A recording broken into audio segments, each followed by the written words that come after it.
Chapter 4275. Yang Heng had also recovered from his shock. When he met Yi Qian, he was still in high school. Now, he had graduated from university and became a military translator.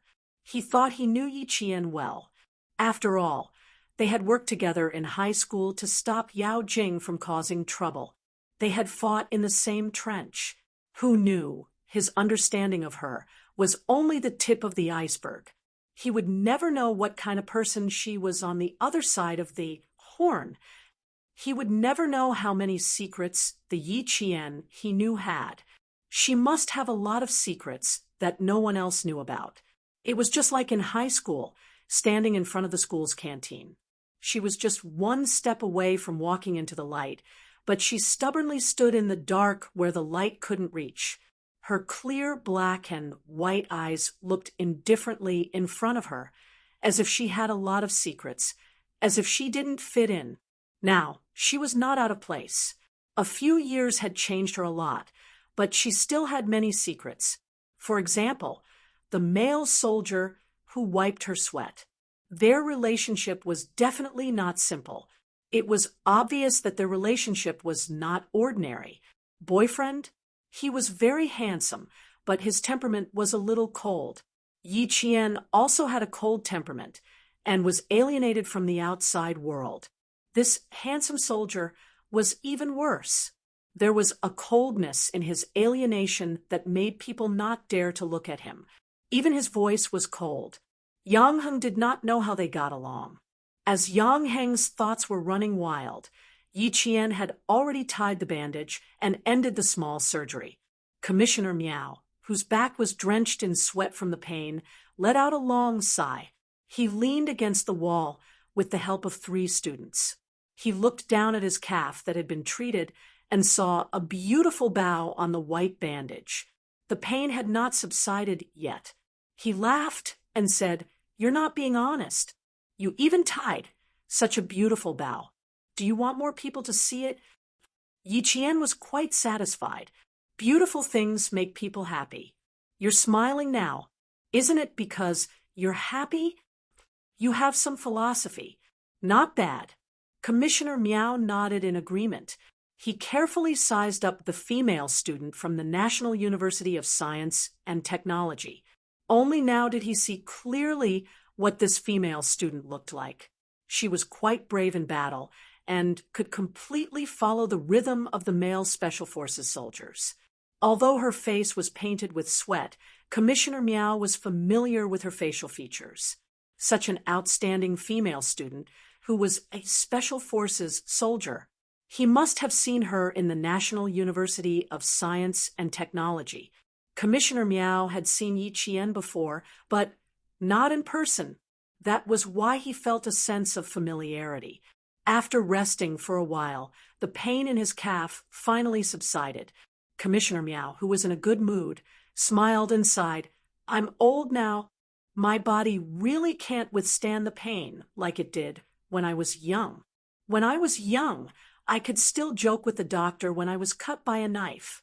But now, I'm shivering in pain even when I'm taking out a shrapnel."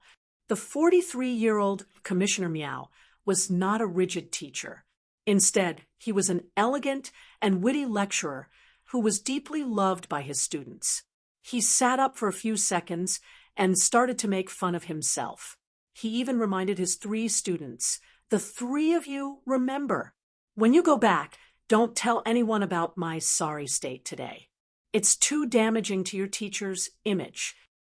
If I hear half a word of gossip, when I go back, I'll directly cut the 3 of you."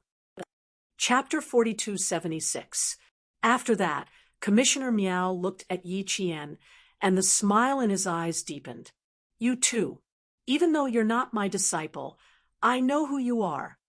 In fact, it was a disguised warning to the students not to tell anyone about his injury, so that the colleagues and students in the experiment would be worried. As for who Yi Qian was, he couldn't remember for a while. The 3 senior brothers knew who Yi Qian was anyway.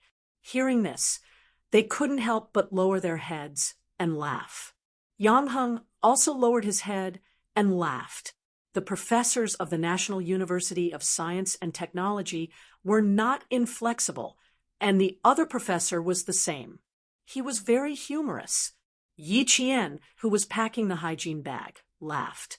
There was a light in his eyes, and there seemed to be a crystal-like light flowing in his eyes. I will definitely keep my mouth shut. I will never reveal that you said something very rude when you were in the most pain today. Student, why does it sound like you're threatening me? It's the first time I've been threatened by a student. It feels quite strange. Although Commissioner Miao's face had not recovered from the pain, he was in good spirits.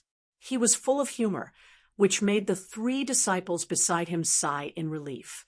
Smiling, Commissioner Miao looked at the young soldier, who spoke little but was the backbone of the entire team. Captain, thank you for your hard work. I'm fine now. Can we set off? Li Jinyan packed Yi Qian's hygiene bag. Hearing this, he raised his eyes and said politely, "You're welcome. There's something I want to confirm with you. Please speak." When it came to business, the smile on Commissioner Miao's face had disappeared, and his expression instantly became serious. Li Jinyan told him about the batch of special materials that were waiting for them to transport out. Commissioner Miao pondered for a while before replying, "There's not much. Our technology is not very mature, so the refining speed is a bit slow. It's estimated to be less than 50 kilograms. It took us more than 2 months to refine 50 kilograms.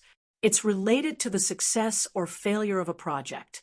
We must bring these 50 kilograms of materials back to the country." Just how special were the materials? Commissioner Miao knew, and so did the 3 senior brothers. So far, only 3 countries needed this material. This material was mainly used for ground-based charged particle beam weapons and space-based neutral particle beam weapons. The former was responsible for protecting strategic missile bases and other important targets, while the latter was set up on top of the space aircraft to intercept missiles in the air. These were all secret research that could not be told to outsiders. The materials used were all summarized as special materials. Only the researchers who joined the laboratory knew about it. Yi Qian could tell how important this thing was. It was so important, he was afraid that they couldn't just leave it in the car. What if they got caught in a crossfire and had to abandon the car? How could such a precious and special material not be discarded together with the carriage? Pursing her lips, she exchanged glances with Li Jinyan and asked softly, "Can I carry it with me? Will there be radiation?" She was also someone who had stayed in the laboratory before. She knew that many special materials had radiation, especially those that were extremely rare and only possessed by a few countries. "Yes, but we have it specially processed, and then you can carry it with you." At that time, we took precautions against the security here and made preparations in advance. Commissioner Miao said, "Solemnly, we must bring it back to the country. According to our plan, this batch of special materials will be immediately sent back to the country by a special plane. It's not safe to leave it in the camp now. We will bring it with us. The materials will be there with us." Li Jinyan calmly replied. Although his cold voice was light, every word was as heavy as 1,000 pounds. Chapter 42:77. The sun was shining brightly outside, but the warehouse was pitch black. The map of the city was spread out on the ground. Li Jinyan held the flashlight in his hand, and his slender fingers gently stroked the map. His cold voice was clearly heard by his team members. "Our position is here, and the peacekeeping camp is here. The straight line distance is 16 kilometers, and the detour is 24 kilometers. Now that the peacekeeping camp is on red alert, a battle may break out at any time. I plan to walk in a straight line and pass through this crossfire point." The importance of the special material made Li Jinyan realize that they had to race against time. The material was less than 50 kilograms, but it was the key to the progress of the entire project. If the material was not there, the entire project would stagnate, and the consequence of stagnation would be the backwardness of the country's weapons. The consequences would directly affect the strength of the country. Therefore, they had to race against time. 24 kilometers was shortened to 16 kilometers. A full 8 kilometers was shortened, and so was the time needed. Yi Qian's gaze stopped at the crossfire point. After a glance, she said to the communications soldier, "Daxia, let me see the satellite map. I think I passed by here last night." She had taken a ride here last night. Hiding in the chassis, she saw a fallen road sign. The headlights of the car behind swept past, and she vaguely saw the name of the street on the road sign. She needed to reconfirm it. The military portable device pulled up the satellite map of Yanni City. This was the satellite map before the war. After the war, the satellite map was devastated, and it was difficult to distinguish which was which. Daxia quickly found the location they were going to pass through, and the cross-shaped needle pointed to the name of the location. Yi Qian took a closer look, and a smile appeared in her dark eyes, washed by the flames of war. "We can pass through here, and it's very safe." She placed the portable device in the middle, and the whole screen opened directly to zoom in on the specific location of the map. Although this street was bombed, and is very close to the crossfire point, here her slender fingers pointed to a pre-war building. "The shell directly blew through here. We can pass through the entire building. The crossfire point is on our left, and we can use the building's wall as cover. We can directly reach Saya Street. If the route through the building is destroyed, then we can immediately withdraw, and from here." Her slender and fair finger pointed at the street not far from the building. "We can also retreat from here and here. We can also avoid the crossfire and have more options. Passing through Saya Street is Bluebell's Park. Beyond Bluebell's Park is the outskirts of Yanni City, which is not far from our camp. More importantly, the illegal militants have surrounded our camp. If we really want to fight, we can kill them from behind and directly clear a path of blood. We can also get the soldiers in the camp to deliver the materials, and we can leave immediately. The timing is seamless. We can leave after the battle. Of course, if the camp is in a state of emergency, we can continue to stay after the battle until they retreat." Yi Qian was a commander to begin with. Her arrangements were based on the overall situation, and then she would be able to command the battle from all directions. With a cause, there would be a process. Throughout the process, every move would be considered one by one, and then the results, as well as the follow-up. As she spoke, Li Jinyan looked at the satellite map and combined it with the military map in his mind. He nodded and said, "Okay, we'll evacuate according to your plan." Chapter 4278.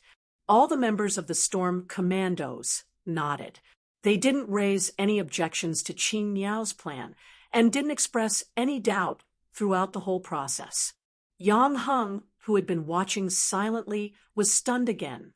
This was because he found that Yi Qian's words carried a lot of weight in this group of special forces.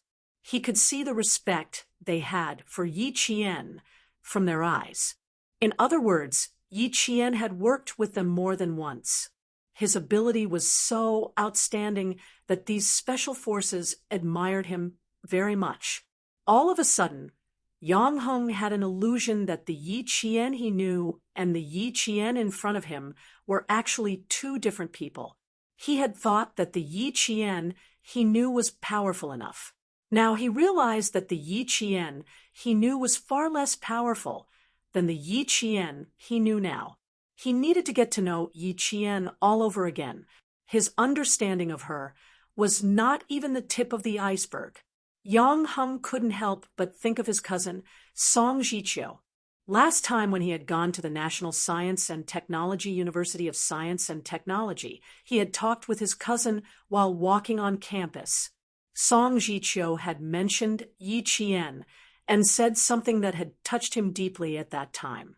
He had asked his cousin how he got along with Yi Qian at that time. Song Jiqiu had said, "The power of a role model is that there is no pressure, only hard work. Knowing that you have such a powerful peer and still working so hard, you will feel ashamed of wasting your time. You will feel guilty for wasting even a second." He had also mentioned that under the influence of Yi Qian, none of the 45 students in their class had slacked off for a moment. When it was time to play, they would play appropriately, but their studies and training would never be delayed. The power of a role model, Yi Qian, who could make an arrogant boy like his cousin submit to him, was indeed not even the tip of the iceberg. Although it was not, it was already shocking enough. Unknowingly, Yi Qian had gone further and further. The things that he had come into contact with and seen were far beyond his peers. He even dared to say that none of her classmates in middle school and high school had achieved what she had achieved today. In less than 3 or 4 years, Yi Qian had already far surpassed her former classmates, who had started at the same level as her. Then, in a few years' time, how high would she reach? With this thought, Yang Heng's expression turned solemn. She was so focused on comparing other people with Yi Qian that she forgot about herself. To put it nicely, he was now a returnee who had returned from studying abroad. In reality, it was because his family felt that he was still young and could train in the army to suppress his impulsiveness before starting his own business. Now, he needed to properly plan himself. If this continued, the gap between him and Yi Qian would widen. Even the gap between him and his cousin would widen. No wonder his family said that his cousin seemed to have been reborn ever since he got into the military academy. Now he finally knew why. Yi Qian, everything was because of her influence. In just a few minutes, Yang Heng felt as if he had been enlightened. In an instant, he had walked out of the maze. Even the look in his eyes had changed. Yang Heng was shocked. His senior, who also knew Yi Qian, was also shocked.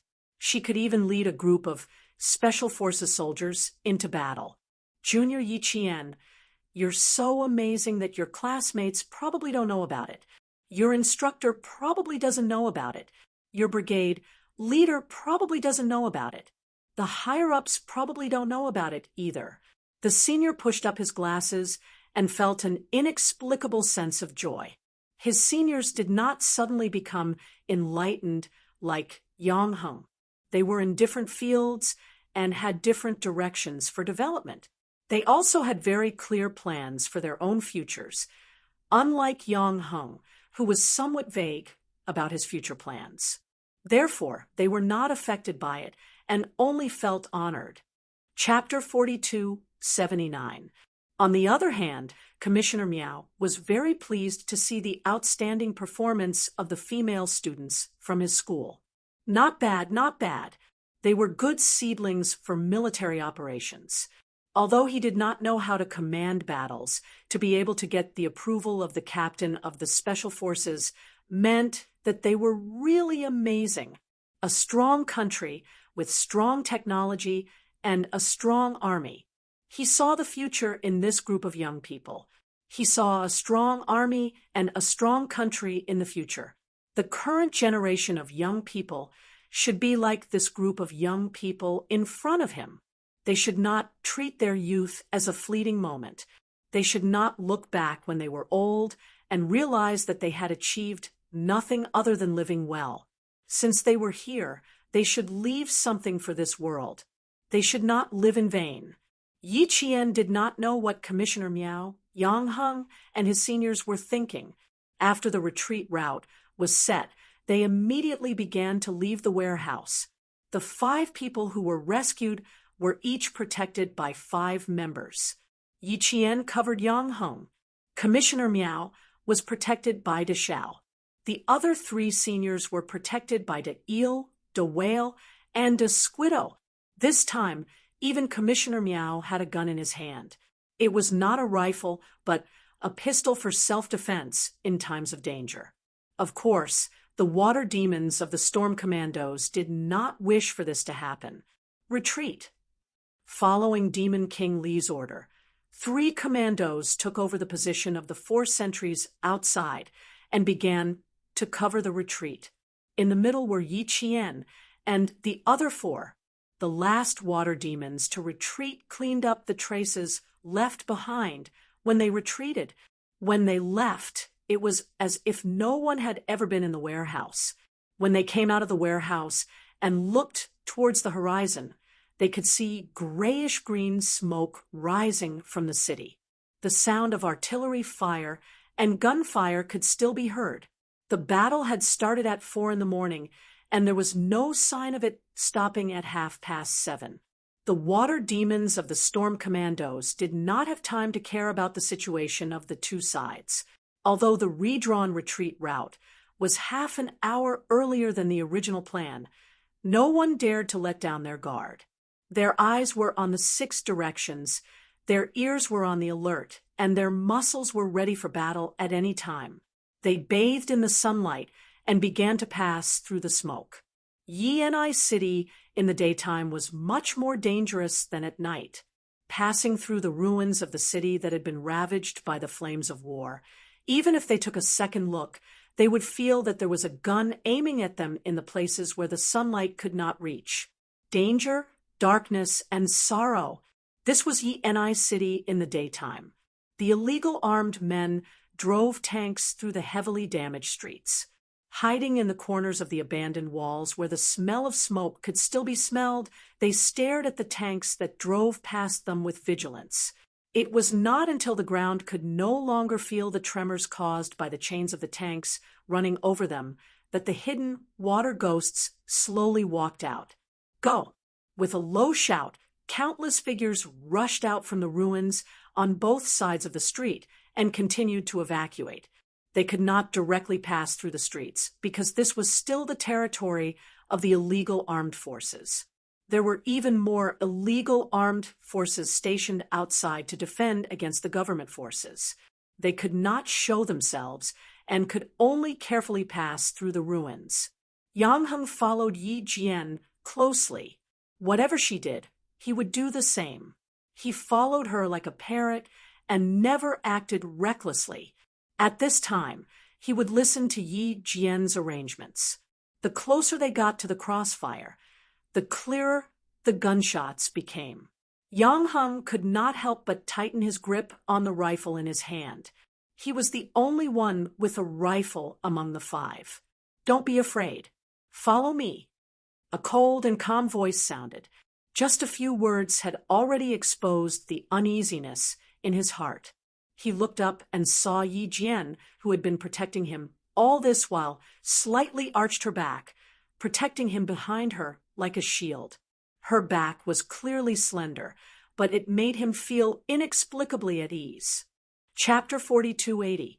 Feeling a little embarrassed, Yang Heng couldn't help but reply, "I'm not scared. I'm just a little nervous." He replied in a low voice, trying his best to sound relaxed. Yi Qian couldn't help but chuckle when he heard that. He didn't point it out. Scout C Anemone reported excitedly, "Devil King, we can pass." When the news came, everyone's spirits were lifted. "Keep up. Keep up. Pay attention to the rear." "Okay, assault team, get ready. Retreat." Through the earpiece, the team members whispered to each other. The water demons of the storm commandos, who were fighting overseas for the first time, passed through the battlefield and headed toward the peacekeeping camp. The artillery fire on the left side was extremely intense. No one knew which side fired a shell, but the explosion shook Yi Qian's side. They had already entered the place where the illegal militants' forces were the most concentrated. The first to enter were the 2 scouts, Sea Anemone and Seaweed. Now, they were hiding in the building that they were about to pass and waiting for everyone to pass. On the dilapidated street, the illegal militants stared straight ahead. As long as there were government troops in front of them, they would immediately open fire until no one dared to approach. The water demons of the storm commandos stealthily passed through the group of buildings, bit by bit, almost right under the enemy's nose. The whole process was very, very slow. They would hide for a while, and then move again. When they reached the building that they were about to pass through, everyone, including Yi Qian and Li Jinyan, were sweating profusely. This was the rear camp of the illegal militants. As they were guarding the front, they didn't pay much attention to the rear. That was why they gave the water demons a chance to sneak through slowly. The rear was guarded by the rebel general, Alva. No wonder these people were so relaxed. At this moment, they held their breaths. They gently exhaled, then slowly inhaled. The smoke in the air entered their lungs, and they had to endure it no matter how much it choked their throats. Step on my shoulders and climb over. When they came to the bottom of a broken wall that had been swept by artillery shells and bullets, Yi Qian supported himself with one hand on the wall and bent his back. He said to Yang Heng beside him, "Go over quickly." To avoid the illegal armed forces that could start a war with the government forces at any time, they chose to move forward through the ruins. Now that they had reached a building where they had to climb over the broken walls, the water ghosts, and Yi Qian could easily climb over, but Yang Heng, Commissioner Miao, and the three senior brothers could not. Left with no other choice, Yang Heng gritted his teeth and finally took a step forward. He had no other choice, and time did not allow him to make a choice. He could only step on her shoulders to climb up.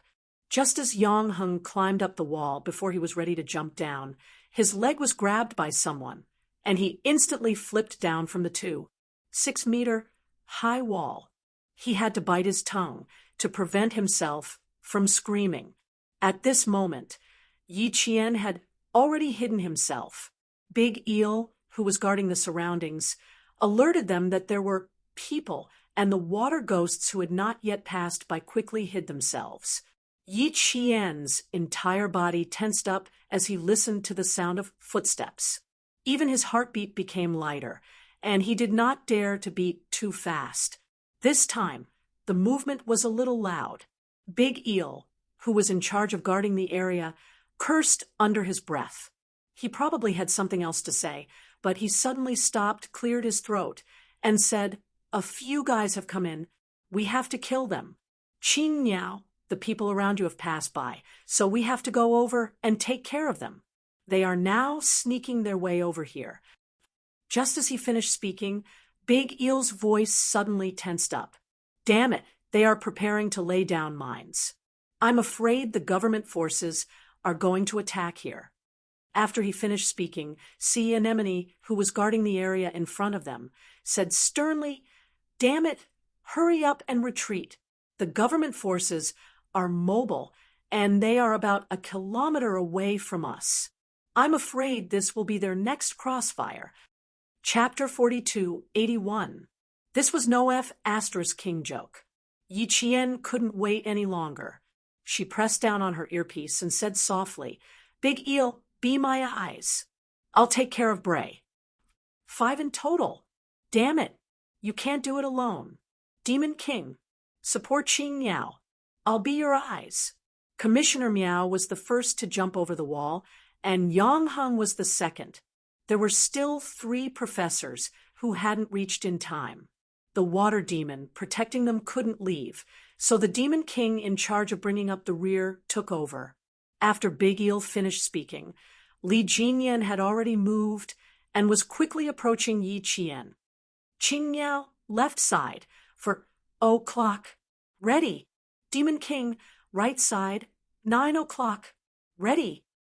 Damn it, they're probably going to blow this place up. Cut off the government army's entrance here. Big Eel said fiercely. Once the entrance to the government army was blown up, not only would they have to take a detour, but they would also be caught in the crossfire and lose their lives at any time. Before the operation, they were already prepared to sacrifice themselves. Soldiers going to the battlefield was like going to a tiger's den. Even if they knew there were tigers on the mountain, they would still go to the tiger's den. If they really died, they would have no regrets. But Commissioner Meow and the others couldn't. They had to protect Commissioner Meow and the others. Yang Heng had already realized that something was wrong. He wanted to ask the Special Forces soldier beside him if something had happened, but the other party had already said, "Translator, no matter what happens later, you have to stay with Commissioner Meow. We're going out, so take good care of Commissioner Meow. Even though you're a civilian, I believe you can do it. Just like how you stood up to face the illegal militants," Big Eel said softly. His arm muscles were tense because of the sudden incident, and even the lines on his face were as sharp as a knife. Yang Heng pursed his lips and then nodded heavily. Definitely, he was a civilian, but he was also a soldier. Before coming to Libya, he had already told the political commissar that he wouldn't regret coming. He wouldn't regret coming. If he really died, he would still be a martyr. The People's Hero Memorial tablet would also have a wisp of his heroic soul imprinted on it. Yi Jian had already taken action. Crouching, she rushed out like a cannonball before the other party could get close to her. With the boom of gunfire not far from her left as a cover, she pinned down the illegal armed man who had not started laying mines and had all the tools in his hands. Then she raised her combat dagger and slashed down. PFFF, blood gushed out like rain, splattering onto the ash-colored gravel. Specks of blood blossomed, dark red in color. Li Jinyan eliminated a target at the same speed as he took down the person and dragged him away. 3 more to go. The government troops were getting closer and closer. High Anemone's face was dripping with sweat. "Brothers, let's try our best to get through." "Hi, Zao, come and help Commissioner Meow and the interpreter. I'll send them over now." Big Eel took over and brought Commissioner Meow and Yang Heng closer. If something really happened, he would definitely stay and fight side by side with Captain Demon King. The 2 scouts immediately understood what the Great Mermaid meant. They held the anti-tank mines in their hands. Currently, landmines were banned internationally to prevent them from harming civilians. However, there were still more than 10 countries that had not signed this agreement. Libya, however, had signed it. The illegal militants who did not follow the rules in the first place continued to use them. This was because the Chinese peacekeeping forces were also responsible for demoning, especially the places where the illegal militants had stayed. They had to demine countless times to ensure that there were no problems. Internationally banned high-risk mines were still used by the illegal militants. This was also why Big Eel was instantly enraged when he saw it. Chapter 4282. Laying mines was absolutely not allowed, even if they were on Libyan soil. Even if the person who discovered the crime was a Chinese soldier, out of humanity and responsibility, they had to stop it. Out of the 5, 2 had been taken care of. There were still 3 to be dealt with. There are still 3 left. Qing Yao, find a place to hide. The target is coming. Big Eel's voice was so tense that it sounded like a straight line. He was very worried about his comrades. Sudden situations could easily expose their identities. Yi Qian exhaled softly. He placed the combat dagger in his hand horizontally and pressed it against his wrist. Hearing the sound of footsteps, he slowly squatted beside a piece of exposed steel-reinforced wall. This could not even be considered a wall. It was just a piece of wall that had been peeled off by artillery fire. It was about 20 centimeters thick, barely enough for Yi Qian to hide. Where are they? Enoch, Nigel! The owner of the footsteps shouted loudly when he realized that his comrades who had entered the minefield earlier than him had disappeared. This was a place that they had occupied. Therefore, they were very vigilant and did not realize that there was danger around them. His shout was heard by the other 2 illegal militants. They were originally near Li Jinyan's side. Now that they heard the shout, they headed towards Yi Qian's side. Sweat soaked into Big Eel's eyes. The sun was getting hotter and hotter. His combat uniform was soaked in sweat and stuck to his skin. The heat was like a roasting fire. His Adam's apple was moving. His voice was so tense that it could break at any time. Qing Niao, there are two people approaching from behind. The target on the side was originally to be taken care of. Now, there were more people coming from behind. Yi Qian was about to be exposed. Big Eel's voice made everyone's breathing quicken. Big Eel's grip on Commissioner Miao's wrist suddenly tightened. His cheeks were as hard as rocks. The water ghosts all knew that. Qing Miao was about to be exposed. Big Eel did not slow down. What he needed to do now was to escort Commissioner Miao, and the translator Yang hung away. He needed the seaweed to cover their escape. Soon, they would be able to leave very soon. He could already see the entrance of the building that had been blasted by artillery shells. There was plenty of sunlight at the entrance. That was the hope of leaving alive. And behind him, his comrades were in danger. The abyss was already staring at her, or perhaps waiting for her to jump into the abyss. Yi Qian, who was prepared to be exposed, adjusted his breathing once again. His elder brother's cold voice came through the earpiece. "I'm behind you. I'm here." Li Jinyan, who was a little far away, had already rushed over. One of the water ghosts who were protecting the three senior brothers took action. The Big Eel, who was watching closely, told him to support Qing Niao. The three armed men formed a triangle, and Yi Qian was hiding in the middle of the triangle. Yi Qian, who was in danger, pursed her lips. She knew that she could be exposed at any time, but there was no fear on her face. Listening to the voices of her comrades in the headset, she remained motionless and kept her eyes fixed on her initial target. In her heart, she calculated the distance and when she should make her move. As for the rear, she believed in her brother and her comrades. There was no need to be afraid. There was no need to panic. She just had to face it calmly. Big Eel, who was acting as the eyes, saw the Demon King approaching quickly. He saw his comrade, Big Prawn, rushing over to support Qing Niao, who was in danger. His eyes, which were red from sweat, stared even more intently. He did not even dare to blink, afraid that he would miss the most important information if he blinked. He had to watch closely and become the eyes of his comrades. Big Prawn, 2 meters to the left. 4 meters to the third target. Demon King, continue forward. 5 meters to the second target. Qing Niao, they are less than 3 meters away. Chapter 42:83. Yi Qian didn't say anything. She tapped her microphone to indicate that she was aware of the situation. The air seemed to have turned heavy. As the footsteps got closer, Yi Qian's gaze turned colder. Just a little longer, and I'll be able to make my move. 1, 2, 3. The figure of the approaching figure had already shrouded Yi Qian. He seemed to have noticed someone lying on the ground below the broken wall. His footsteps paused for a few seconds. The sunlight was too glaring. The blade of the combat dagger slashed across, and a blinding light suddenly shot out from the mirror-like surface of the sun. The light flashed past, and the scorching air was instantly filled with the smell of blood. Yi Qian panted and stabbed his dagger into his target's neck. Ugh, ugh. The man's throat was bubbling with water.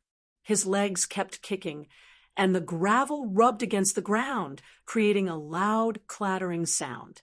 The dagger that was stuck in his neck turned half a circle, and the sharp blade cut through his throat, trachea, and esophagus. The footsteps behind him were hurried. Yi Qian didn't even pull out his dagger. He threw himself forward, and his cat-like figure darted into a corner where the sunlight couldn't reach. She didn't have time to deal with the target that had already been taken care of. She only had time to finish him off. Blood flowed down the broken rocks that had turned white from the sun's rays. It added a layer of color to the exposed brown bricks. The two illegal militants who ran over discovered their comrade on the ground and saw the thing stuck in his neck. They were shocked, but they reacted quickly. They raised the rifles in their hands to the sky and prepared to fire to alert their comrades nearby. Two black figures rushed out, and like bullets fired from a gun barrel, they hit their targets accurately. Li Jinyan and Daxia each subdued. One of them, retreat. Big Eel, who was acting as their eyes, finally had the time to raise his hand to wipe away his sweat. The three senior brothers, who were listening to the commotion, didn't wait for their junior sister to wake up. With the help of two male Special Forces soldiers, they climbed over the 6-meter-tall wall. There were water ghosts waiting for them behind the wall. When he jumped down, a senior brother's glasses fell off with a "pa" sound, and the lens of his left eye shattered on the spot. Yi Qian, who had retrieved her combat dagger, dashed over. She drew her dagger quickly and fiercely. The enemy's blood splattered on her body and face. She ran over with a murderous aura and stepped on the back of her bent comrade as fast as she could. With a leap and a kick, she grabbed onto the broken wall tightly with both hands. It took her less than 5 seconds to reach the top of the wall. "Come up!" Clinging to the top of the wall, Yi Qian reached out his hand to his comrades below. With another run-up, he pushed himself up the wall. A pair of tanned and strong hands grabbed Yi Qian's hand and borrowed Yi Qian's strength to climb over the wall. "We'll do it! You go down and protect them." The water ghosts who were protecting the three senior brothers had already come up. Only the Devil King and Daxia hadn't arrived yet. Yi Qian didn't decline. She said, "Okay," and quickly climbed over the wall. Then, like a swallow, she jumped down from the 6-meter-tall wall. Her feet touched the ground, and there was only a thin layer of dust. Then, after 2 consecutive flips, her figure was nowhere to be seen. The 2 senior brothers who were watching nervously. This is the legendary Qinggong, right? Jumping down from 6-meter-tall was so easy. It was like jumping for fun. After Yi Qian jumped down, she even helped one of the senior brothers pick up his glasses. Li Jinyan was the last to jump over. Big Eel, retreat. Following Li Jinyan's order, Big Eel, who was observing from a high vantage point, also retreated. Chapter 42-84. Following Big Eel's retreat, everyone finally relaxed. Although Commissioner Meow and the others did not know what had happened, they understood why they had to retreat in such a hurry. Seeing Yi Qian coming over, Commissioner Meow gently closed his eyes, feeling as if a heavy stone had been lifted from his heart. Yang Heng's tense back also relaxed. He held onto a dusty wall with one hand and remained silent for a while before he could take a steady step forward. Qing, Niao, Yi Qian even high-fived a few of his comrades to congratulate them. Just now, they had really escaped death. If they had fired a warning shot, everyone would have been in danger. Even if they wanted to escape, they would not be able to. Their battle uniforms were drenched in sweat, and water seemed to drip from them as they walked. They looked at their comrades who were slightly injured but were still alive, and they smiled at each other. Their dark faces contrasted with their snow-white teeth, making their smiles as bright as the sun. Not bad. Qingyao very steady. Big Mermaid approached Yi Qian and whispered with a smile, "You really don't want to consider joining our team? If you join us, you'll be our team's treasure." Team treasure, or even national treasure. Yi Qian did not answer. He only smiled at Big Mermaid. After so long, she still did not forget to poach him. The government troops had already gathered and launched a new round of attacks on the illegal militants. Artillery fire filled the sky, and smoke billowed. Yi Qian and his group of 20 people were struggling to move forward. If they were not careful, they would fall into the abyss and lose their lives. They had entered the most dangerous moment. No one said anything more. Cover, retreat, hide. These were the words they talked about the most along the way. Commissioner Meow. And the 3 students were not taken care of by the Special Forces soldiers who rescued them. At this time, it was best to take care of themselves and not cause trouble for them. As for Yang Hung, he had taken on some responsibility from the moment he held the rifle. He felt that he had to shoulder it. After all, he was a soldier. Even if his position was a civilian, he was still a soldier. He did not follow the other water ghosts. He only followed Yi Qian, and followed him closely. Whatever Yi Qian told him to do, he would do it immediately. At this moment, his friends who had once been sitting at the same table as him became his protective umbrella. They protected him all the way back to the campsite, after passing through the bumpy Saya Street, and then passing through the Bluebells Park, which had been damaged by artillery fire. The scenery was gone, revealing the dark brown soil everywhere. Behind them, artillery fire filled the sky, and the government troops sent out tanks. From the fact that the illegal militants had deployed anti-tank mines in advance, it could be seen that there were still people like the rebel Arwa in the government army. The king of land warfare, tanks fired directly. The strong fire attack instantly destroyed the illegal militants' fortifications. In order to annihilate the illegal militants in the city of Yeni, the strong fire attack tanks also increased the support firepower. They were equipped with short 76mm howitzers. When the howitzers were fired, the buildings that were hit collapsed. Countless illegal militants were directly blown to pieces by the artillery fire. Broken limbs and bodies were scattered all around. Blood was instantly scorched into a dark brown color by the heat of the cannon fire. The lucky survivors dragged their broken bodies and screamed in pain. One of the illegal militants' body was directly blown into 2. He didn't die immediately.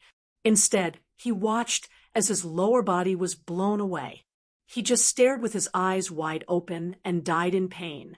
This place had become hell on earth. I need backup. Now, I need backup.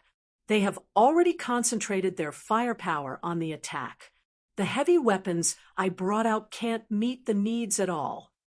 Chapter 42, 85. Inside the train station, the rebel General Alva was yelling at the top of his lungs. The situation at the front was dire. The government troops had mobilized their forces to launch a direct assault. He had a feeling that he wouldn't be able to hold on much longer. Soon, news of an even more tragic battle spread. Saya Street had fallen. Tanks had passed through the buildings, and the howitzers had left bloody gashes. Where are the mines? Damn it! Where did they plant the mines? Alva wasn't just roaring. His eyes were ferocious, and his neck was swollen. No one knew why the anti-tank mines didn't detonate. No one knew that the 5 people who planted the mines had been secretly killed. The sun was getting brighter. Walking under the sun was like walking into a furnace. Their clothes were wet and dry, leaving white salt stains on them. At this time, Yi Qian and the others had already passed through Bluebells Park. They were very close to the Chinese peacekeeping camp and had already reached the outskirts of Yeni City. It had been an hour and 15 minutes since they came out of the warehouse. They were 15 minutes ahead of the estimated time. According to the original plan, they would have to walk out of Bluebells Park within an hour and then rest for 10 minutes. But now, they didn't even have a minute to rest. No one stopped and quickly headed for the Chinese peacekeeping camp. They were about 3 kilometers away from the camp when they heard gunshots. They came from the direction of the Chinese peacekeeping camp. Big Shrimp contacted the camp through the satellite phone. The person on the phone wasn't the platoon leader, but a soldier. The soldier had been holding his gun and waiting for the call. As soon as Li Jinyan's identity was revealed, the soldier immediately reported the current situation at the camp. The camp has been attacked by illegal militants and artillery, for peacekeepers have been seriously injured. The camp is in an emergency. This was the latest news that Li Jinyan received from the peacekeeping camp. It was very urgent, and they urgently needed help. When Commissioner Miao learned that the camp had been attacked, he was worried about the soldiers and anxious about the special materials that he had painstakingly refined. He hadn't had a good night's sleep since he was kidnapped and had been on foot for a long time. At this time, Commissioner Miao's stamina was obviously weak. He even felt that his body temperature was abnormally high, but he didn't say anything. He didn't even let the 3 disciples who were taking care of him say anything. He said softly to Li Jinyan, "We've slowed down your marching speed. We're only 3 kilometers away now. Hurry up. Don't waste any more time because of us. We won't go with you. If we go, we'll just be a burden and distract you. Let's find a place to hide first. We'll come back when it's over." Commissioner Miao was worried about that batch of special materials. Even if he lost his life, he had to protect that batch of materials. "Teacher." His decision made the expressions of the 3 PhD students change. The supervisor meant that he would rather sacrifice himself to protect the materials. Yi Qian's eyes darkened as he said in a low voice, "Teacher, we didn't save you to put you in danger again. Your safety is very important. This is our mission in Libya. Therefore, you have to follow us." The marching speed had to be increased, but Commissioner Miao and the others had to be protected. As such, the storm commandos were split into 2 groups. 4 water ghosts were left to protect Commissioner Miao, 3 students, and the translator, Yang Heng. The rest of them immediately provided support. This was the decision made by their captain, Demon King. No one objected. Yi Qian did not stay. When he did, Li Jinyan glanced at her. Seeing her nod slightly, he knew what she meant. Chapter 42:86. She was a sniper. On the battlefield, a sniper could hold back 10,000 men. She had to follow them. Yang Heng looked at her back as she left. His eyes were so dark that they looked like a bottle of ink. His dark eyes were filled with deep worry. "You know Yi Qian, right? Don't worry. She's very powerful." High Anemone smiled and patted the translator, who was clenching his fists. He was a handsome young man. Although he was a clerk, he was quite brave. "Let's go. We'll find a safe place and wait for them to come back." However, if he clenched his fists so tightly, he was worried that his knuckles would break. His voice was filled with laughter, and he did not sound worried at all. Yang Heng closed his eyes and chased after him. "Will they be okay?" The air was silent for a few seconds. High Anemone stared at Yang Heng for a few more seconds with a surprised expression. He felt that Yang Heng, a soldier, had asked a rather funny question. Then Water Ghost, whose skin was tanned but whose eyes were extremely sharp, laughed. "Translator, who can guarantee that nothing will happen to them on the battlefield? We all want to come back alive and live well. Then we will participate in the next mission. I don't know if anything will happen to them, but I know that they will not let anything happen to them." Strictly speaking, Yang Heng was still a recruit. He had joined the army in December last year. It had only been half a year since then. Although he had a high level of awareness, he was still a recruit and had not been involved in this kind of mission. In addition, he was very worried about Yi Qian. After High Anemone finished speaking, Yang Heng clenched his fists so tightly that his palms were bleeding. Yes, why did he ask such a stupid question? Would anything happen to them? Bullets had no eyes. They risked their lives. Who knew if anything would happen to them? In fact, everyone knew that something would happen, but they still went. Because someone had to face these dangers, someone had to fight against evil, someone had to sacrifice their lives for the sake of the country. How important was that batch of materials? It was so important that when they were kidnapped, Commissioner Miao had told him, "Little Yang, we would rather die than say what we do. Even if we die, we have to take the secrets with us. We are individuals now, but our secrets are our country." It was not just a matter of words to make a country strong and its people rich. Behind a strong country, there were piles of bones.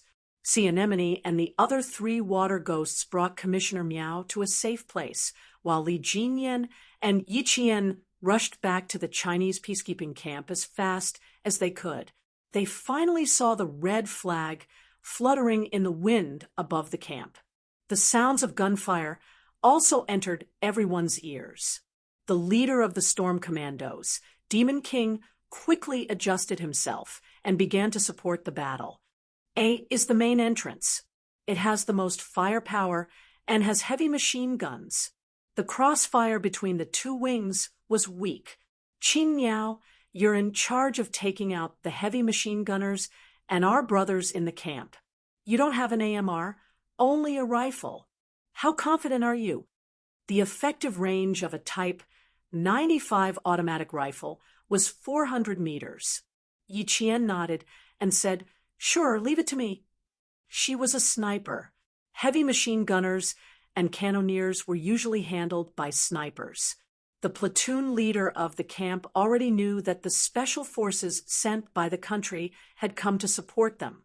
Faced with the attack of the illegal militants, the 40-year-old platoon leader calmly commanded the battle. At the same time, he had already transferred the special materials to the shower room in the camp.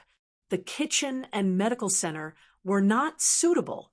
Once the camp was taken, these 2 places would be the first to be looted. The shower room was much safer. Chapter 4287.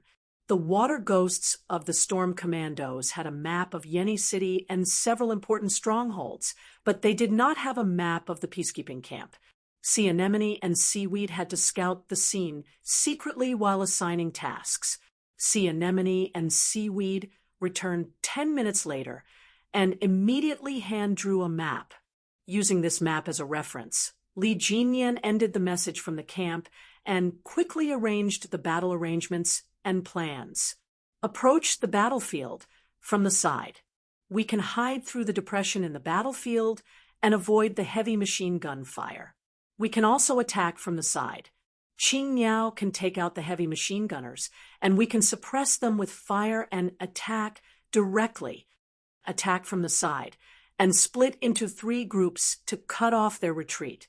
Surround the target, and don't let a single one of them escape. When he said the last sentence, Li Jinyan's cold eyes were filled with murderous intent. The entire battle deployment took 5 minutes. The water ghosts of the storm commandos approached the enemy bit by bit, but they did not move immediately. They needed to wait for Yi Qian to move first before they could move. The sound of gunshots that reached their ears made the hearts of the water ghosts sink. It was the sound of heavy machine gun fire. The effective range of high-altitude shooting was 500 meters, and the firing rate in combat was 200 to 300 bullets per minute. The bullets were like water, and the bullet belt was zhung, zhung, zhung. As it was delivered, the bullets were da-da-da as they were fired, forming a powerful wind of firepower. Under the attack of overwhelming firepower, the barracks without heavy weapons had not been taken down. This showed the combat level of the peacekeepers. The illegal militants who wanted to attack the Chinese peacekeeping camp and teach the other countries' peacekeeping camps a lesson were getting anxious. They did not expect that after attacking continuously for almost 40 minutes, the heavy machine gun fire still had not taken down the Chinese peacekeeping camp. Their patience was running out. They thought they had picked the country with the weakest military power, but who knew it was so tenacious that it was beyond their imagination. But they had to take down the Chinese peacekeeping camp. Otherwise, they would not be able to intimidate the other countries, let alone the government forces. Amidst the sound of the heavy machine gun fire, the leader of the illegal militants who was in charge of attacking the Chinese peacekeeping camp shouted. Yi Qian could not hear what he was shouting, but he could not guess from the shape of his mouth. But one thing was for sure, it was definitely not something good. At this time, Yi Qian had already climbed up a tree that was unknown but could be seen from Libya. He used the leaves to hide himself. Although she was at a high point, her position was not the best shooting position. She was shooting at an angle because the machine gunner's position was higher than her current position. Furthermore, her current position was the highest point in the area. Due to the geography of the battlefield, she had no way of finding the best shooting position. She could only find the best position between the worst positions, a commanding point within the effective shooting range of a 95 rifle of 400 meters. Yi Qian had always been a one-man sniper. He did not need any spotter or the help of a laser rangefinder. The entire time, he calculated in his head and found the best position before setting up his sights. Yi Qian only took 3 minutes to calculate the angle between his position and the target, as well as the adjustment of the aiming gear. Due to the sunlight, the lens was covered with gauze to prevent the scope from reflecting light. Through the scope, she found the person in charge of this group of illegal militants, but she did not aim at him. Her attention was focused on the heavy machine gunner, aiming at his head. Chapter 42, 88. 1, 2, 3. Fire! Yi Qian's cold voice came through the earpiece. The primer of the Type 95 rifle was ignited by the impact of the firing pin. Unlike the high-altitude gunfire of the heavy machine gun, Yi Qian used single-shot shooting. As soon as she gave the order to fire, there was a bang. The heavy machine gunner was shot in the left side of his head. His body stood straight for a few seconds before he fell flat on top of the heavy machine gun. Yi Qian did not leave immediately. She aimed at the guy who had shouted at the heavy machine gunner earlier. Although she did not know what the guy had said, she could tell that he was very important. She did not care who he was. Since he had tried to push the dead heavy machine gunner away to take his place, he would be the second person she would kill. They did not notice the presence of a sniper and thought that the Chinese peacekeepers in the camp had shot the heavy machine gunner.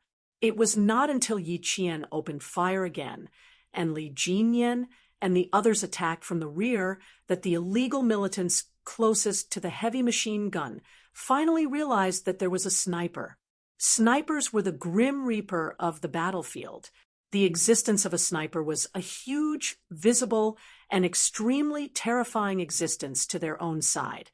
Right now, Yi Qian was a terrifying existence to the illegal militants. They have a sniper. There's a sniper on our side. The illegal militants who had discovered the sniper started shouting. Some of them heard him, but some of them had already fallen under the bullets of the storm commandos. Their support. They're fighting from behind. Quick! Find the sniper. Hurry up and find the sniper. Desmond is dead. Desmond is dead. He was killed by a sniper. Desmond was the person in charge of the attack on the camp this time. He was also one of the masterminds. Someone suggested that they attack the Chinese peacekeepers in Libya since they were the weakest in the country. Desmond strongly agreed. At that time, he did not expect that he would end up dying under the bullets of a Chinese sniper. At that time, he even said arrogantly that if he had 100 people and a heavy machine gun, he could take down the Chinese camp in less than half an hour. That was what he said, and that was what he believed. He believed very confidently. Reality slapped him so hard that he didn't even have the chance to repent before he was taken away by the Grim Reaper. Desmond's death threw the illegal armed forces into chaos. Snipers, reinforcements, and the stubborn resistance of the Chinese peacekeepers caused a large number of these people who had rushed overexcitedly and thought that they would definitely be able to get some benefits to instantly fall. Yi Qian continued to hide in the tree. Now, the advantage of being at a low altitude was here. Most people would think that a sniper would shoot from a high altitude. This was a fixed way of thinking, especially for those who did not understand sniping. The illegal militants knew there were snipers on the Chinese side, but they were all aiming for higher ground. Some of them were even trying to snatch the heavy machine gun. This time, Yi Qian, who had not left, was not aiming for people. Her goal was to turn the heavy machine gun into a useless gun that could no longer pose a threat. Yi Qian aimed at the receiver. When she heard the gunshots, she pursed her lips slightly. She lowered her eyes slightly and allowed her eyes to relax for a few seconds. Then she took a deep breath and moved closer to the scope again. She was shooting from the side. From her position, the heavy machine gun was at an L angle. Moreover, it was at a high altitude. She could shoot from the side, but she could not shoot the receiver quickly enough. This was the problem that Yi Qian was facing. Chapter 42:89. The receiver was the entrance to the heavy machine gun's ammunition chain. If this was destroyed, the entire heavy machine gun would become a decoration. There would be no way to transport the ammunition chain at high speed to complete the high-altitude shooting. The angle increased the difficulty of shooting. Yi Jian, who had readjusted, aimed again. The distance, the wind speed, the number of gears. Yi Jian had already begun to calculate quickly until the center of her eyes suddenly became fixed. Her finger pulled the trigger without hesitation. Bang! The third bullet rang out. The shot was completed from a low altitude to a high altitude. Bang! Bang! The receiver of the heavy machine gun was destroyed by a bullet. The spring and shaft of the receiver were so damaged that there was no way to repair them. Yi Qian had already jumped down from the tree. This time, she did not continue to hide in the tree. Her comrades had already rushed up, and now it was her turn. Yi Qian, who had rushed out like a monkey, said, "After you're done, bring the good stuff into the camp. I saw a few boxes of ammunition. There should be quite a lot of ammunition chains in there. Keep the guns and bullets. If there's any trouble in the future, at least there's a heavy weapon to hold the line." Only being equipped with a Type 95 rifle was a little too simple. It was fine if there were no heavy weapons, but why didn't they even have a grenade? She did not believe that the peacekeeping camps of the other countries did not have something more lethal. She, who was in charge of the right flank assault, spoke as she walked with her gun. This made the water ghosts, who had already charged in, relax for some reason. It was just a little, but they did not dare underestimate this group of people. Which countries were supporting the illegal armed forces in Libya and where their firearms came from. Actually, the various countries knew a little about it. But so what if they knew? There was no evidence. The firearms trade was free. So what if it was illegal? Since there was support behind them, the water ghosts could not be careless. They could not let others know why they were there or what they were going to do next.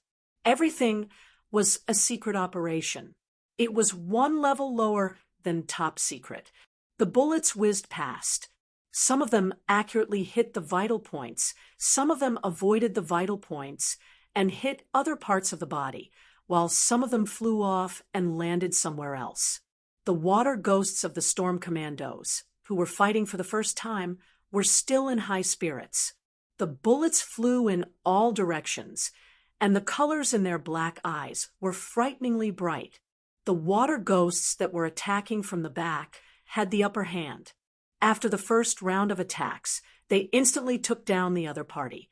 What they wanted was to clear out the enemy in the first round, because the casualties in the first round were usually the heaviest.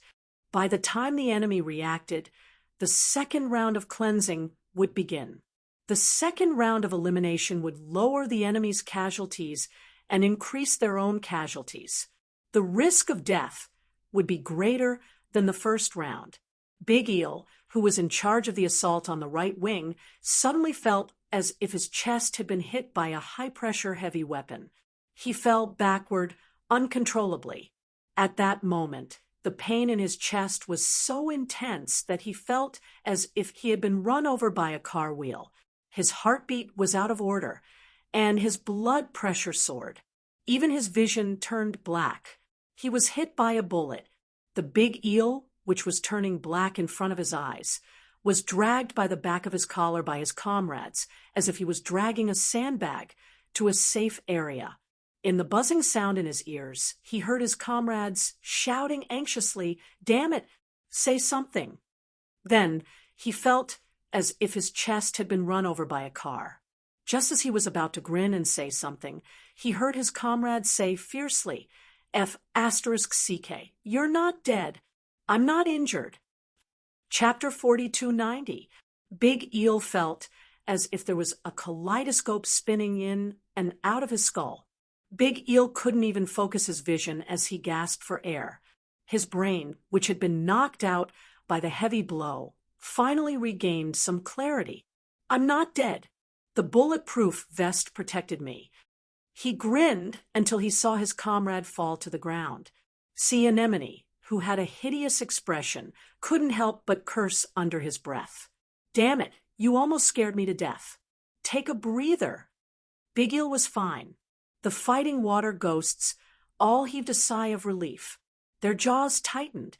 "You're still alive after being shot by a rifle. You're really lucky." Sea Anemone, whose eyes were red, wiped his sweat. He saw Yi Chien coming up with his two comrades in front of him. He took a deep breath and didn't say anything more to Big Eel. He rushed up again.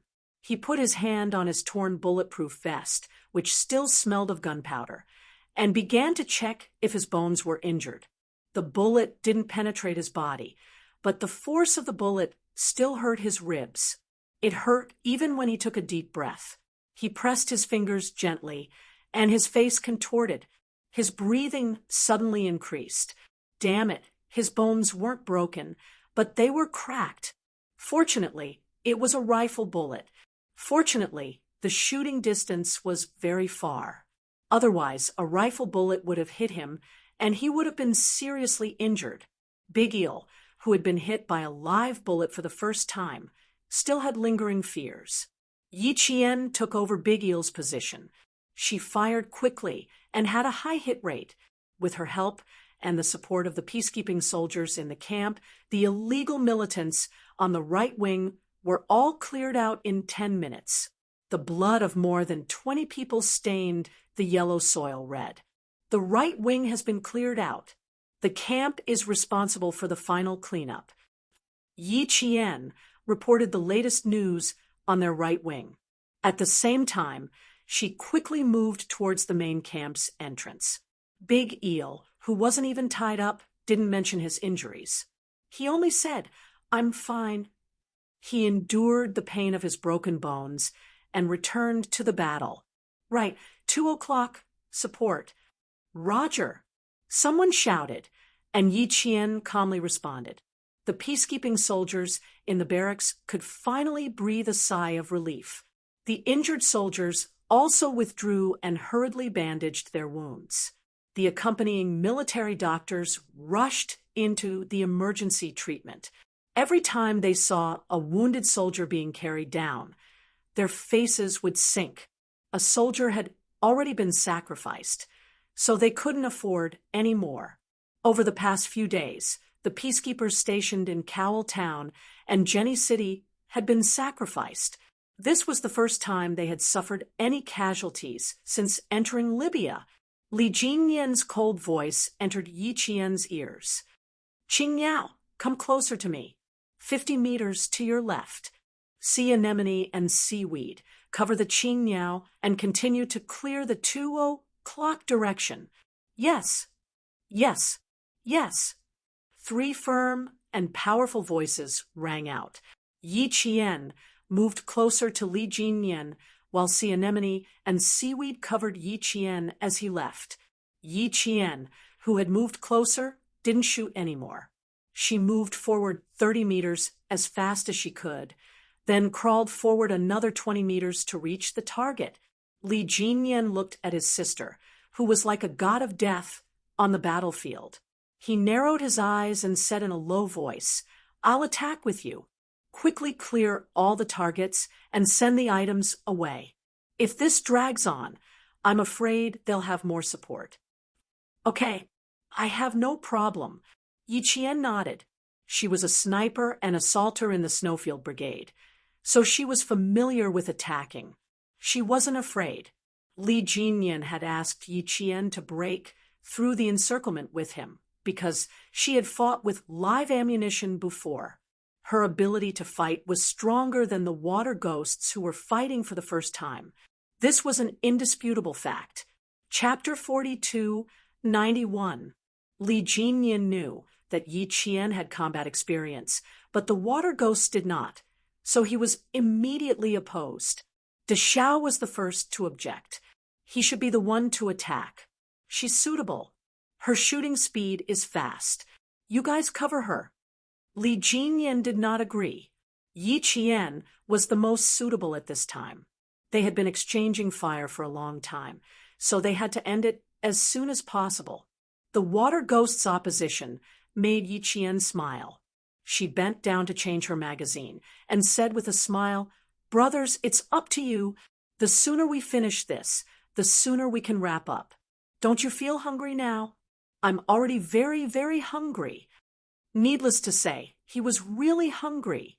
With her interruption, the water ghosts remembered that they had not eaten since yesterday afternoon. They had only drunk a few mouthfuls of water. Sea Anemone also smiled. Commissioner Meow and the rest should be even hungrier.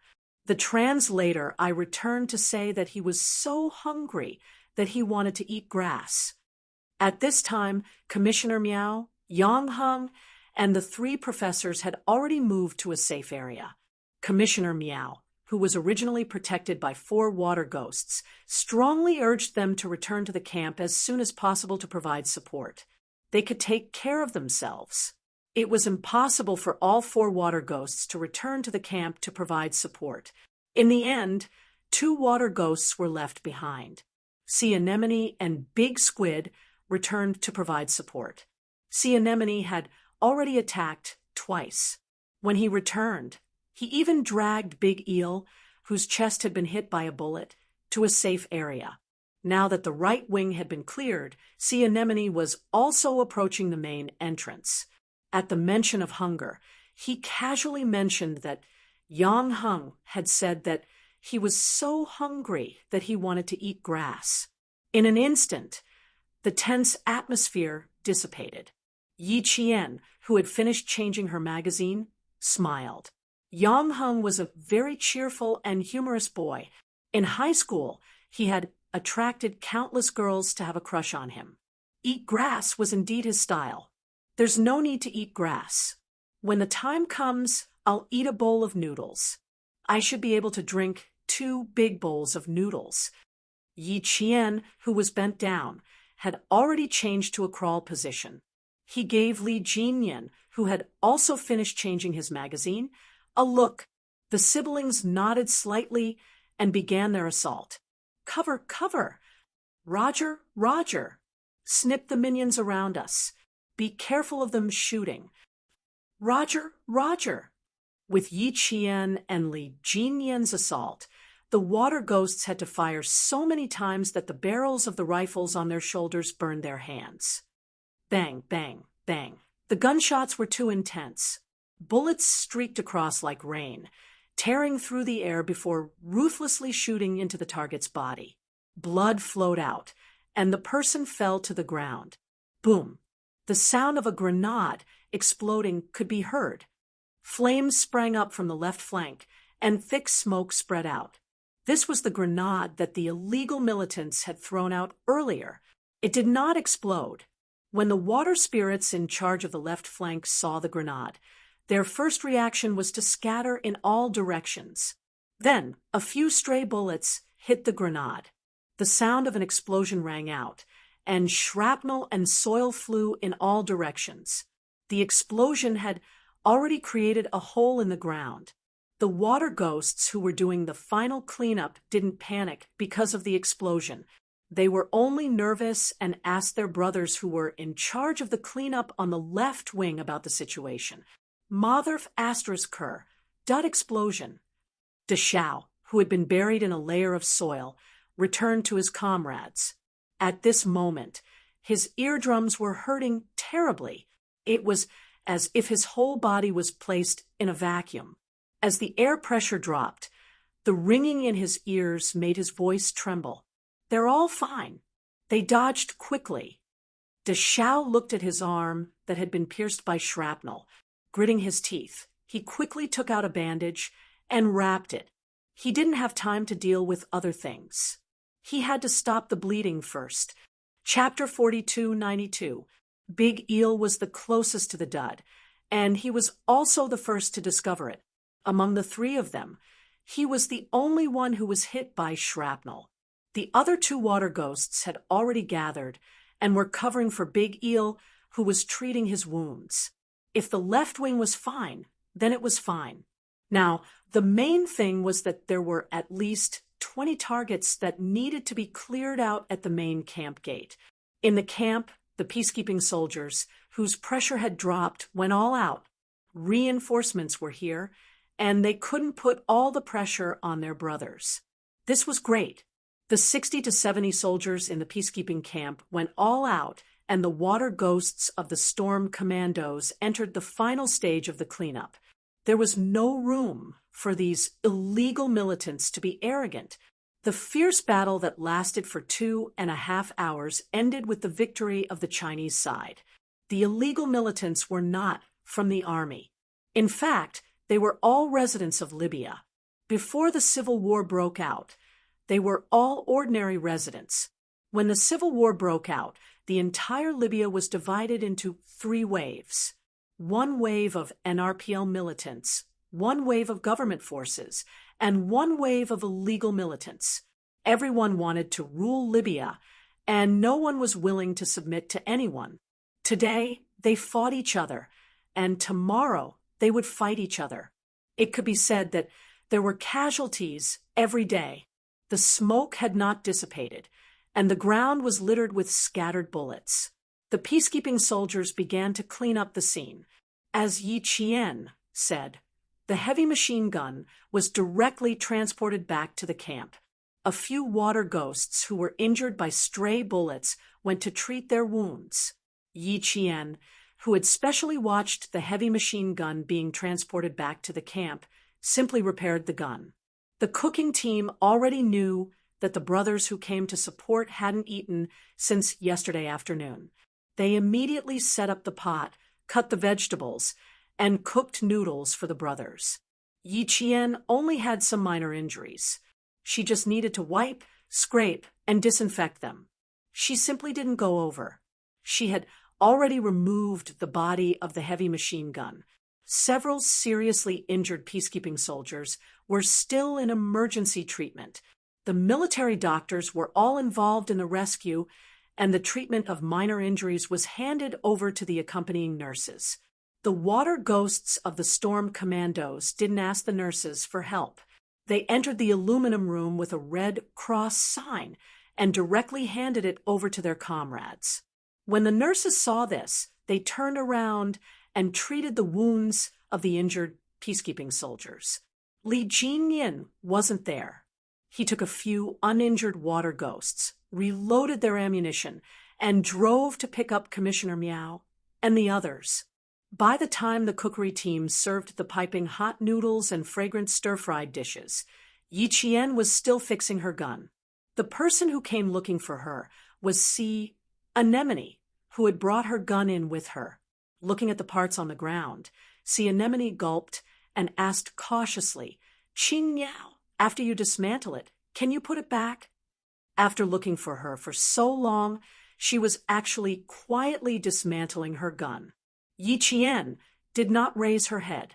Kneeling on one knee, she put the parts back together and said with a smile, "Of course, I'll put the gun back together the way it was dismantled."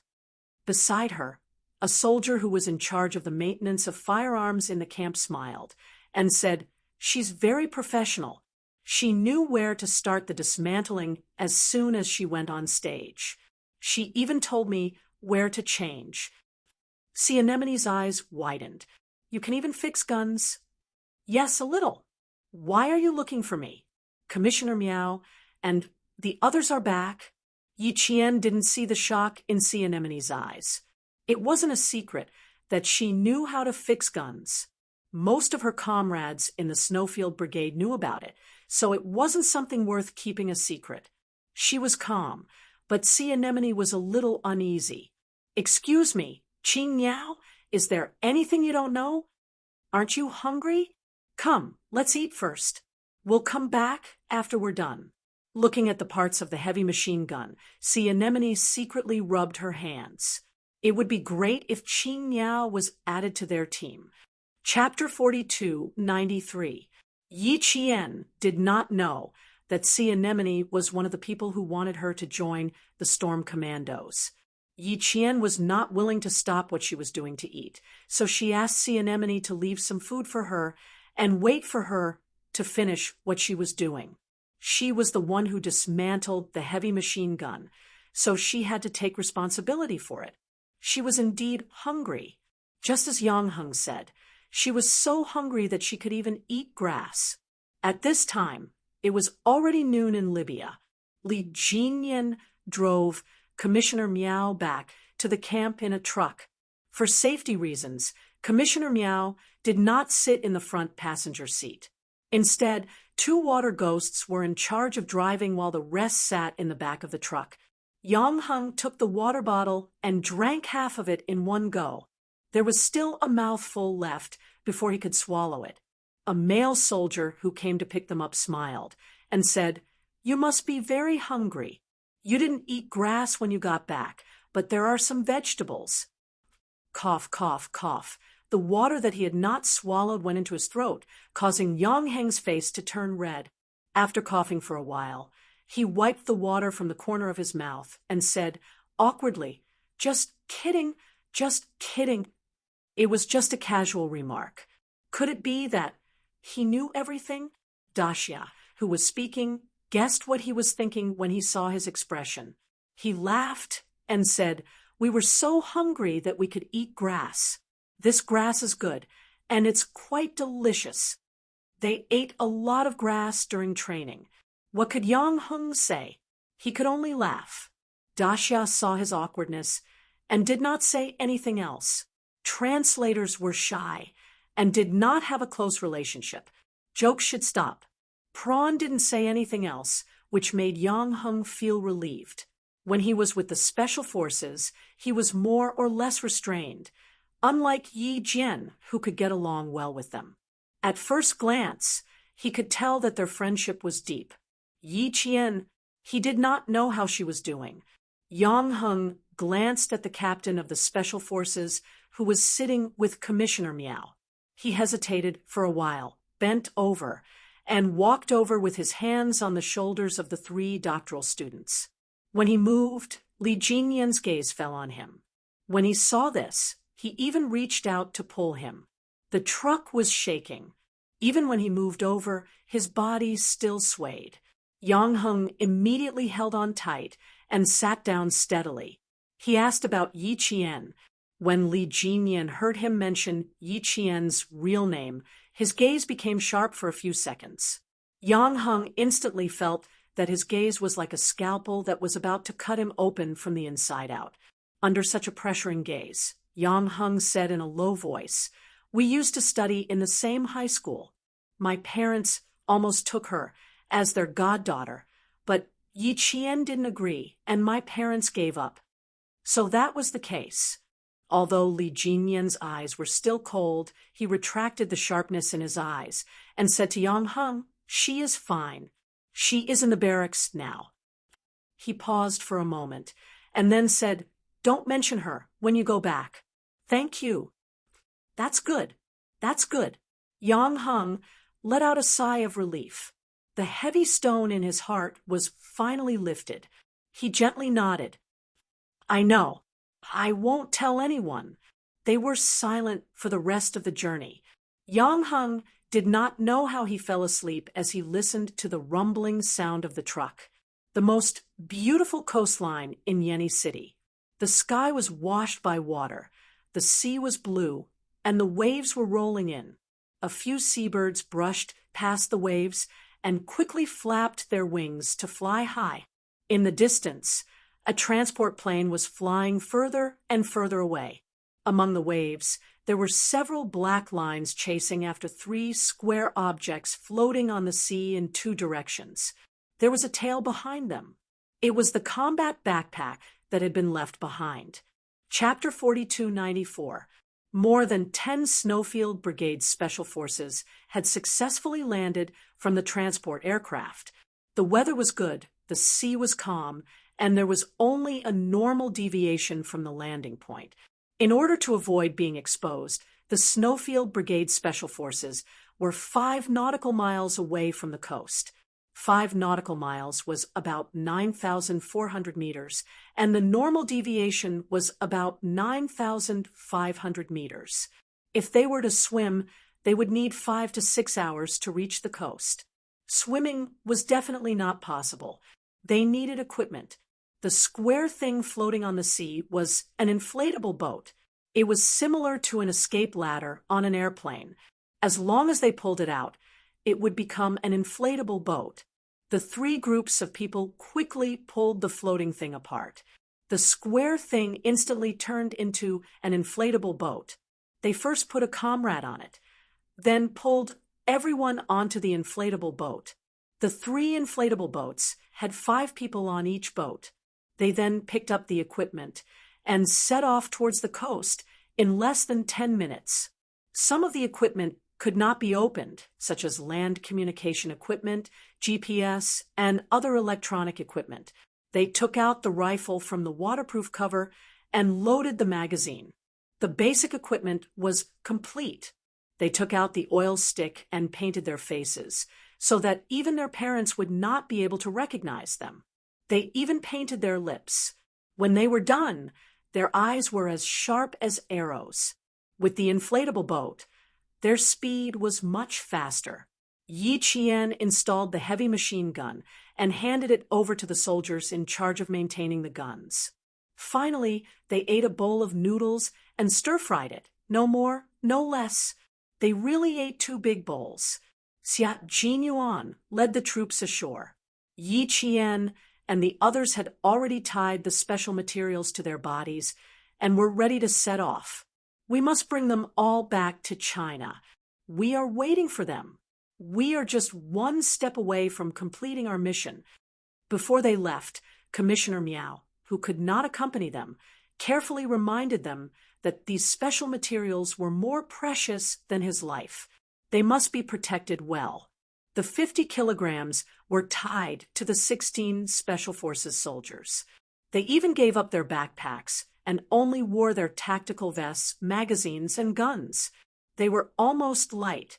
Li Jinyan wrapped the specially processed material tightly around his waist and said to Commissioner Miao, "Don't worry, we'll bring all 50 kilograms back to the country. Even if there's only 1 person left, we'll bring them back." Good, good, good. With tears in his eyes, Commissioner Miao raised his hand and gently patted the young soldier's shoulder. "This is our hope. We entrust our hope to you."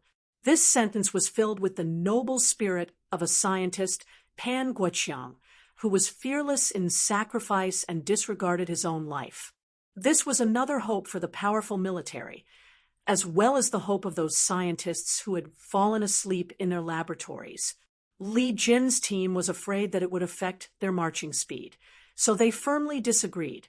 Commissioner Miao, Commissioner Tao, the 3 doctoral students, and the translator, Yang Heng, saluted him. This was hope.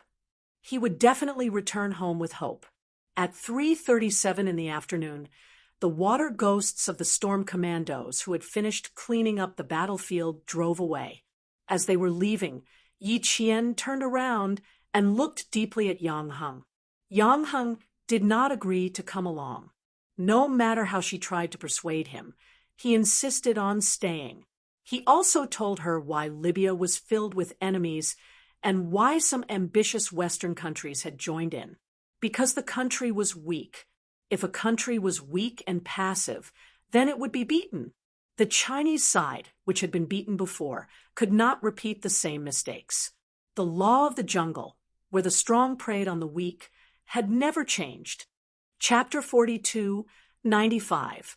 Looking back at her old friend, Yi Qian saw him smiling and waving at her.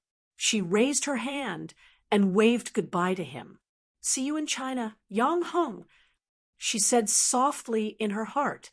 Xia Jinyuan led the soldiers to the coast. The platoon leader of the Chinese peacekeeping camp in Yenny City did not see them off. He was so busy that he wished he could split into 3 people. There were things to deal with in the camp, such as the post-war cleanup, and some things to deal with in the mines located in the depths of the rainforest more than 100 kilometers away from the camp. After Li Jinyan and the others left, the captain was talking to the person in charge of the mine, with a frown on his face. "That's tricky. We were attacked by the illegal militants for 2.5 hours today. The camp was injured, and a peacekeeping soldier sacrificed himself." The captain's face darkened at the mention of the sacrifice. "I'll try my best to send a squad over. We have to prevent them from attacking the camp again." It was unknown what was said on the other end of the line, but the squadron leader smiled bitterly. 2 classes, no more. The special materials sent to the camp will be taken out this afternoon. Don't worry, nothing will happen. Okay, I'll send 2 squads over. You guys try to persuade them again. If they do it once, there will be a second time.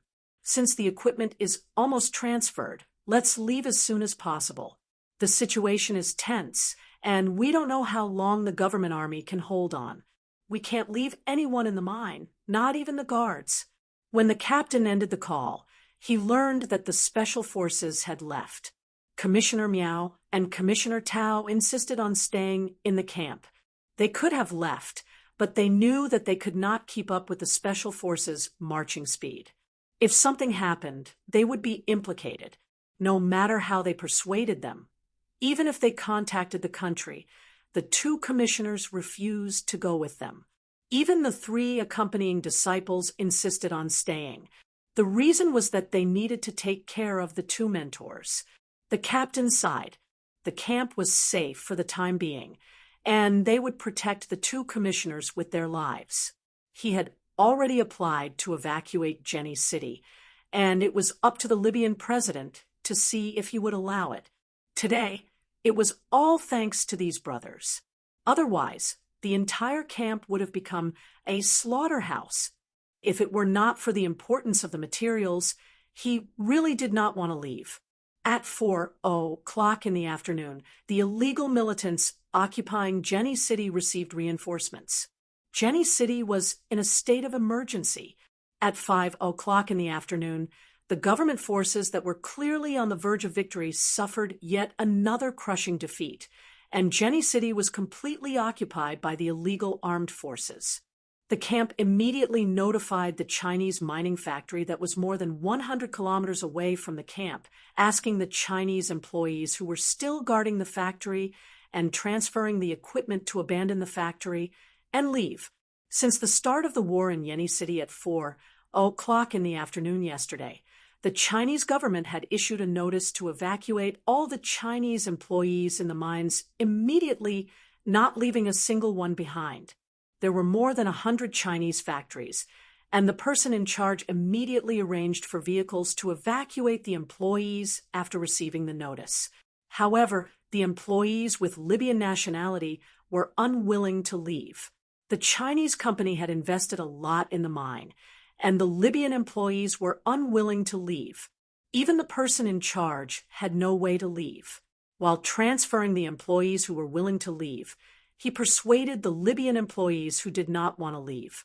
He swore to God that once the mine started operating, he would immediately invite them back to work. He even printed out the agreement, but in the end, it was to no avail. Until today, there were still 64 Libyan employees who were unwilling to leave. The person in charge of the Chinese side had tried countless times to persuade them, but they still refused to let them leave. That was until the illegal militants rushed in and aimed their cold, black gun barrels at the workers. Chapter 42, 96. At 4:30 in the afternoon, the mine jointly developed by Chinese and Libyan enterprises was occupied by illegal militants. All the Chinese and Libyan employees who did not have time to evacuate were controlled by the illegal militants. There were 12 Chinese employees, one of whom was the main person in charge, 2 of whom were technicians, 9 of whom were staff who evacuated important equipment in the mine, and 64 Libyan employees. A total of 76 mine employees fell into the hands of the illegal militants. The city of Jenny fell, and the Chinese peacekeeping camp in Jenny was completely evacuated. The captain had lost contact with the mine. He had no way of contacting the person in charge of the mine, who had been on the phone with him 2 hours ago. After failing to contact him several times, he had a strong sense of foreboding in his heart. Then he thought of the 2 squads he had sent to support, and the captain felt a little relieved. After ending the call with the person in charge of the mine, he immediately sent 2 squads to pick them up and drove directly. 2 hours had passed, and they should have arrived at the mine by now. Although he thought so, the captain was still worried. As he evacuated, he contacted the mine from time to time, but there was no news until 5 o'clock. The evacuation of the Chinese camp was not very smooth either. Jenny had fallen, and the government forces could not take care of themselves. When they evacuated, the wounded were sent to the camp, which indirectly increased the difficulty of the evacuation of the camp. They received the evacuation notice from the president, but there was no way to evacuate. Report. The captain, who was so busy that he could not split himself, heard the report outside the door. He put down the microphone and said in a deep voice, "Please come in." He still did not get in touch with the mine. Things were getting more and more troublesome. A soldier wearing a helmet and holding a gun walked in to report the latest news. "Captain, another 12 injured civilians have been sent to the camp for treatment." "Okay, I got it. We'll take them in for the time being." The captain's expression became more and more solemn. More and more injured people were sent over. The United Nations Medical Center was full, and the injured civilians began to be sent to the peacekeeping camp medical center in the 3 countries in Libya for treatment. Now, it was up to the United Nations. The captain, who did not have time to think about the situation of his brothers who had left, received a call from the Russian peacekeeping camp in Libya. Due to the tense situation, and because they learned that the Chinese peacekeeping camp was attacked by illegal militants, the Russian peacekeeping force sent a small team of 10 people to support the Chinese side and transferred some of the injured to the Russian peacekeeping camp. However, the captain smelled a trace of abnormality in the call with the Russian side. There were a total of 3 countries' peacekeeping forces in Yenny City: Russia, Britain, and China. Among the 3 countries, Russia and China often contacted each other and exchanged information. Britain rarely contacted each other and would not easily exchange information unless it was necessary to carry out peacekeeping operations. Even though Russia and China had good relations with the 2 peacekeeping forces, they had never sent troops to support them. Now that they had suddenly sent out their troops, their intentions must be deep. He did not know how the brothers who had left were doing. Jenny City was in chaos, and he was afraid that they would not be able to move around. Furthermore, they had important materials with them. Only the Chinese camp where attacked were the illegal militants. The company leader's expression suddenly changed. Even his aura became cold and ruthless. He originally did not want to disturb the Brotherhood Company who were leaving with the important materials, but now he had no choice but to disturb them. He needed to know how they were doing and whether they had encountered any difficulties. Chapter 42, 97. Just as he had guessed, the water ghosts of the storm commandos were having a hard time moving around. Although the peacekeeping camp was in the suburbs of Jenny City, it was still part of the city. After more than 2 hours, they had only just left the city and entered the jurisdiction of Cowell Town. As long as everything is fine, get to Cowell Town as soon as possible. I just spoke to Lieutenant Colonel Fong in Cowell Town. The situation in the town is still stable. A large number of government troops are stationed there. It's relatively safe for you to enter Cowell Town. After half a day, the water demons being safe and sound became the best news that the company leader had received. As long as they were fine, as long as they were fine, as long as they were fine. If a batch of brothers could leave, then so be it. After ending the call, the captain's expression relaxed. If they were fine, then the special materials they had brought with them were also fine. Li Jinyan and the rest were not too sure about the situation in Jenny City. However, after ending the call with the captain, Li Jinyan's sharp senses picked up on the captain's unusual behavior. After thinking for a while, he immediately contacted the Chinese camp in Cowell Town. The illegal militants have enough troops. The government troops have lost the initiative. The entire city has fallen. You're lucky to have left early. Otherwise, you would have been trapped. The president has issued a notice for Old Zhu and the rest to retreat as soon as possible. It's been more than an hour now, but Old Zhu and the rest have not retreated. They are being held back by the wounded civilians who were sent over. Lieutenant Colonel Fong, who was stationed in the camp in Cowell Town, said solemnly, "I've sent a battalion over to provide support. I hope they can leave safely. Also, we've lost contact with the mine. There are more than 10 Chinese employees who stayed behind because the Libyan employees did not cooperate. We can't contact them now, and we don't know how they are doing. We're waiting for the 2 squads that Old Zhu sent out to report back." Lieutenant Colonel Fong did not know that Lieutenant Colonel Zhu had not informed him of the current situation. He thought that the brothers who came to provide support would know, seeing that Li Jinyan had specifically come to ask about the situation in Jenny City. He told Li Jinyan the most serious problem at the moment. In the end, he said, the United Nations has called for an emergency meeting and sent members of the United Nations to negotiate with the leader of the illegal militants in Libya to stop the war. This was a domestic matter in Libya, and all peacekeeping forces were strictly neutral in their operations. They did not interfere with the internal affairs of the countries they were stationed in, and they were not biased toward any side in the conflict. Therefore, even if the illegal militants were to run amok in Jenny City, the peacekeeping forces had no right to interfere.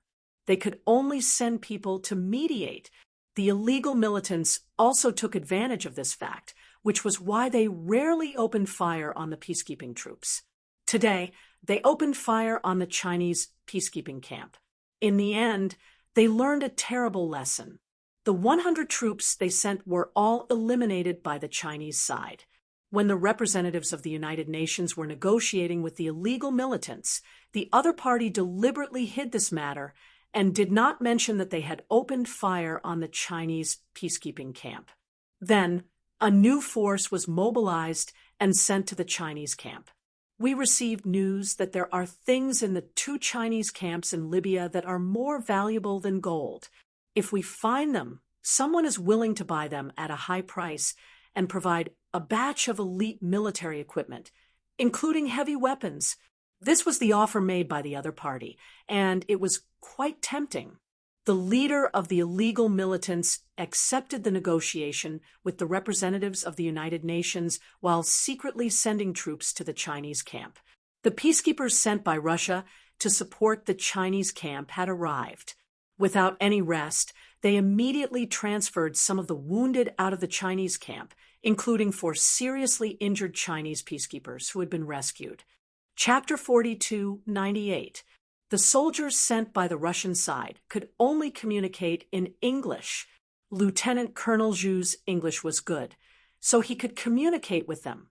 As for the peacekeepers, they couldn't communicate too deeply.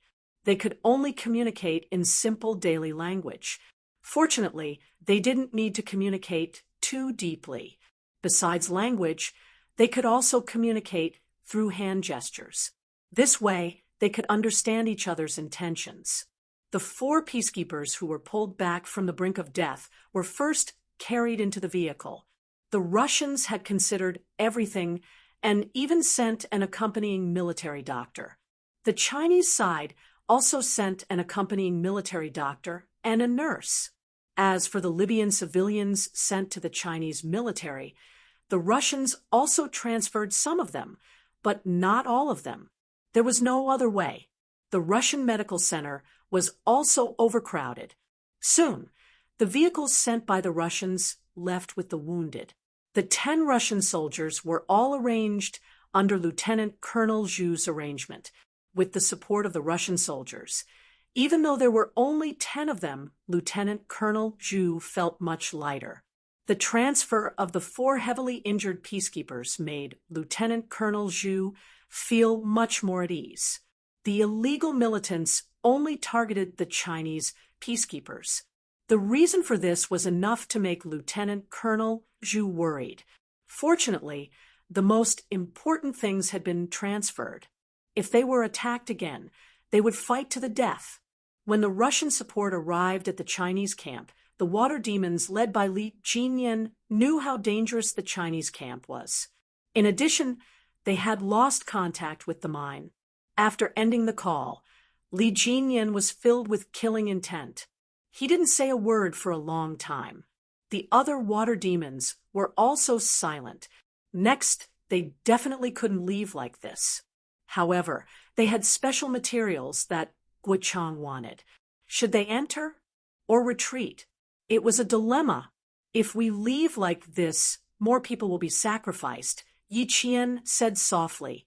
His slender hands gripped the rifle so tightly that the green veins on the back of his hands could be clearly seen. Yi Qian, who looked calm on the surface, looked at the commander of the entire team. Now, they were waiting for the commander to make a decision. Yi Qian opened his mouth. The team members, who were originally looking down, looked at their captain in unison. The atmosphere was so quiet that it was stifling. Their mouths and noses seemed to be covered, making it especially difficult to breathe. It was suffocating. Qing Yao was right. If they left like this, more people would be sacrificed. Demon King Li, who received the gazes of his team members, didn't change his expression. He was still as cold as before. He said to the Xia, "Contact the country." He was very calm, as if he could smoothly solve any difficult problem. Yes, de Xia nodded and immediately contacted the country. The situation in Yemen was tense, and the military had been paying close attention to it. Now, the Chinese side had sent 2 special forces to Yemen in secret. One of them was the ace of the special forces, and 15 of them were equivalent to the strength of a battalion. They would carry out the assassination operation and kill the leader. Contact the storm commandos and find out where they are right now. Contact the civil transport plane that arrived in Yani City this morning and ask it to return immediately to meet the storm commandos.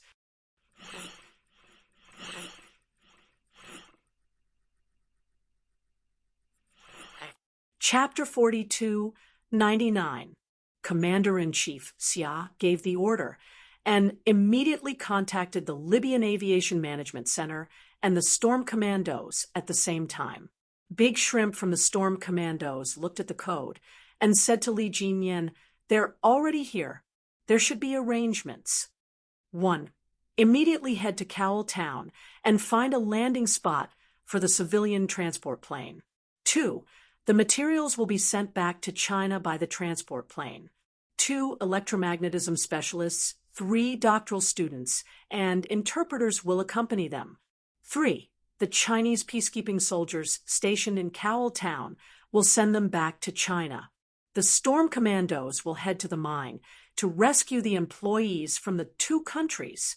For The civilian transport plane will enter the airspace of Cowell Town in 1.5 hours. The storm commandos must find a landing spot within this hour and a half. This was the order given by the Navy commander to the storm commandos. Commander-in-Chief Xia was the commander-in-chief of the army. Due to the different military branches, he could not give orders directly. The new orders and new arrangements lifted the spirits of the storm commandos. With that, the problem they were in was solved perfectly. The military portable received the satellite map of Jenny City and Cowell Town. Based on the satellite map and the information provided by the Libyan government, Li Jinyan found the most suitable landing spot as quickly as possible. Not the best, but the most suitable. This was because they needed to go to the mine to rescue the employees from the two countries. In order to shorten the travel time, they chose a suitable landing spot that was relatively close to the mine. At the same time, they also considered that Commissioner Miao and his group of 5 could reach the destination within 1.5 hours and successfully board the plane to return to China. 10 minutes later, the radar of the civil transport plane that returned to China, according to the original plan, was locked onto again. It completed a mid-air turn and flew to its destination. Lieutenant Colonel Fong of the Chinese peacekeeping camp in Cowell Town received the latest order and immediately sent a squad to a certain place in Cowell Town. The squad would escort the 2 commissioners and a batch of important materials back to China. Lieutenant Colonel Zhu also received the latest order and immediately arranged for a vehicle to escort Commissioner Miao and his group of 5 to their destination. We don't need to go to the mine for the time being. The higher-ups have made arrangements. In a corner of Jenny City, Case 7, who was wearing a military uniform of a different brand, said to Xia Jinyuan, who was also wearing a military uniform of a different brand, "Let's get rid of the cancer here. If the matter over there is still not settled, it won't be too late to go over and provide support." Xia Jinyuan stood in a dark corner where the sunlight could not reach. His tall and slender body leaned casually against the wall. When he heard the question, he asked calmly, "Did he say which Brotherhood company it was?" "No, I only said that he's strong." Case 7 shook his head. He squinted his eyes and said with interest, "Could it be one of our comrades?" "Has his head been kicked by a donkey?" Xia Jinyuan glanced at Case 7. The words that came out of his thin lips made Case 7's heart ache. "Do you think the military is too expensive? They even came in 2 batches? F***CK. You're the captain, you're smart." Case 7 shut up. A few of the team members who heard the conversation silently curled their lips. Yes, he wasn't wrong. His head had indeed been kicked by a donkey. A black shadow flashed in, followed by another black shadow. Xia Jinyuan, who was in the dark, looked lazy and casual a second ago. But in the next second, his eyes were cold like a ferocious beast that had just awakened. "We found the nest."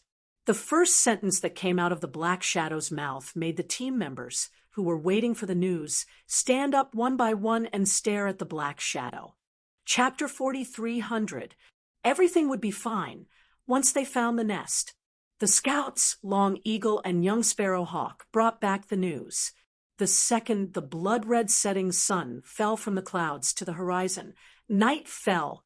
The haze of the night began to envelop the entire city of Jenny. Dozens of black shadows quietly swept past the dark corners and headed toward the port of Jenny. The target's coordinates were the port 6 kilometers away from the port. They would arrive in half an hour. The special forces with fierce eyes quickly began their combat deployment. The equipment brought by the Snowfield Brigade was several levels better than the lightly equipped Storm Commandos. Codename E6 was holding an anti-material sniper rifle with a range of 1,500 meters and a 12 7mm caliber M99. K7 was holding wireless equipment and infrared equipment. Explosives Master V8 was holding a C4 and smoke grenade. Explosives Master G3 was holding a fire control system. T6 was holding a personal computer. Everyone was equipped with a life support system and weapon subsystem. It could be said that they were currently carrying the most advanced personal combat equipment. They had almost everything they wanted. The ballistic calculator was turned on, and the three-dimensional battle dimensional electronic map of the entire port that Long Eagle and Young Sparrow Hawk had scouted was inserted into the computer. Xia Jinyuan began his combat deployment for the day. The first to be arranged was the sniper's position. Sniper E6 and observer Y6 quickly calculated the best all-around sniping position according to the dimensional electronic map and the ballistic calculator. The sniper's position is also our retreat route. After cutting in from this line, Xia Jinyuan scanned the electronic map with a laser pointer in his hand. His expression became colder under the faint light of the computer screen. The attack point's coordinates are 20 meters to the left of the port's entrance. The retreat point's coordinates are position A of the port's unloading area. Sniper E6, cover us and clear out the heavy firepower. Understood. Sniper E6 and observer Y6 nodded at the same time. Explosives Specialists V8 and G3, cut in from here. Use Aqua Regia to dissolve the metal door. Clean up the mess inside first. Understood. V8 and G3 quickly looked at each other and nodded slightly. Aqua Regia, also known as regal acid and nitrohydrochloric acid, was a very corrosive liquid. It could melt steel directly when poured on it. It was a very common invasion tactic in individual combat. Aqua Regia was easy to decompose and had the smell of chlorine. It could not be prepared in advance and had to be prepared on the spot. Long Eagle, Young Sparrow Hawk, you two provide the distance of the route. I want the distance to be precise as 0. You understand? The distance of the route was directly related to the success or failure of the entire battle. After Xia Jinyuan finished speaking, he stared at the two of them coldly and said, "My life is in your hands." Understood. The two scouts nodded. They had brought laser rangefinders with them. Combined with the wall-penetrating infrared, it was completely possible. Following Captain Xia Jinyuan's arrangement, the Special Forces soldiers who were hiding in the dark all knew their positions and how to cooperate with each other. The computer closed, and the cold light on the screen disappeared instantly.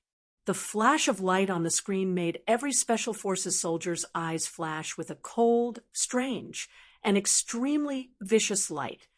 Set off. After the final order was given, all the Special Forces soldiers walked out of the darkness and into another darkness. The Snowfield Brigade and the Storm Commandos had different combat styles.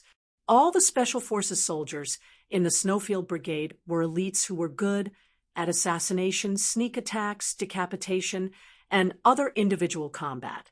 As the most elite Special Forces soldiers in China, who were completely unknown to others, the combat power of one person was ordinary.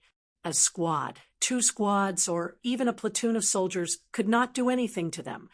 Chapter 43:01. This time, they were carrying out Operation Decapitation. They were going to decapitate the leader of an illegal armed group that had secret ties with a Western country. Mission code, Operation Sandstorm. It was unknown if the negotiations between the representatives of the United Nations had been effective, but the fighting in Jenny City had become much weaker. Of course, it was possible that the government forces were almost completely wiped out, leaving only the stubborn soldiers who had yet to be taken care of. The Black Shadow shuttled through the city like a ghost. It was so fast that it seemed like its heels didn't touch the ground. It was as if it was floating all the way, disappearing without a trace in the blink of an eye. A transport plane finally landed on its fourth attempt after 3 test landings under the guidance of a flash stick. Commissioner Miao, Commissioner Tao, 3 doctoral students, and translator Yang Heng boarded the civil transport plane at 6:27 in the evening to return to China. However, they needed to transfer midway. Yang Heng boarded from the back of the plane. When he was a few steps away from the cabin, he turned around and looked behind him. At this time, the sky was already dark. Standing in the hazy night sky, he could only see silhouettes and blurred faces. Even so, Yang Heng could still see Yi Qian's figure among the male soldiers at a glance. At 168 meters, she was tall in a group of girls, but in a group of male soldiers, she was especially petite. Her petite body and petite figure was holding the exact same rifle that the male soldiers were holding. Standing there, her figure was as straight as an arrow that pierced through the clouds. Her aura was not inferior to the male soldiers at all. In fact, she was even more stubborn and cold than the male soldiers. This was the completely unfamiliar Yi Qian. It was like another Yi Qian that was unfamiliar to him. A Yi Qian that was never known by the students or even her friends. Working in a high-risk job and fighting side by side with a group of Special Forces soldiers as a student, this Yi Qian was getting further and further away from the Yi Qian that he was familiar with. She was becoming more and more different. Take care. I'll wait for you to return to China. Yang Heng didn't know if she would see it, but his gaze had been fixed on her the entire time. He nodded slightly and silently said that in his heart. He turned around and walked into the cabin, taking the special materials with him as he embarked on the journey back to China. Soon, the transport plane took off again. The rumbling sound was like an avalanche as it returned to the sky with a strong gust of wind. In a short while, it turned into a black dot. Only the lights on both sides of the plane were flashing like stars. Finally, it disappeared into the night. Calling the command center. Our plane has taken off safely and will land at Dilua Airport in 8 hours. We will land at Dilua Airport in 8 hours. Roger, roger. Radar lock complete. Radar lock complete. In the sky, the captain called the command center. On the ground, Li Jinyan got in touch with the Navy commander and reported their latest news. They had already left the temporary landing point of the transport plane and were heading to the mine to rescue the employees of the 2 countries who were being controlled by the illegal militants. Lieutenant Colonel Zhu finally received the latest news about the mine. Of the 2 squads of soldiers he sent out, 3 of them rushed back and reported everything they knew about the mine. There are more than 70 illegal militants controlling the mine. The radio has been blocked by them, so there is no way to contact the outside world. There are still illegal militants on the way. We temporarily drove the car into the forest to hide. We will come back on foot. Lieutenant Colonel, we have to send troops as soon as possible. The soldier's report made Lieutenant Colonel Zhu's thick eyebrows knit together. There were already more than 70 illegal militants. If they encountered them on the way, then the Special Forces brothers who were going to rescue them would have to fight fiercely again. Chapter 43:02. Colonel Zhu listened to the soldier's report with furrowed brows. After a moment of silence, he turned around and stopped in front of a military map. This was the military map of the entire city, including the rainforest where the mine was located. "Where exactly is the car parked?" he asked the soldier. The soldier pointed out the approximate location where the car was hidden on the military map. Colonel Zhu's eyes flashed with joy. Without waiting for a moment, he entered the tent and asked the soldier to contact the Brotherhood company that went to rescue the hostages. After several communications, Colonel Zhu finally got in touch with the storm commandos that had already entered the rainforest. The mine located in the northwest of the city was located in the rainforest. The rainforest was divided into two parts. 59% of the rainforest belonged to Libya and 41% belonged to the neighboring country. It was rich in minerals. Libya was rich in minerals, forests, and other resources.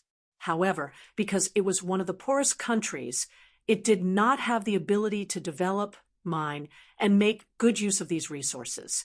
The Chinese mining company and the Libyan mining company signed a 5-year contract to develop and share the resources together. When Li Jinyan was talking to Colonel Zhu, the big mermaid pointed at a red sandalwood tree and said to Yi Qian, "Only Libya has such a big red sandalwood tree. Unfortunately, to the Libyan people, this is just a tree. It can't change anything." Red sandalwood was the world's top furniture material. There was a saying in our country, "An inch of red sandalwood is worth an inch of gold." After a short rest, Yi Qian used his hands like a fan to fan himself. The air was a little stuffy. After 4 consecutive days of sunny weather, Yi Qian was soon greeted with a heavy rain. The rainforest was the same. She raised her head and looked at the red sandalwood tree that required 2 grown men to hug. This was the first time she saw a red sandalwood tree. If the great mermaid did not point it out to her, she would not have known that she had been so close to the red sandalwood tree. It was said that an inch of red sandalwood was worth an inch of gold. He touched the rough bark of the tree and sighed softly. The resources were rich, but because of poverty, they could not make use of them. This allowed the valuable red sandalwood tree to survive. She did not know if it was a blessing or a tragedy. It seemed like the tragedy was greater than the blessing. The big mermaid thought of something. After that, she fell silent. 3 minutes later, Li Jinyan ended the call and spoke to Sea Anemone in a low voice. After another 2 minutes, the water ghosts received a piece of good news. There was a hidden truck with a full tank of gas, and with any luck, it would be able to drive through. Every vehicle in the peacekeeping camp was equipped with a GPS. At present, it seemed that the vehicles were still in place and had not been driven away by the illegal militants or the Libyan residents of the rainforest. This was good news. Although the car was parked at a place where they had to take a detour, it was better than walking on 2 legs. The group of 16 continued their rapid march. They were 64 kilometers away from the mine. The price to pay for such a close distance was that they had to carve out a path in the rainforest, a path that no one else would take after they had walked it. There was no path at all for the closest distance, and he had to rely on his own 2 feet to create a path. He went straight through the dense forest where there was no path, and the mosquitoes were as large as mutated species in the rainforest. The primeval rainforest here was different from the primeval rainforest at the border of Yun province. Sometimes the trees in Yun province's primeval rainforest would reach the sky. Due to the lack of sunlight, there were only very short shrubs on the ground. The pine needles on the ground were thick. As far as the eye could see, there were straight tree trunks with very few shrubs. But here, there were all kinds of unknown trees that were taller than a person. Between the trees, there were extremely dense shrubs, and within the shrubs, there were also thorny vines that grew and intertwined. With one step, the entire person would disappear. Chapter 43:03. He equipped the rifle in his hand with a military knife and used the military knife to cut a path to both sides. Just like that, he forcefully cut a path. It was already 7:32 in the evening. The mine's power plant was restarted, illuminating the entire mine as if it was daytime. Armed, illegal militants were guarding the mine. The people inside couldn't get out, and the people outside couldn't get in. The peacekeepers who had been watching the mine hid behind the leaves of a wild banana tree. Their hands tightened as they held their rifles, and their eyes stared ahead without blinking. 2 peacekeepers had taken the risk to enter the mine. Now, the power plant was turned on, and the power grid was working again. There was no way out. They didn't know if their brothers had returned safely or if the government would send reinforcements. To be honest, they didn't have much hope that the government would send reinforcements. With Yemen in such chaos, the government couldn't even take care of itself. How could they send any extra troops? It was up to the Libyan mine companies to come up with a countermeasure. It finally started to rain. It wasn't a drizzle, nor was it heavy. Instead, it was a torrential downpour that made the leaves and the ground rustle. Port SAS, which was located in the northwest of Yemen, looked abandoned from the outside. It was so dilapidated that weeds grew everywhere. A few dark trails passed by in the heavy rain, silently entering the port. There were countless large ships with rusty decks that hadn't sailed for a long time. There were also a few large ships in the harbor for maintenance. In the rainy night, it was like a dormant beast waiting to wake up. The leader of the illegal militants, Chloe Caesardin, was hiding in Port SAS. No one would have thought that this illegal militant leader, who started wars from time to time, had always been there and had never left. These abandoned ships weren't really abandoned. They were all used by Chloe Caesardin. All the reinforcements needed to enter Yemen, including the rebel General Arwa, were sent from here. This was an important port that led to the Atlantic Ocean. Along the coastline, one could enter all the ports in Libya. Chloe Caesardin had sent the illegal militants into Yemen through the port. After entering the port, Sniper E6 and Spotter Y6 immediately left the team and found their vantage point. This was their comrades' escape route. They had to guard it well. Sniper in position, Spotter in position. The 2 hidden under the tarpaulin reported their positions. The anti-material rifle was set up, and the photoelectric sight was calibrated and aimed at a certain spot. There, Luo Kesardin's sentries were keeping a close watch. A rainy night was a very convenient time to commit murder. The intertwining rainwater was pouring down, and even the slightest movement would be covered by the rainwater. According to the information provided by the government forces, Chloe Caesardin was in the abandoned ship numbered 11662 in the middle. All the black shadows snuck into the abandoned ship as fast as they could without alerting the hidden sentries.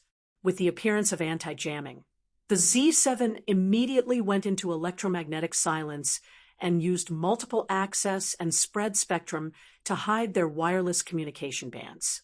A few green figures appeared on the screen. Z7 stretched out his hand and clenched his fist. It meant that he would deal with all 5 of them in one go. The aqua regia was poured onto the iron sheet. After a puff of smoke, a big hole was melted out of the tightly locked iron door. Then, the door was gently pushed open bit by bit. 3 black shadows rushed forward fiercely and instantly killed the 3 outermost guards. Chapter 4304. There was no sound, no struggle.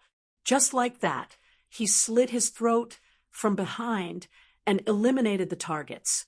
Forward, turn left. 2 people eliminated. Z7 spoke softly. He took down the 3 shadows that had eliminated the targets and continued to move. Not long after, he saw that the 2 targets had been eliminated. The reason why an assassination was called an assassination was that it had to be done quietly and without alerting anyone, including the target. From the beginning of the operation to the end of the evacuation, they had to come and go without a trace. However, although the harbor where Chloe Caesardin was hiding seemed peaceful, it was actually filled with danger. As the captain, Xia Jinyuan could not guarantee that the entire process would go smoothly. Therefore, he had arranged for an ambush in advance to preserve his strength until the very end. Over. K7's cold and monotonous voice came through the earpiece. He was the most suitable person for this kind of sudden attack. He was an assaulter after all, The comrades who had entered could no longer see their targets. They had all been dragged to a corner to avoid being discovered. The 5 of them were neither sentries nor patrolling soldiers.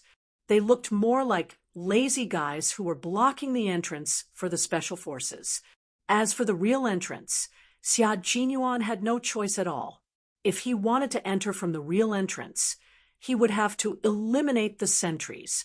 It was not easy to eliminate the sentries, but the difficult part was after the sentries were eliminated. What if he was discovered? Therefore, he never considered entering from the real entrance for every assassination operation. Instead, he would create another entrance to ensure that no one would notice. However, after entering the cabin for real, Xia Jinyuan quickly realized that the information provided by the Libyan government might not be accurate. The intelligence indicated that Klo Caesardin was a cunning leader of illegal militants who had high-tech weapons by his side. Other than the sentries they had infiltrated, there were no other high-tech weapons in the cabin. Other than the radio waves captured by Z7, there was not even a basic infrared device. There was surveillance equipment, but it was useless after Z7 hacked into it. Reinvestigate. Realizing that the information was not accurate, Xia Jinyuan made a prompt decision. He had Z7 hack into the surveillance equipment to see if he could find any clues. Z7's main focus was electronic information warfare. His comrades around him were on high alert. His fingers flew across the screen and quickly hacked into the equipment's database. After checking all the surveillance cameras and filtering through them several times, Z7's eyes lit up after 10 minutes. Klo Caesardin wasn't hiding in the abandoned ship 11662. Instead, he was hiding in another abandoned ship through the entrance of the abandoned ship 11662. Fortunately, the 2 ships were side by side, so there was no need to change the battle deployment. You're cunning enough. Unfortunately, you've run into us, Z7 said in a low voice with a cold smirk on his face. Let's go, brothers. This time, we're going straight to the enemy's lair. The shadows hiding in the crew room came out one by one, heading towards the entrance to the real thieves' lair. Outside, the wind and rain interweaved, and the sea surged with waves one after another. The waves hit the tall hull of the cargo ship and created waves that could make people dizzy. The waves were big, but the abandoned ship did not move or sway, as if it had taken root. They were all abandoned ships that could carry up to 400,000 tons. Now that they were stranded on the beach, they were like small islands. The waves could not move them at all. They did not enter from the abandoned ship 1162. Instead, they walked out of the abandoned ship 1162 and braved the rain to board the abandoned ship where Klo Caesardin was hiding. 20 minutes later, Xia Jinyuan successfully led his team into the cabin. This time, Z7 did not follow them. Chapter 43:05. Just as the intel said, Klo Caesardin was equipped with high-tech weapons. Z7, who had infiltrated the probe's database, first hacked into the other party's wireless communications. Then he silenced his own wireless communications, only receiving and not sending. Z7 controlled all the surveillance equipment on the ship to provide timely information to his comrades in the complicated cabins below, including the way to enter Klo Caesardin's lounge. The darkness before them was no longer as dim. Yellow lights illuminated the complicated cabins from time to time. Armed, illegal militants could be seen everywhere. The Snowfield Brigade's special forces had a hard time moving forward. With every step, they had to crouch and dodge one whistle after another with the help of the infrared wall-detecting equipment. Then, with the help of the individual thermal imaging equipment, they narrowly avoided the whistles hidden in the dark.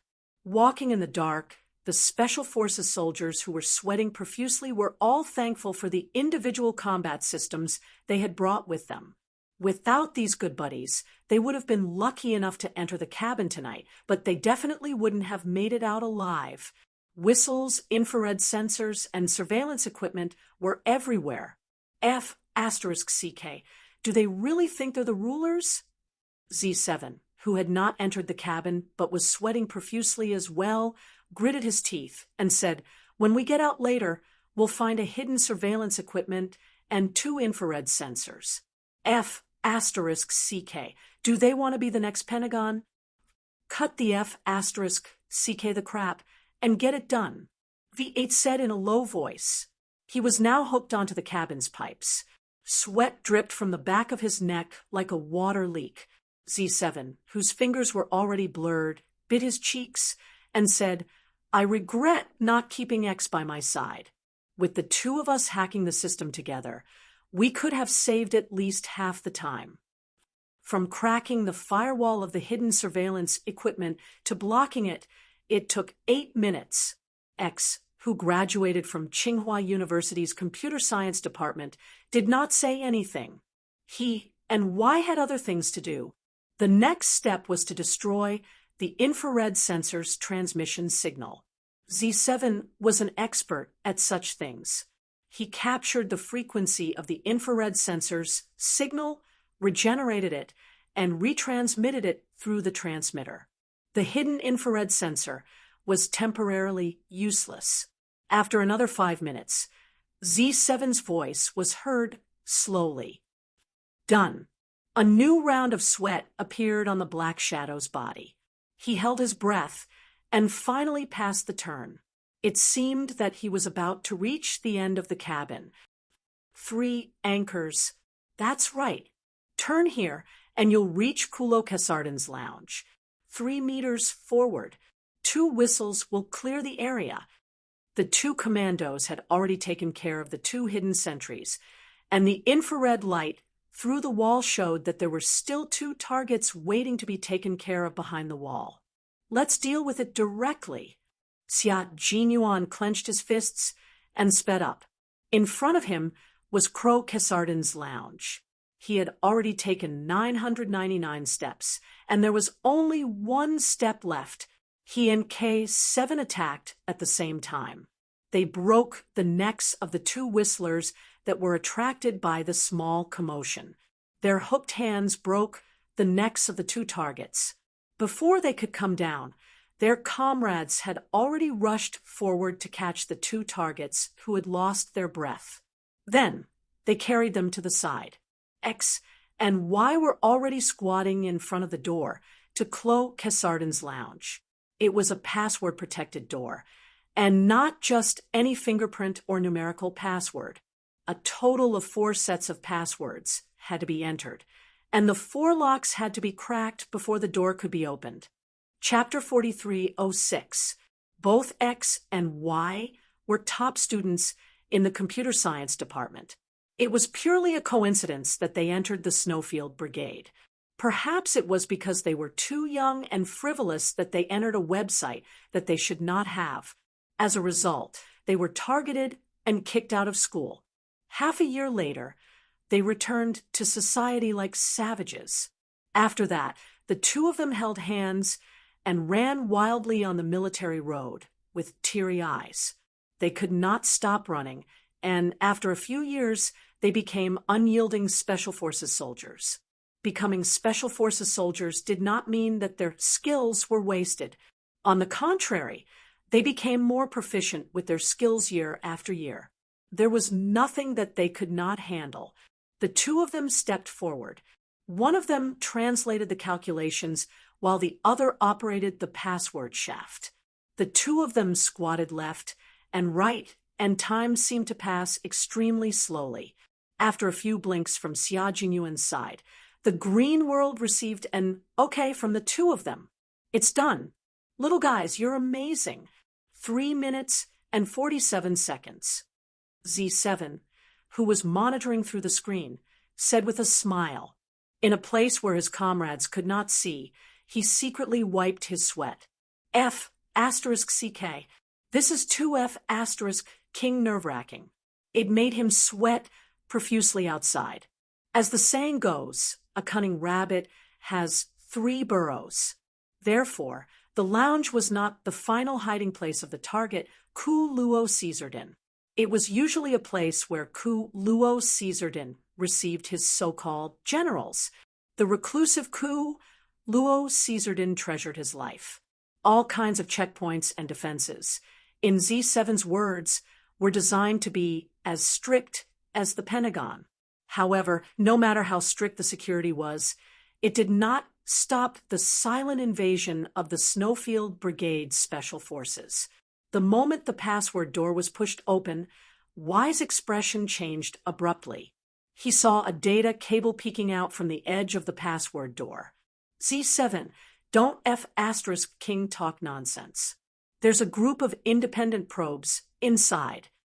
Y's words made everyone's expression change. Z7, who was outside, said with a smile, "It's okay. Go in boldly. Your brothers will protect you. We'll be with you. CK. Speak human. Thank you." Y's face contorted. Only then did he calm down. It meant that he had discovered it in advance and had already taken care of it. Xia Jinyuan, who was at the back, was so shocked by this that his back was sweating. Hearing this, he let out a sigh of relief and gestured to G3, who was also at the back, to follow them. Then, more than 10 Special Forces soldiers quickly entered the lounge. Z7's low voice came from the earpiece, telling his comrades that there was a whole other world behind the lounge. The person who provided the government with the information had a very bad conscience. The information was not even half true and half false, other than telling the government where Clo Caesardin was hiding.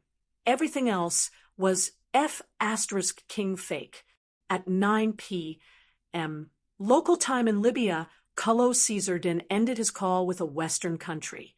3 days later, another batch of new weapons arrived at the port, and there were only 2 things he needed to do: destroy all the Chinese mines in Libya, make the Libyan government take the initiative to attack, make the Libyan mining companies unilaterally terminate their contracts, and make all the Chinese mines leave Libya. Secondly, all the minerals produced by China's mining factories in Libya in the past month will be provided. Apart from that, it would be even better if there were some documents and information. He only needed to complete these 2 tasks. Once they were done, the 2 batches of weapons that arrived at Port Sask would be immediately replenished. Ku Luo Caesardin happily agreed to cooperate. If he wanted to become the Libyan president, he needed the support of a country. It did not matter which country it was, but the prerequisite was that he had to be provided with weapons. Chapter 4307. Of course, he wouldn't let the country that supplied the weapons suffer a loss. He would work hard to maintain a cooperative relationship and eventually achieve mutual benefits. Ku Luo Caesardin waited for the arrival of the new weapons 3 days later, but he didn't know that he would never be able to guard them. Outside, a massacre was underway. This time, the Special Forces of the Snowfield Brigade were like the Grim Reaper, taking care of Ku Luo Caesardin's bodyguards in the fastest and most brutal way possible. In the depths of the large cargo ship, sticky blood flowed all over the floor and seeped into the corners and crevices. The fallen illegal militants were all tall and strong, completely incomparable to those outside who had long arms and legs but were thin and weak. These people were all Clo Caesardin's personal guards. Now, one by one, they fell to the ground, their expressions ferocious and filled with disbelief as they died with their eyes wide open. All the alarms were disabled, and the only exit was locked. There was no way to leave, not even if they shouted for help. They didn't even know how these people got to the bottom of the ship. Clear. Clear.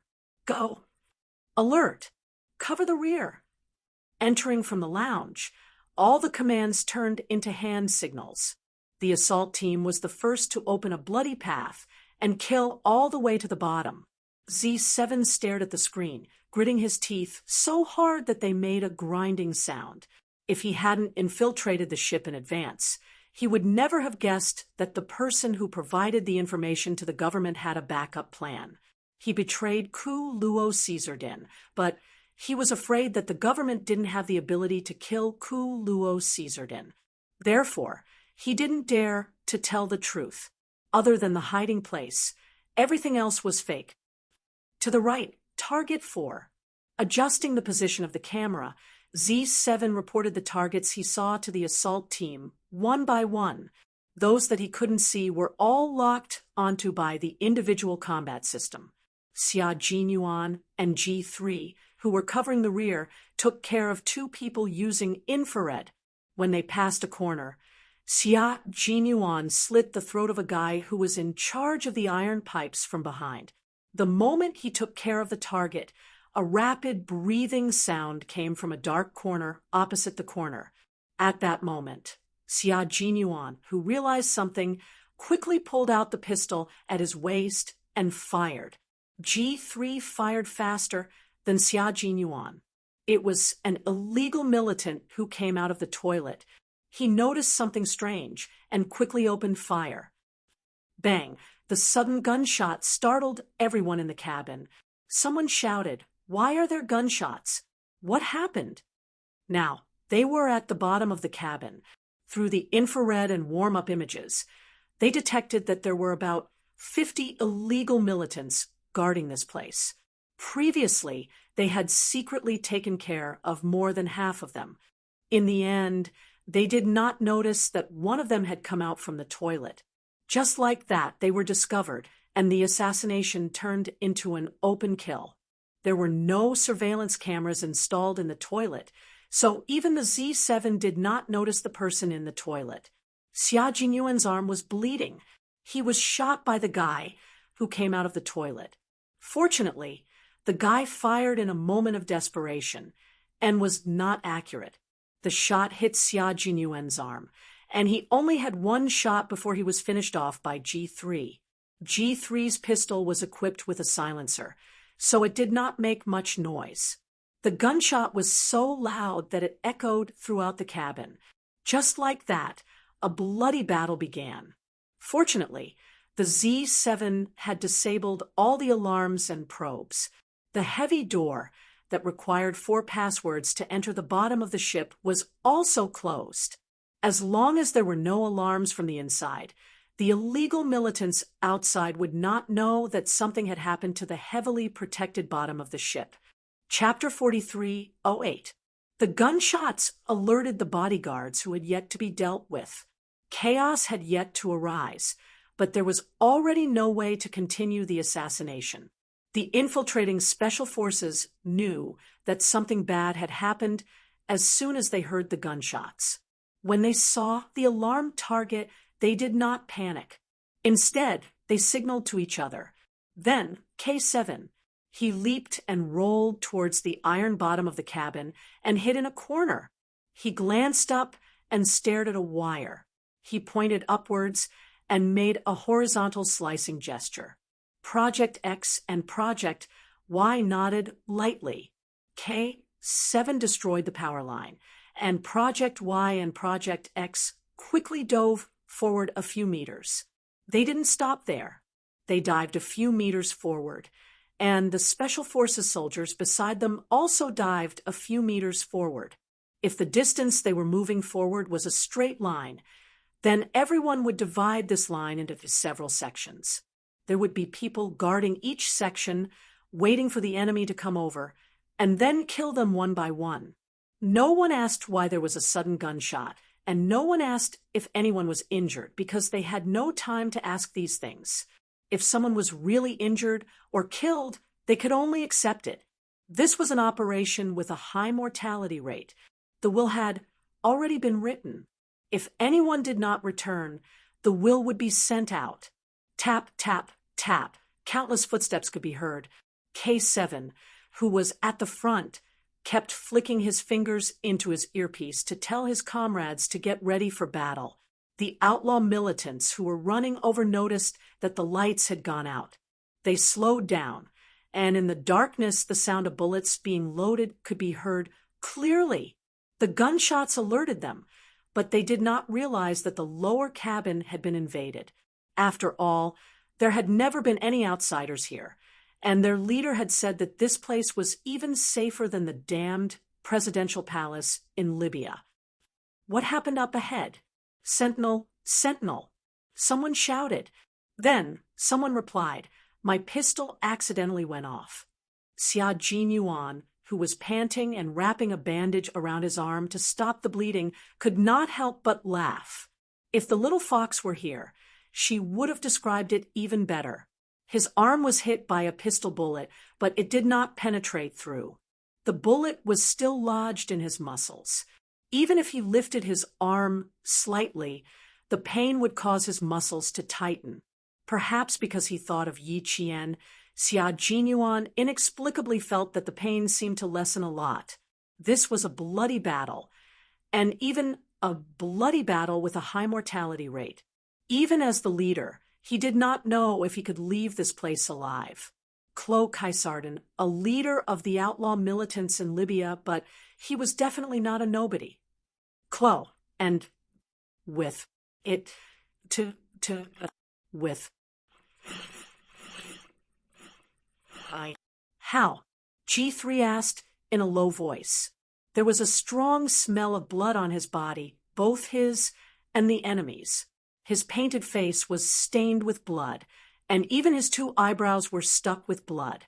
They were stiff, like 2 stiff eyebrows drawn by the clumsiest makeup artist. Xia Jinyuan finished the last step of the bandage with his teeth. He smiled coldly and said, "You can carry on until you leave here alive. Have you finished clearing them?" "Of course. There aren't many left." G3 curled his lips, and a cold smile appeared in his eyes. The air in the lower cabin was getting worse, and the sticky smell of blood filled every corner. The fight had already begun. The outlaw militants, who had entered the ambush circle of the special forces, finally realized that their place had been invaded.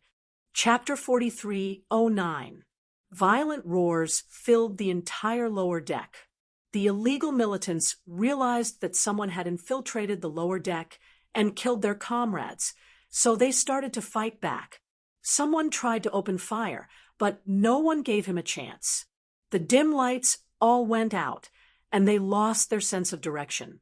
They were quietly taken care of in the dark. Don't give them too many chances to open fire. The king of the Snowfield Brigade gave his order. He didn't like to fight head-on, and he didn't like to see his comrades sacrificing themselves for the sake of a battle. He didn't like this kind of brainless battle at all.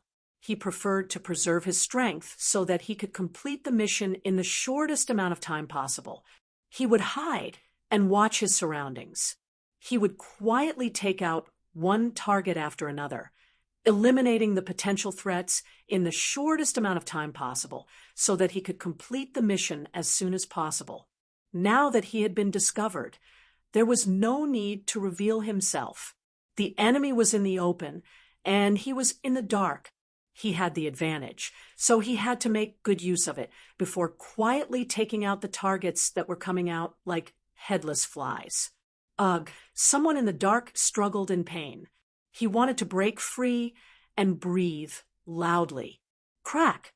The sound of a cervical vertebra breaking was heard, and the person who was still trying to break free fell to the ground with his head in a strange position. His face, back, and buttocks were facing up, but the back of his head and chest were facing down.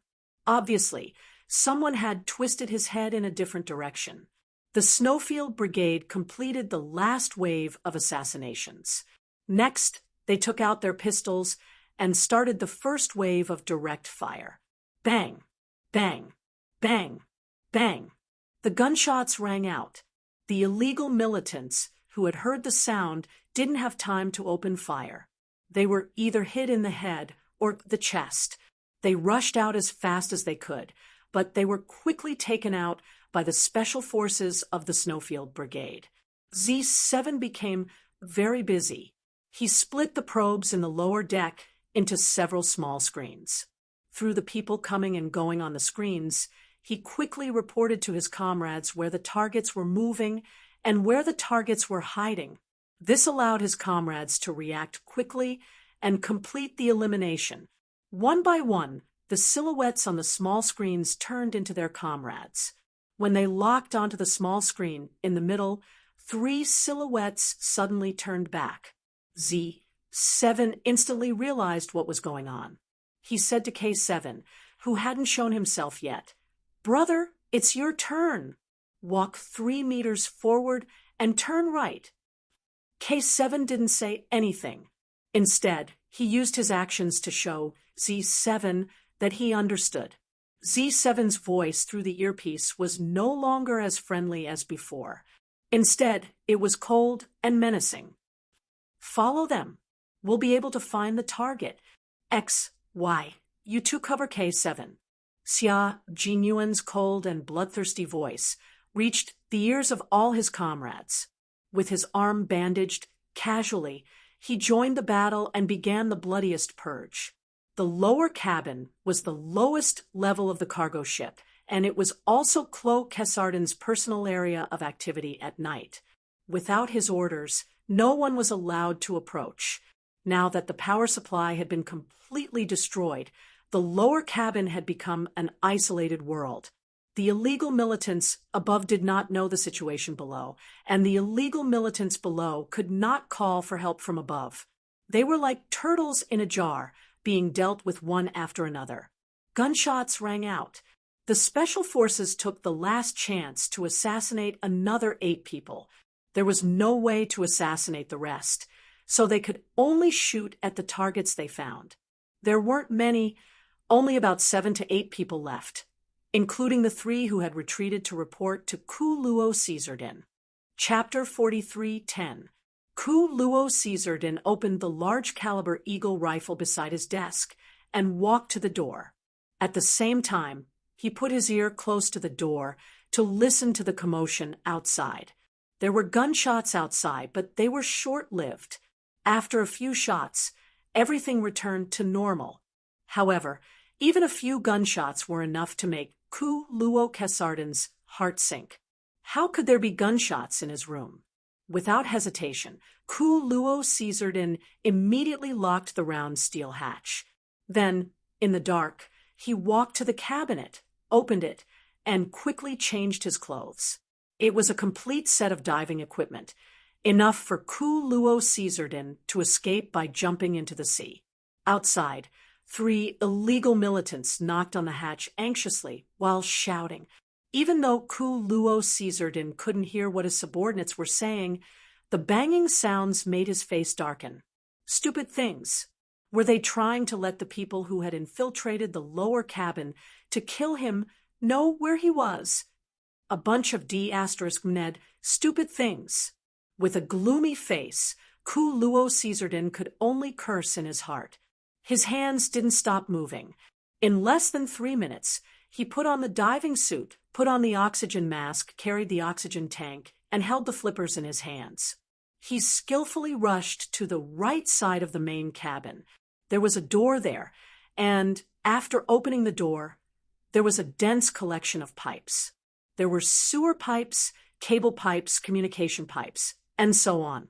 This was the bottommost layer of the entire cargo hold. If they walked further, they would reach the drainage port. Through the drainage port, they could directly enter the sea and leave. The aqua regia was poured onto the round hatch. The tightly shut hatch was impenetrable under the corrosive effects of the aqua regia.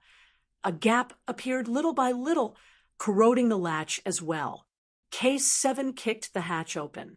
Through the night vision goggles, there was no one in the cabin. There was only a pile of clothes scattered beside a cabinet in the corner. Project X rushed forward to pick up the clothes. His body temperature is still there. He couldn't have escaped for more than 3 minutes. Here, I found a small, tightly shut door. It was very short and required him to bend down to enter. With a tense expression, he pulled it again and again, only to find it locked from the outside. The entrance to the drainage pipe. He wanted to escape through the drainage pipe. The clothes that he took off showed that he had changed into a diving suit. Why said as he used the Aqua Regia again. This time, the Aqua Regia was more useful than bullets. Bullets could not penetrate the thick steel door in a short time, but the highly corrosive Aqua Regia could do it. Q King, Kulo Caesardin is planning to escape through the drainage. K7 reported the news. Then, the sound of running came from outside. His comrades who had cleared all the targets outside rushed over. It was already the most critical moment. How could they let him escape? E6, E6, the target is preparing to escape through the drain. Head to the drain to kill him. Z7, continue your wireless shielding. Xia Jinyuan, whose face was as cold as a thick layer of ice, adjusted the deployment. Next, all of them would leave through the drainage outlet, so the plan to retreat by the original route was cancelled. Got it.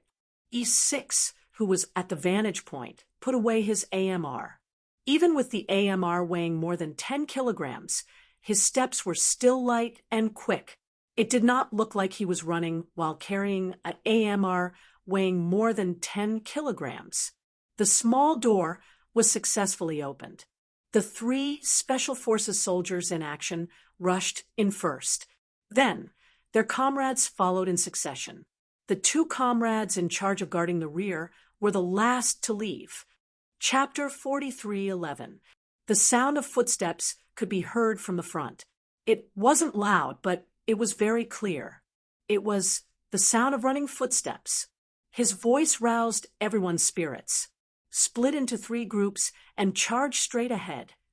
Xia Jinyuan waved his hand, and the 13 members quickly split into 3 groups. As the captain, he rushed to the front.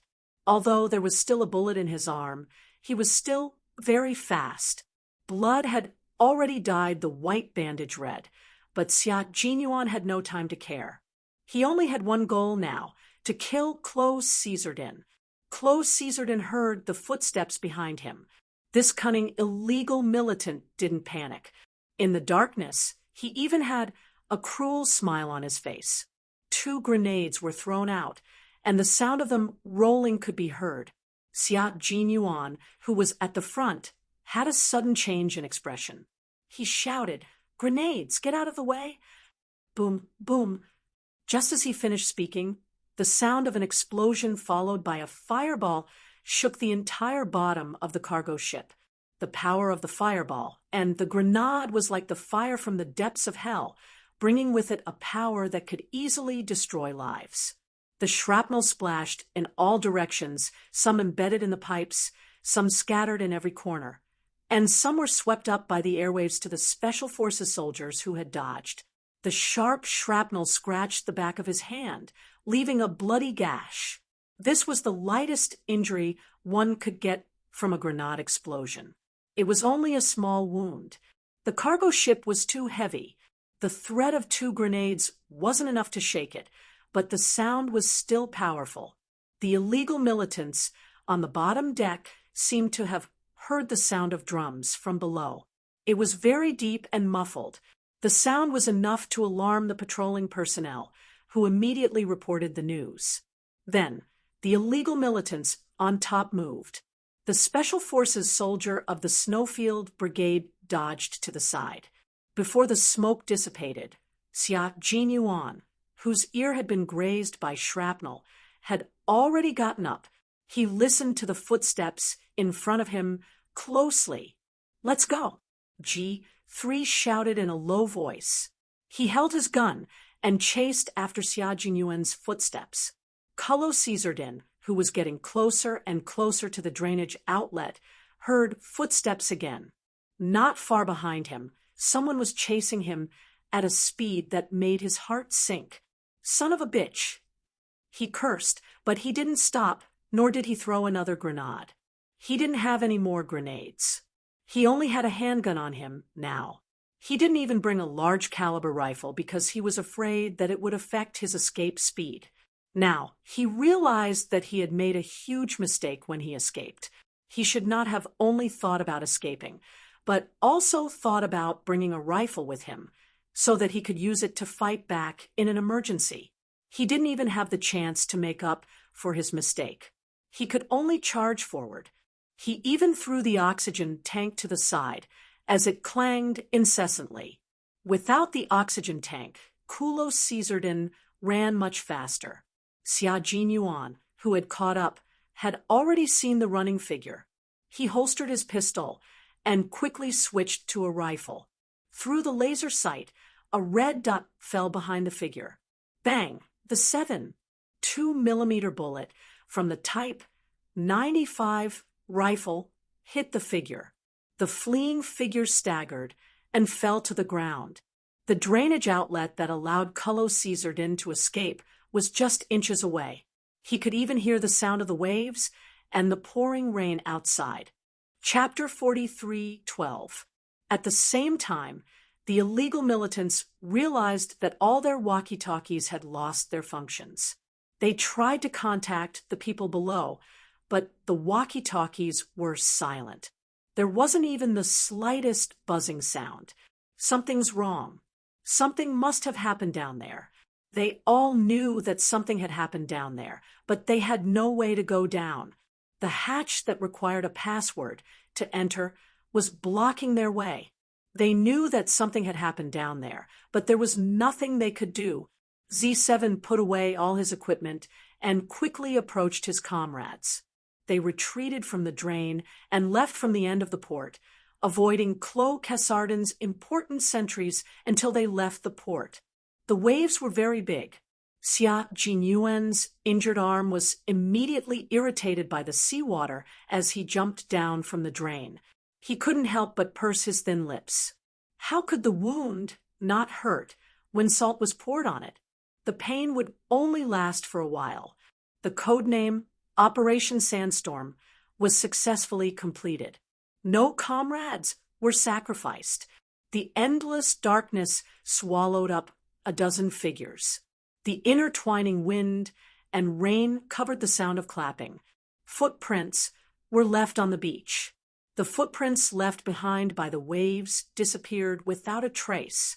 Kulo Caesardin, one of the leaders of the illegal organization that had been captured by the Libyan government forces for more than 10 years, was now lying less than a meter away from the spit. Blood dripped out of the spit, one drop after another, dripping into the surging sea current. Inside the abandoned cargo ship, the hatch that was installed with a password was shot by bullets. There were countless densely packed holes on it, but the hatch was still tightly shut. There was no way to break it open. The illegal militants outside were already searching everywhere. They chased and ran in the rain. When the power supply was destroyed, they used strong flashlights to illuminate the area. In the end, other than finding countless of their comrades who had been killed, they didn't find anything else. They looked up at the sea and around the port. It was pitch black everywhere. Other than the sound of the wind, rain, and waves, they couldn't even hear the roars of their own people. After an unknown period of time, the damaged backup power supply was finally fixed. The technicians hired by Kulo Caesardin to oversee the abandoned ship were finally able to restart the computer. However, they found that all the data in the bottom cabin had been destroyed. There was no way for them to know what had happened in the bottom cabin through the database. Looking at their firewall, they knew that it had been breached. The other party had erased all traces before leaving, so there was no way for them to capture the data and find out who had hacked the database. At 11 p.m. local time in Libya, the technicians, who had spent more than 2 hours, finally managed to decipher the 4 passwords of the door. The moment the hatch was opened, the smell of blood rushed out. Blood flowed like a river inside, countless illegal militants on the ground, as if they had been killed by a monster under the sea. Not a single one was left. They found Kulo Caesardin Libya, Kulo Caesardin's brother, the leader of the illegal militants. Kulo Caesardin's brother, who was Caesardin Caesardin's. Kulo Caesardin Libya, Ked. The muscles are strong enough. You're lucky that you didn't injure your nerves. K7, who had picked out the bullet, said calmly, faced with the bloody wound. He didn't even raise his eyebrows. From the beginning of the debridement to the end of the suture, everything was done in one go. Chapter 43:13. They had already left the port and walked for nearly 2 hours in the rain before they found a shelter to treat their wounds. This time, the only one who was shot was Xia Jinyuan. Other than that, the rest of the wounds were just abrasions. They immediately disinfected them and didn't even need to bandage them. Before they finished bandaging their wounds, Z7 walked over and said in a low voice, "The boss is looking for you." Major General Yang's voice came from the headset. It was a private conversation, and not all the Special Forces soldiers could hear it. There's an accident in a Chinese mine that produces important materials. 12 Chinese employees and 64 local Libyan employees are under the control of illegal militants. A team of brothers that you're familiar with has already rushed over to rescue them. 76 hostages needed to be rescued. Xia Jinyuan's eyes were cold. He asked, "Are there any casualties?" "We haven't received any information yet. The other party has blocked all communications in the mine. Even if there is..." Major General Yang sighed softly and hid his unfinished words. He changed the topic and said, "Because there are more hostages, the peacekeepers who returned to the camp to report said that there are more illegal militants with sophisticated weapons. For safety's sake, you have to go over and support them." Major General Yang was the first to know that Ku Luo Caesardin was successfully killed. At the same time, he also learned about the situation of the Special Forces soldiers who carried out the mission in detail. The death rate of the desert operation was 0. Major General Yang, who was waiting for news in China, felt a surge of excitement when he heard the news. "Good job. Good Chinese man." Major General Yang gave the order again. He considered the situation of all his soldiers. If possible, he would like to let the soldiers he was proud of rest well. However, this was just his imagination. After listening, Xia Jinyuan glanced at the bandaged wounds and replied, "We can do another mission. I don't know which brother company it is. Can you contact them?" Major General Yang replied, "The Storm Commandos. They're all acquaintances who have trained together." The young officer's voice was full of energy. It was a little arrogant and cold, but more than that, it was the confidence of a soldier. It was reassuring.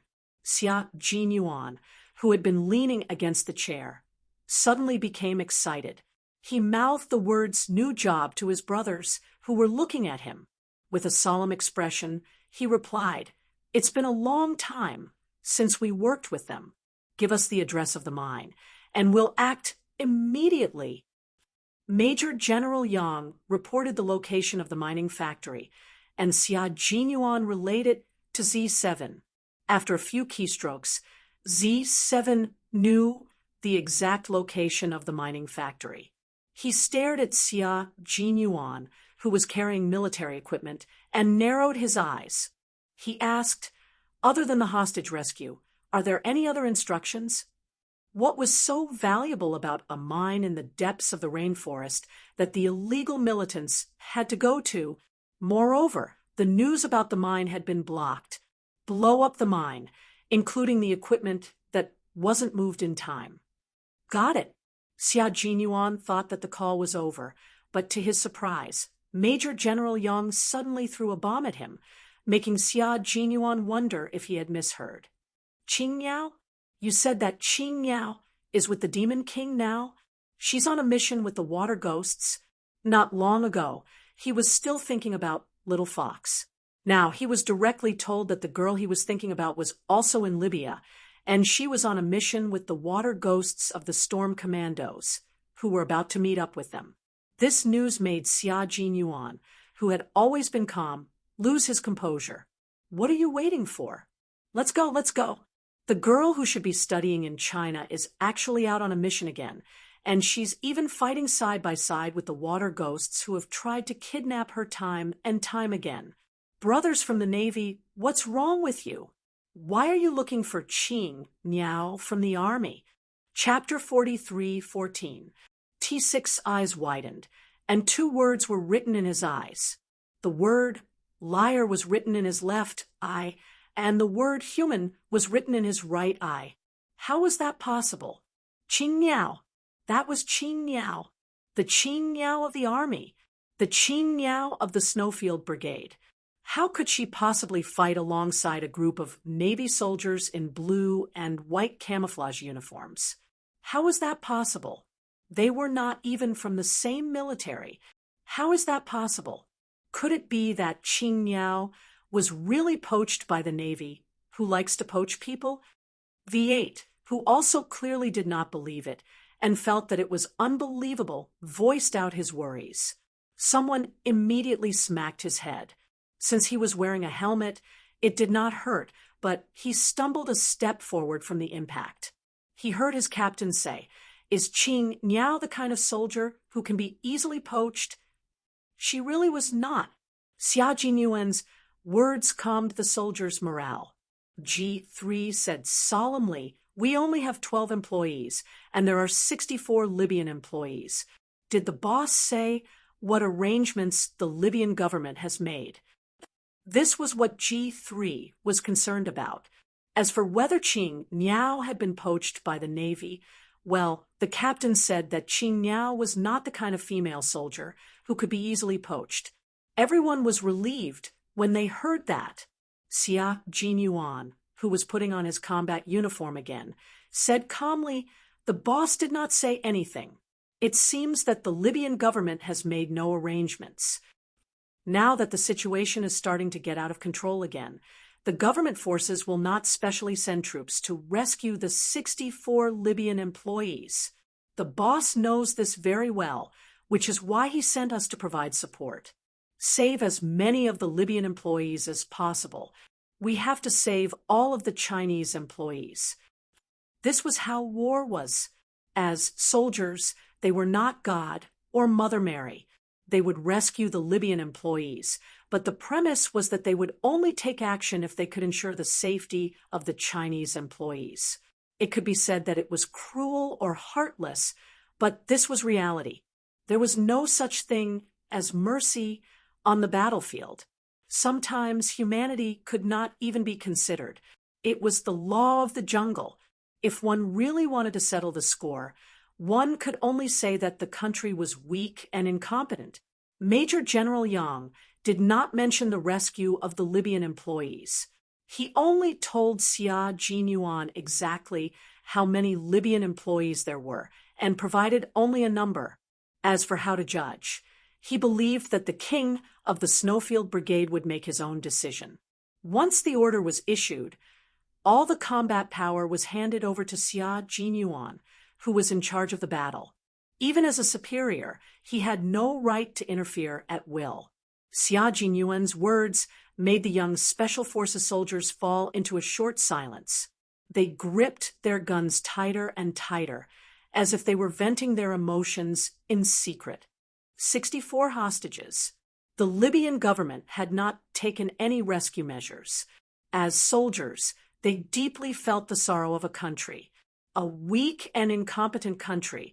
This is a weak and incompetent country. China used to be like this as well. But today, the Chinese side had slowly stood up, straightening their backs that were once bent. If they fell behind, they would be beaten. This had never changed since time immemorial. The rain was still falling. The tireless special forces of the Snowfield Brigade, led by Captain Xia Jinyuan, once again embarked on a journey. This was a declaration of war against evil forces.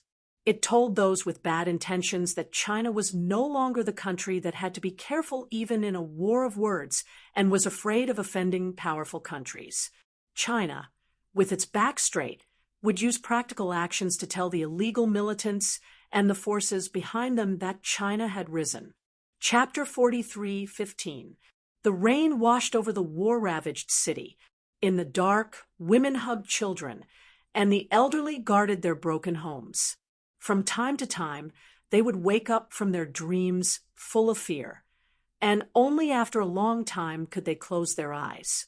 In a war-torn country, even sleeping had become a luxury for the civilians. Tonight was destined to be a restless night. The Libyan government was already very busy. As for the 64 mine workers who had been kidnapped by illegal militants, the Libyan government said that they could do nothing about the situation.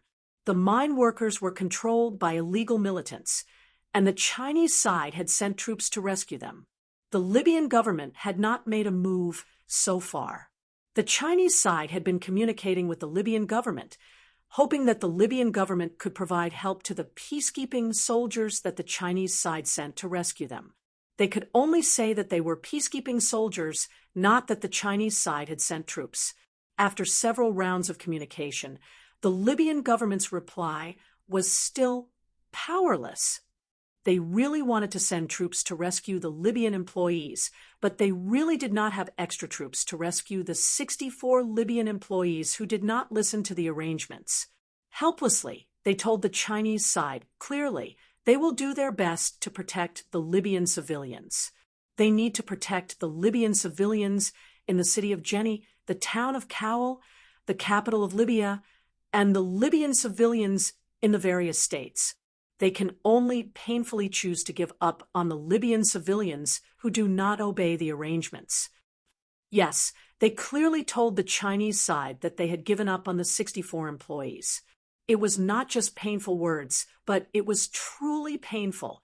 Major General Yang could hear the pain in the heart of the Libyan government's senior military officer. Even his voice was engraved with grief and sorrow. He wanted to protect the Libyan citizens, but sometimes reality forced him to make the most helpless and painful choice. They were powerless. They were truly powerless. After many failed attempts to communicate, Major General Yang hung up the phone. The blue veins on the back of his hand were popping out. He spoke to the Navy commander and told him the Libyan government's decision. He clearly heard the sound of a folder being thrown out of the phone. It's fine if they don't know how to rescue them, but they can't even provide transportation. They have completely pinned their hopes on our soldiers. Old Yang, those are the soldiers that we have carefully trained. King. I haven't slept a wink since I was worried that something might have happened to them. Ever since the water demons of the Storm Commandos went abroad to carry out their mission, the Navy commander hadn't slept a wink. No matter how tired he was, he would only close his eyes for a short while before immediately waking up. The soldiers that were sent out were all elites that had been polished for several years. Furthermore, they were the Navy's first batch of amphibious frogmen special forces. All of them were the hopes of powerful countries, hoping that after they came out, they would be able to nurture generations of special forces for the Navy. Even if one of them had an accident, it would be like digging out the heart of the Marine commander. Major General Yang could understand the feelings of the Navy commander very well. He felt the same way. He sighed and said, "Old Dong, calm down. They are indeed powerless on their side. As for us, we will not be the good old gentlemen. We will definitely save all the Chinese employees, and then we will save the Libyan employees. If we can save them, we will.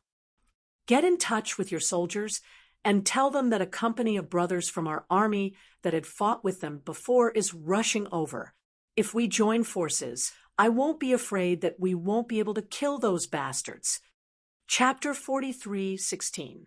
Did Liu Bing also send other troops? They even fought together with the Storm Commandos before. The angry Navy commander immediately said, "Okay, I'll contact them right away. Old Yang, we have to let them communicate with each other. They can't act alone." Well, that's what I was thinking. Next, we'll wait for the news from the front line. It was not easy to let two different military forces with different wireless electronic systems communicate with each other. It took nearly 20 minutes for the Navy commander to contact Li Jinyan. The first thing he said was, "There's a group of Army brothers that you're familiar with and have fought together with before heading to the mine." Li Jinyan, who was drenched by the rain, heard this, and a familiar face flashed in his mind. His future brother-in-law, Xia Jinyuan. The only Army brothers that had fought together with him were his troops. Then, the Navy commander talked about the rescue of the Libyan employees. It was still the same words. If they could save them, they would. If they couldn't, they had to give up. "Devil, you're a Chinese soldier. The country didn't train you to send you to your deaths. Remember your mission and your responsibilities. I don't want to see a good old man in your team. You understand?" The military commander's kind and extremely cold voice entered Li Jinyan's ears. In exchange, Li Jinyan answered calmly, "Understood." His sonorous and powerful voice made the Navy commander feel relieved. The soldiers that he had brought up were all good and had never disappointed him. Just listen, he didn't need to explain everything to understand. Li Jinyan had never thought of rescuing all 64 Libyan employees from the beginning. The more people there were, the more chances of being exposed. He had to give up some. Even if he contacted Xia Jinyuan now, he still didn't think of rescuing all the Libyan employees. However, he would try his best to provide opportunities for the Libyan employees to leave. If the situation allowed, they could kill all the illegal militants that controlled the mine. Then everyone would be happy. It had been a long time since the peacekeepers hid the car. The car was still there and hadn't been stolen. It was just waiting for them to go over. The car was still there, and the Brotherhood Company had contacted the rescue team. These two pieces of good news made a faint smile appear in Li Jinyan's cold eyes. He told his comrades the good news that the Brotherhood Company had joined forces. Instantly, the torrential rain couldn't hide the water demon's joy. The Brotherhood Company, they knew which Brotherhood Company it was. It was the mysterious and powerful Brotherhood Company that they still didn't know their unit number. The water demons were purely happy that the Brotherhood Company had joined forces. They were even more confident that they could complete the mission. Lieutenant Colonel Zhu sent news that there were two groups of illegal militants heading to the mine. At the same time, there were at least 20 foreign faces who were wearing military uniforms of various brands. They seemed to be mercenaries. Those who could become mercenaries were mostly veterans who had survived the battlefield. All of them were ruthless and had strong battle tactics. With the addition of mercenaries, it would undoubtedly be even more troublesome. The water demons of the Storm Commandos knew that the bones were getting harder and harder to chew. If they did not chew them well, they might even lose their lives. Everyone knew in their hearts, but no one backed down and continued to march. Now that the Brotherhood Company had arrived, and it was the Brotherhood Company that they admired so much. There was really nothing to be afraid of. No matter how hard the bone was to chew, they would chew it. Chapter 43:17. The water ghouls were happy, and so was Yi Qian. Apart from that, she was also very shocked. After going around in circles, she was back to fighting alongside Captain Xia again. Reuniting on the battlefield in a foreign country. Sure enough, her relationship with Captain Xia was different from the rest. How many couples would be like them? Reuniting on the battlefield in a foreign country. Her face, which was a little pale and even a little wrinkled from the rain, had a bright smile on it. She was looking forward to meeting Captain Xia again. Both parties entered the wireless communication system and knew each other's wireless codes. They only needed to reconstruct a set of data and rewrite their communication codes to establish a connection. Finally, they would be able to communicate successfully after completing the bridge. In just 15 minutes, the Brotherhood Company's voices could be heard through their respective earpieces. The Storm Commandos, water ghouls, were not the only ones who were happy. Similarly, the special forces of the Snowfield Brigade were also very happy. There was a fierce battle ahead of them, but it did not affect the joy between the special forces of the two different armed forces. Xia Jinyuan did not speak to Yi Qian immediately. As the captain, he first spoke to Li Jinyan alone. The two of them needed to communicate before they could share information. The two captains had a serious conversation alone. Meanwhile, their comrades had already said a lot in the established public channel. Yi Qian listened first and did not say anything until the T6 combatant of the Snowfield Brigade said, "Qing Niao, are you not saying anything because you know you've let us down?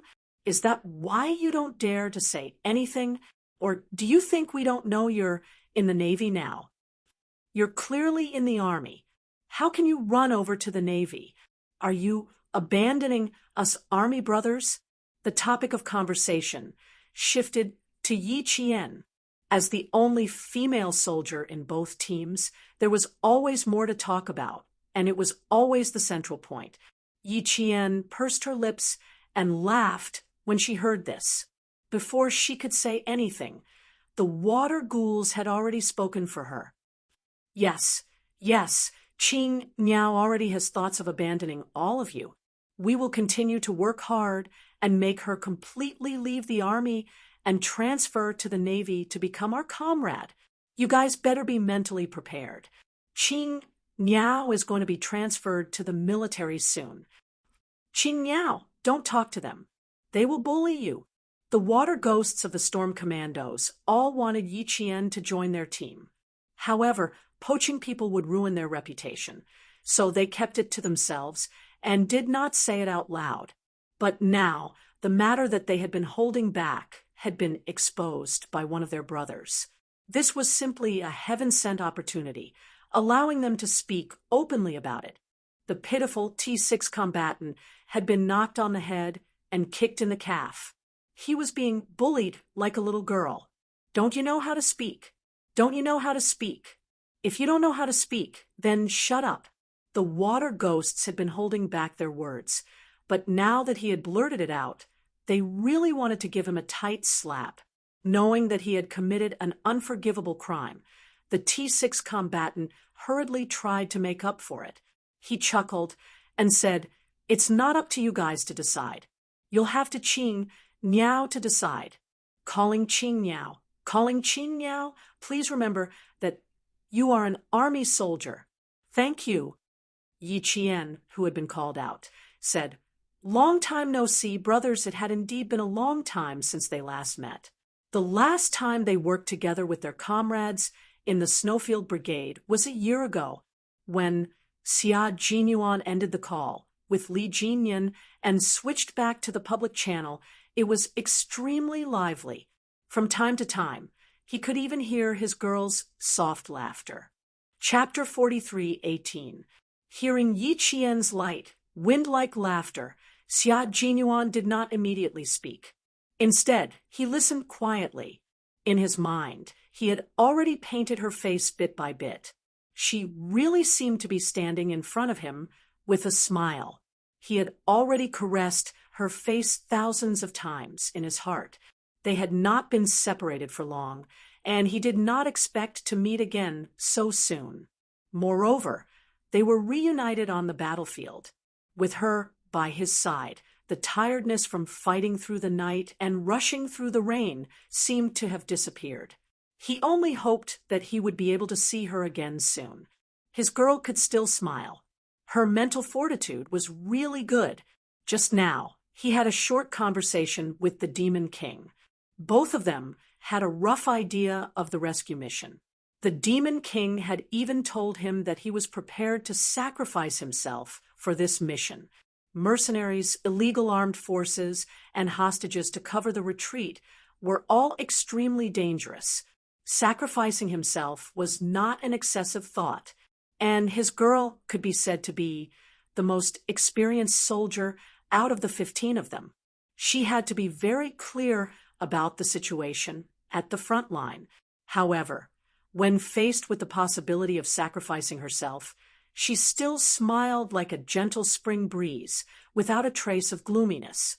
His girl was already considered a veteran. Xia Jinyuan did not speak.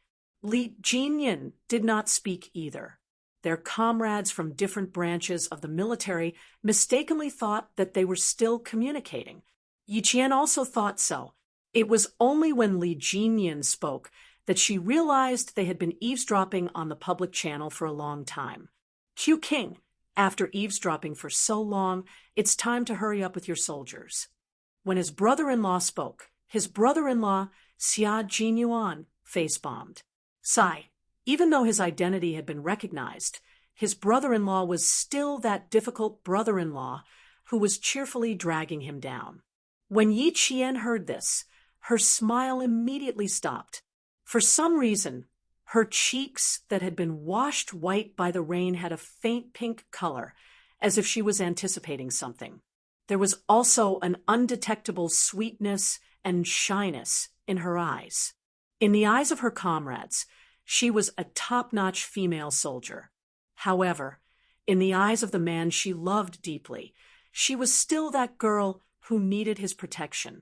The two of them were standing in the same country and were less than 50 kilometers apart. However, their hearts were already close to each other when they found out that the other was here. Even if they did not take the initiative to greet each other, they knew what the other was thinking. When Xia Jinyuan heard her suddenly stop laughing, he knew that his girl was shy and avoided arousing suspicion again. In the face of so many comrades who fought side by side with him, this boyfriend of his was not just a boyfriend, but a team leader. Xia Jinyuan cleared his throat and said with a faint smile, after chatting for so long, "Isn't it time to go? It's up to you to get the Qing Niao back. I can't bear for Qing Niao to leave our team." The last two sentences had a deeper meaning. The T6G3 and other comrades who knew the relationship between the two of them had already started laughing. Look at their captain. His sweet talk was so smooth and dignified. With his EQ, it was no wonder that he could capture Qing Niao's heart.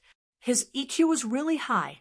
At that moment, the comrades who knew the truth felt an inexplicable sweetness in their hearts. It was as if they had fallen in love and said sweet words to each other. It was so sweet that they felt peace deep in their hearts. It was not that they did not love, nor that they did not want to love, but the love they were waiting for was not the sweetness of men and women in the world. Other than sweetness, their love had a different kind of bloodshed. This was enough to make them hesitate and not dare to take a step forward for fear that they would let their love down. Chapter 43:19. It wasn't that they didn't love or didn't want to love, but they were afraid of love, even though they weren't afraid of death. They longed to be loved, longed to have love, but were also afraid of being loved, afraid that it would be an empty dream. They became cowards who were afraid of meeting love, and all the bachelors in the team were like that. However, the love between Q King and Qing Niao made them see a different kind of sweetness, and the cowards dared to love again. Even if the journey was bloody, as long as she was by his side, he would feel happy. Listening to Xia Jinyuan's words of love, V8, Z7, and the other comrades smiled deeply. The comrades who didn't know about the relationship between the two, such as X, Y, and the water demons in the Storm Commandos, all thought that he was worried that Qing Niao would join the Storm Commandos. Immediately, a Special Forces soldier from the Snowfield Brigade patted his chest and said, "Captain, we promise to complete the mission. We promise that Qing Niao won't join the Brotherhood and will follow Captain wholeheartedly." Follow Captain wholeheartedly? Xia Jinyuan liked hearing that. The water demons didn't like hearing that, and the channel was filled with tsk sounds to express their dissatisfaction. Whether or not we can make Qing Niao wholeheartedly follow me, the captain, will depend on us brothers. Li Jinyan turned off the microphone and listened to the guy's arrogant voice as he said to Yi Qian, "If I beat him up one day, don't feel bad. He's asking for a beating." Flirting in front of her brother. Ha! Ha! What else could it be other than asking for a beating? Yi Qian, whose face was so red that his complexion became better, turned off the microphone and replied, "You guys go ahead, I won't be able to see it at school." He was obviously protecting Xia Jinyuan. As the older brother, Li Jinyan's heart was boiling with jealousy. He was so protective, so protective. His heart ached. Even if he had to beat up Xia Jinyuan in the future, he didn't plan to tell his younger sister a single word, lest his younger sister side with Xia Jinyuan again and make him feel sad. After flirting with her, Xia Jinyuan stopped. His girlfriend was shy, and her brother was fierce, protective, and narrow-minded. In order not to be anxious in the future, he had to stop here. "All right, brothers, we've talked and laughed. The time to relax is over. Now, let's focus and talk about how we should meet up as soon as possible. Traveling by foot is a waste of time. We have to find a way to get a car." When it came to the mission, the public channel, which had been filled with laughter a second ago, instantly fell silent. Yi Qian also put away his daughter's thoughts. His expression became exceptionally cold, and his picturesque eyes were filled with killing intent. "I just looked at the distance. After you find a car, you can get close to the periphery of the mine in half an hour. If we don't have a car, even if we run all the way, it will take us about 3 hours to get there. It's too long, walking is not advisable. If they wanted to meet up as soon as possible, they had to get a car. We'll deal with the matter of getting the car ourselves. Demon King, you guys go over and check the surroundings. See if you can send a few people in and report the situation inside. After you sneak in, don't be in a hurry to move. Once you find a breakthrough point, we'll work together from the inside and outside to complete the strangulation." An operation team had its own combat deployment. Now that they had 2 operations teams, they could deploy boldly with sufficient manpower. Li Jinyan said, "2 peacekeepers have already snuck into the mine. The enemy has blocked the entire mine wirelessly, so we can't send any effective information in time. We'll go over and meet up with the 2 squads of peacekeepers first, then sneak into the mine. If the situation changes, we'll take action in advance. You guys will be responsible for providing backup and completing the hostage escort." Chapter 43:20. What he meant was that the storm commandos would charge first. If the situation went out of control and the enemy's firepower was too strong, there was no need for them to come back. They would retreat quickly to prevent further sacrifices. Hearing this, Xia Jinyuan said, "Brothers, wait for us. When the situation is stable, we'll take a detour. Hide well and don't show our faces. If we do, we'll be killed in one shot. None of us will be in danger. We have to go back alive. We didn't come here to be sacrificed. The bone is hard to chew. Let's crush it first." Xia Jinyuan was a natural battlefield commander. He had led his troops many times, but he had never chosen to fight head-on. He would never choose to fight head-on with his hot-bloodedness. He would choose to fight head-on and fight his way out with the determination to die. He believed that it was a stupid battle that the commander came up with because of his brain. The reason why he liked to assassinate and kill the enemy quietly was because he could control the situation in advance and understand the enemy's layout. He liked to lead his comrades to attack in the dark, and he could be as ruthless as possible. Therefore, he would not allow the situation that Demon King Li had described to happen. Since they were going to provide reinforcements, his comrades and brothers had to return home alive. "Wait for us, brothers. We came here together, so we have to go back together. Not one of us can be left behind." This was Xia Jinyuan's promise. Yi Qian knew that the man she loved deeply was a man of his words. The rain hit the leaves with a swooshing sound. Lightning flashed across the horizon, briefly illuminating the dark clouds in the sky. The truck without lights bumped and bumped. The wheels ran over the muddy road, splashing yellow mud everywhere. It drove forward in the darkness, like the mouth of a giant beast. Yi Qian, who was sitting in the passenger seat, stared straight ahead. She deliberately slowed down her blinking speed. She was as alert as a leopard, not missing a single movement. Half an hour later, the truck stopped moving and drove off the muddy road into the rainforest. They covered up the tire tracks that they had left behind and retreated. On the other side, Xia Jinyuan entered the barracks of the government army stationed in Yeni City. He drove away with a truck and reloaded his grenades through friendly communication. Under the friendly gaze of the lieutenant colonel, who provided the vehicle and grenades, Xia Jinyuan drove away with his team members. The Chinese side communicated with the Libyan government again and finally obtained a truck for the Snowfield Brigade, while Xia Jinyuan obtained the best weapon for self-defense, grenades. With a car and a grenade, it was not an exaggeration to say that they had taken a detour in the end.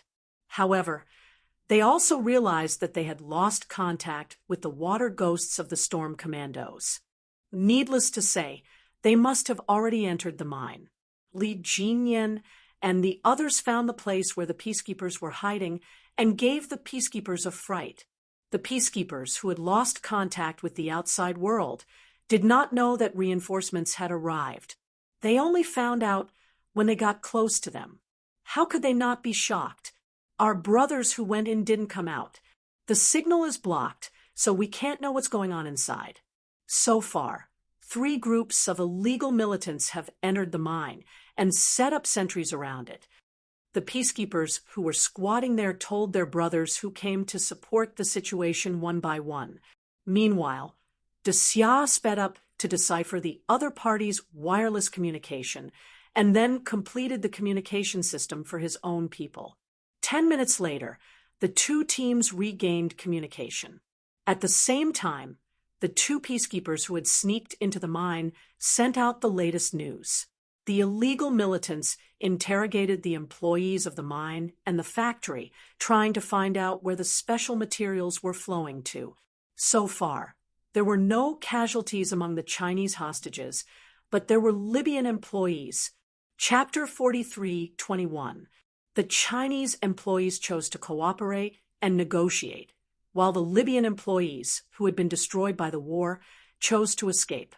They did not believe that the government forces would come to save them, nor did they believe the nonsense that they would be released as long as they cooperated. It was all a lie. There was no way they would let them go. The Libyan employees, who had been destroyed by the war and only believed in themselves, chose to escape. They were shot to death, and the few people who were shot were dragged back to the mine's staff cafeteria by the illegal militants. They told everyone who was squatting down with their heads in their hands that they would end up badly if they tried to escape. The blood that flowed out had already dried. It looked like countless dark brown snakes were lying on the ground, staring at the ground. It looked as if they would counterattack in the next second. It was a chilling sight. The cafeteria was full of Libyan employees. A black shadow slowly peeked out of the cafeteria window. His gaze quickly swept across the cafeteria built with iron sheets. In less than 10 seconds, he bent down again and avoided the gazes that were sweeping toward the window.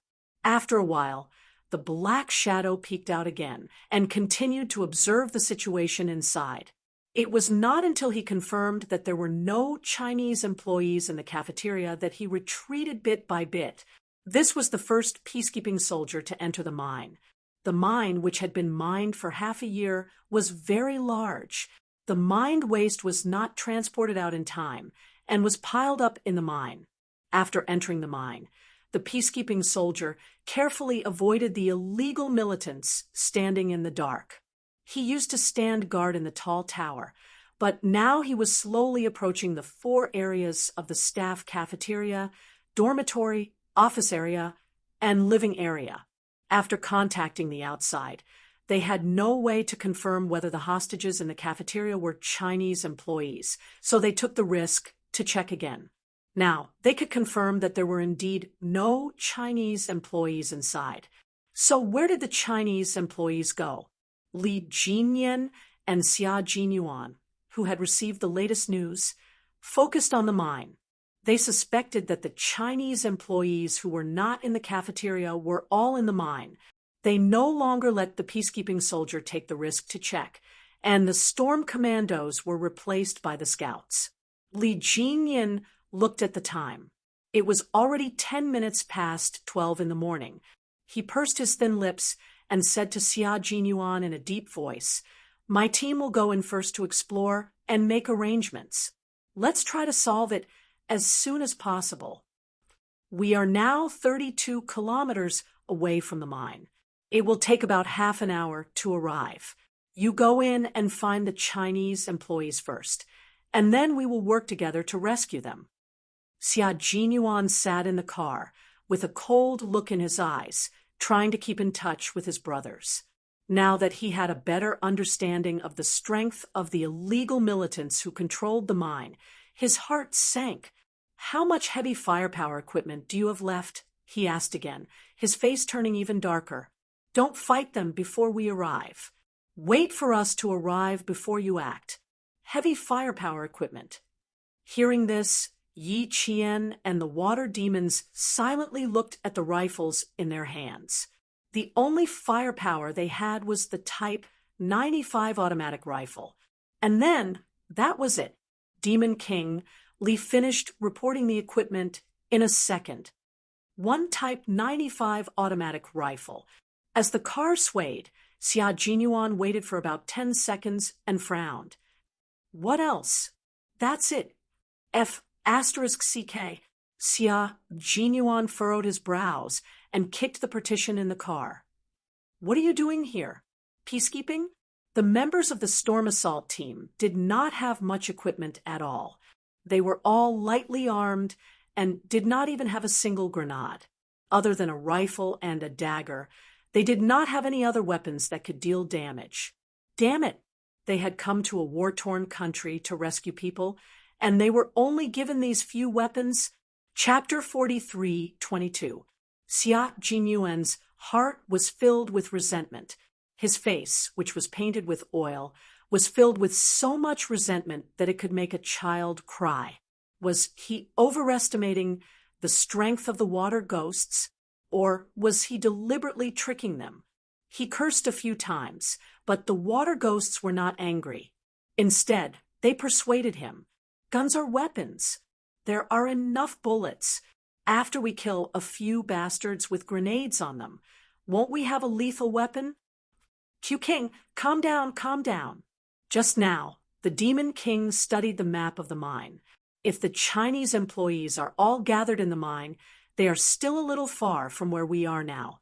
If we sneak over, it will probably take you the time to rush over. So, there is nothing to worry about. The water ghosts were not angry. Their situation was different at that time. They had boarded Libya as peacekeepers and traveled through the villages. It was against the rules to carry lethal weapons. Moreover, there were no lethal weapons in the peacekeeping camp. Qing Miao had taken a heavy machine gun and hid it in the camp just in case. Xia Jinyuan did not know what mission the water ghosts of the storm commandos were carrying out. Seeing that the water ghosts were persuading him instead, he gritted his teeth and took a deep breath. He reminded them again and again, they have heavy weapons and rocket launchers. You must wait for us to come over. You must stay calm. After that, he gritted his teeth and said to the driver, "Drive faster." They did not have any weapons and dared to rescue the hostages with only a rifle. He wanted to run over and beat the Demon King up. Were they King going to die? After thinking for a while, Xia Jinyuan contacted Yi Qian alone. The two of them had shared the same channel for a few hours, but this was the first time they had a private conversation. "Qing Yao, listen. Your equipment can't keep up with theirs. The gap is too big. You have more combat experience abroad than the water ghosts. You must remember not to be rash. They don't dare to touch the Chinese employees now. You just have to remember this. Wait for us to come over. Then we will attack together. Do you understand? He held the hand of the girl, who grew up. They had to hold hands for a long, long time.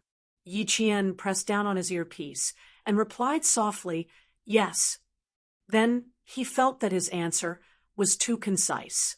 Afraid that he would be suspicious, he added, "I know. The Devil King also said that we are here to save people, not to die. I won't fight them head on." "All right, wait for me." Xia Jinyuan heaved a sigh of relief. He was really scared just now. He was afraid that in order to save the hostages, the girl had completely disregarded her personal safety. He clearly knew that the battlefield was ruthless and that life was fragile. He also knew that no one could guarantee that they could come back alive after every battle. He also knew that and was never afraid of sacrificing himself. However, when it came to her, he was still afraid. He was afraid that something would happen to her. He was really, really afraid.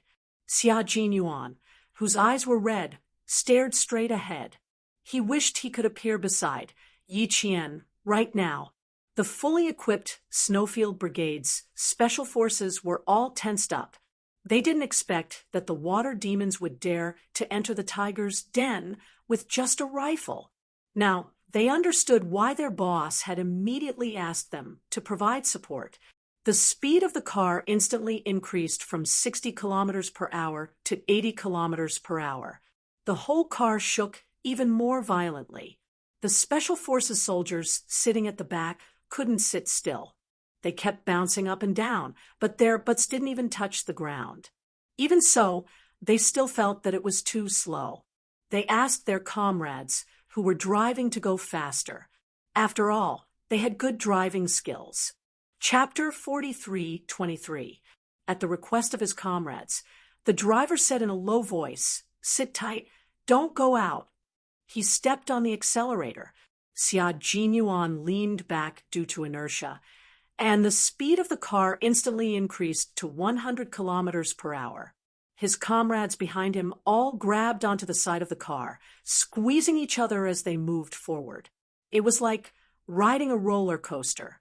The speed was so fast that their faces hurt when the rain hit them. The water ghosts had already made their move. The two squads of peacekeepers outside continued to keep a close eye on them. If there was any movement, they would immediately inform the people inside. This way, they would know what was going on outside, and it would be convenient for the water ghosts who were about to sneak into the mine. If they wanted to sneak into the mine, they would first have to pass through the electric fence. This was not difficult for the water ghosts. With the tools in hand, destroying the fence was easy. The mine was huge and protected by an electric fence. The illegal militants only strengthened the security at the entrance and exit of the mine. They did not keep a close eye on the surroundings. The water ghosts of the storm commandos found a breakthrough. They cut a hole in the electric fence and quickly entered the mine. Yi Qian, who was smaller than the male soldiers, was the first to enter. After entering, he immediately found a hiding spot and kept a close eye on the surroundings. When he confirmed that it was safe, he said softly, "Follow me." The water ghosts hiding outside quickly sneaked into the mine through the cut hole in the electric fence. The scouts, Seaweed and Sea Anemone, continued to lead the way. Behind them, Big Eel and Big Squid covered them. Yi Qian walked in the middle, and Demon King Li and the other three brought up the rear. The group of 16 people swapped positions like this, maintaining a high level of vigilance as they headed towards the mine. Yi Qian, who had already memorized the map of the mine and the various buildings, would occasionally act as a guide to get closer to the mine. The forest outside the mine was green, and piles of waste rocks could be seen everywhere inside the mine. They bent down and swept past countless piles of waste rocks, heading towards the entrance of the mine. There was no canteen, dormitory, office, or living area. The only place they did not go was the mine, so the possibility of the 12 Chinese employees being in the mine was very high. It was raining, and there were puddles of water in the mine. When one stepped into a puddle, the water instantly turned gray and turbid. Rainwater flowed down from the pile of waste, and there were small, winding streams everywhere. Normally, there would be employees to divert the water away, but now the water was accumulating, and in some places, the water had already reached the top of the shoes. Yi Qian, whose military boots were soaked in the rain, stepped lightly on the sharp pieces of trash at the edges. He looked at the hand signals of his comrades in front of him and quickly moved forward. Everything was carried out silently. Every comrade was very steady, without a trace of impatience. This was the second time they had rescued a hostage since they arrived in Libya. Compared to the first time, Yi Qian could tell that the water ghosts were much more proficient. Their searching speed was also much faster. Concealment, spying, and advancing, they alternated between entering the depths of the mine. Right, 3 o'clock direction, for men's sentry position. Got it. There's still 1 kilometer left. Take the left side of the mine cart track. There's a lot of waste, so it's easy to hide. Someone is hiding. The black shadow had already touched the track of the mine cart that extended out of the mine with one hand. He immediately crouched down and waited for the sound of footsteps in the rain to pass. Not long after, there was a clanging sound. It was a mine cart transporting or coming out along the track. Yi Qian raised his head slightly and looked in the direction of the track. The peacekeeping soldier, who was watching from outside, whispered, "There's a situation. 2 jeeps are coming." 6 people got out of the jeeps, holding small suitcases made of aluminum in their hands. They're Caucasians. They're too far away. I can't hear what they're saying clearly. The guy guarding outside is checking the toolboxes in their hands. Chapter 43:24. Yi Qian, who was lying in the dark, stared at the mine car that was driving away. His eyes narrowed slightly. 6 people came from outside, and a mine car immediately went out.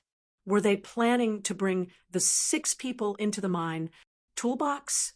Toolbox for inspecting special materials? 6 people get back into the car and drive into the mine.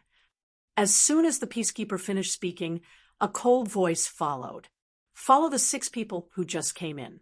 We will arrive in 5 minutes. It was Xia Jinyuan's voice. They had already arrived and were approaching the mine on foot. The arrival of the Snowfield Brigade's special forces immediately eased the tense rescue atmosphere. They sneaked into the mine quickly. The 2 jeeps that entered the mine were still shaking as they drove. Several black shadows had already cut through the electric fence and sneaked into the mine. The black shadows were as nimble as a mountain cat. They were here 1 second and disappeared in the next. Their speed was so fast that the water ghosts were amazed, as expected of an elite ace.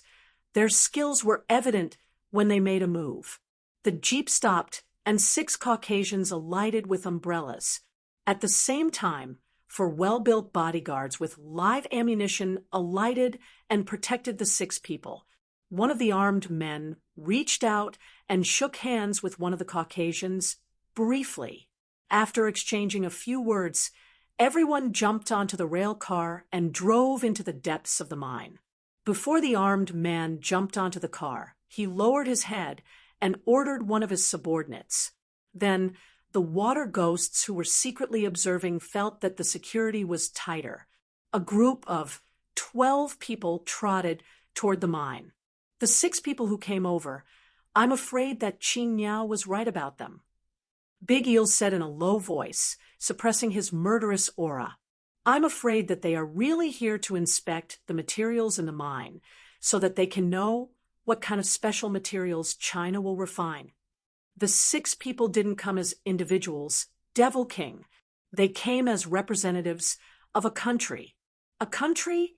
I'm not sure about a few countries. There are more than 1 or 2 Western countries that don't want China to rise. Xia Jinyuan, whose elbow was hurt by the sharp scraps, smiled coldly. The murderous aura in his eyes was thick and dark. Brothers, we have to make sure they don't come back. Devil King, you are responsible for bringing the hostages out. I will handle the matters in the mine. The higher-ups ordered us to destroy all the equipment that was not transferred in time. We have C4 grenades and grenades. It won't be a problem to blow up the entire mine. Li Jinyan did not know how well-equipped the Snowfield Brigade Special Forces were. He was looking in the direction Yi Qian was pointing. When he heard what Yi Qian said, he looked at the large red words that read, "Dangerous items, no fireworks allowed." The corners of his mouth turned up slightly. You have a C4, but we have grenades too. You'll need the power of several C4S to blow up a mine. It'll be even more powerful if you use a detonator that's used for mining. Yi Qian was already on the move. Together with her was the scout, Seaweed. Their destination was the gunpowder depot with the warning sign. How did he know that it was a gunpowder store? The words gunpowder vault were written below the 8 big red ones. As Yi Qian headed to the gunpowder depot, Xia Jinyuan began to deploy the escape route. He had his eyes on 2 trucks and arranged for 2 of his team members to sneak up to the trucks so that they could drive out when they retreated. E6 was tasked with keeping an eye on the exit of the mine to deal with the 6 Caucasians. If the 6 Caucasians were to be taken care of in the mine, they would shoot as soon as they saw them. The 2 peacekeepers did not let them continue to hide in one place. They ordered them to sneak into the power supply room and wait for orders to destroy the power supply equipment. Chapter 43:25. After entering the mine, Xia Jinyuan completed the entire combat deployment as fast as he could without wasting a second. After receiving the mission to rescue the hostages, Xia Jinyuan made countless combat arrangements according to the electronic drawings provided by the mine. Later, when he learned that the water ghosts were only armed with 1 rifle, he immediately overturned the first 3 sets of combat plans. In the end, the new combat plan also included the deployment of how they should fight in case something happened to the water ghosts of the Storm Commandos. Now that the water ghosts had been stabilized, they also knew how many sentry posts there were along the way to the mine and what kind of weapons each sentry post had. Now, the 2 teams had a total of 31 people. In addition to the 2 peacekeepers who destroyed the equipment and the 8 peacekeepers outside to provide support, there were a total of 41 people. They had more than enough manpower.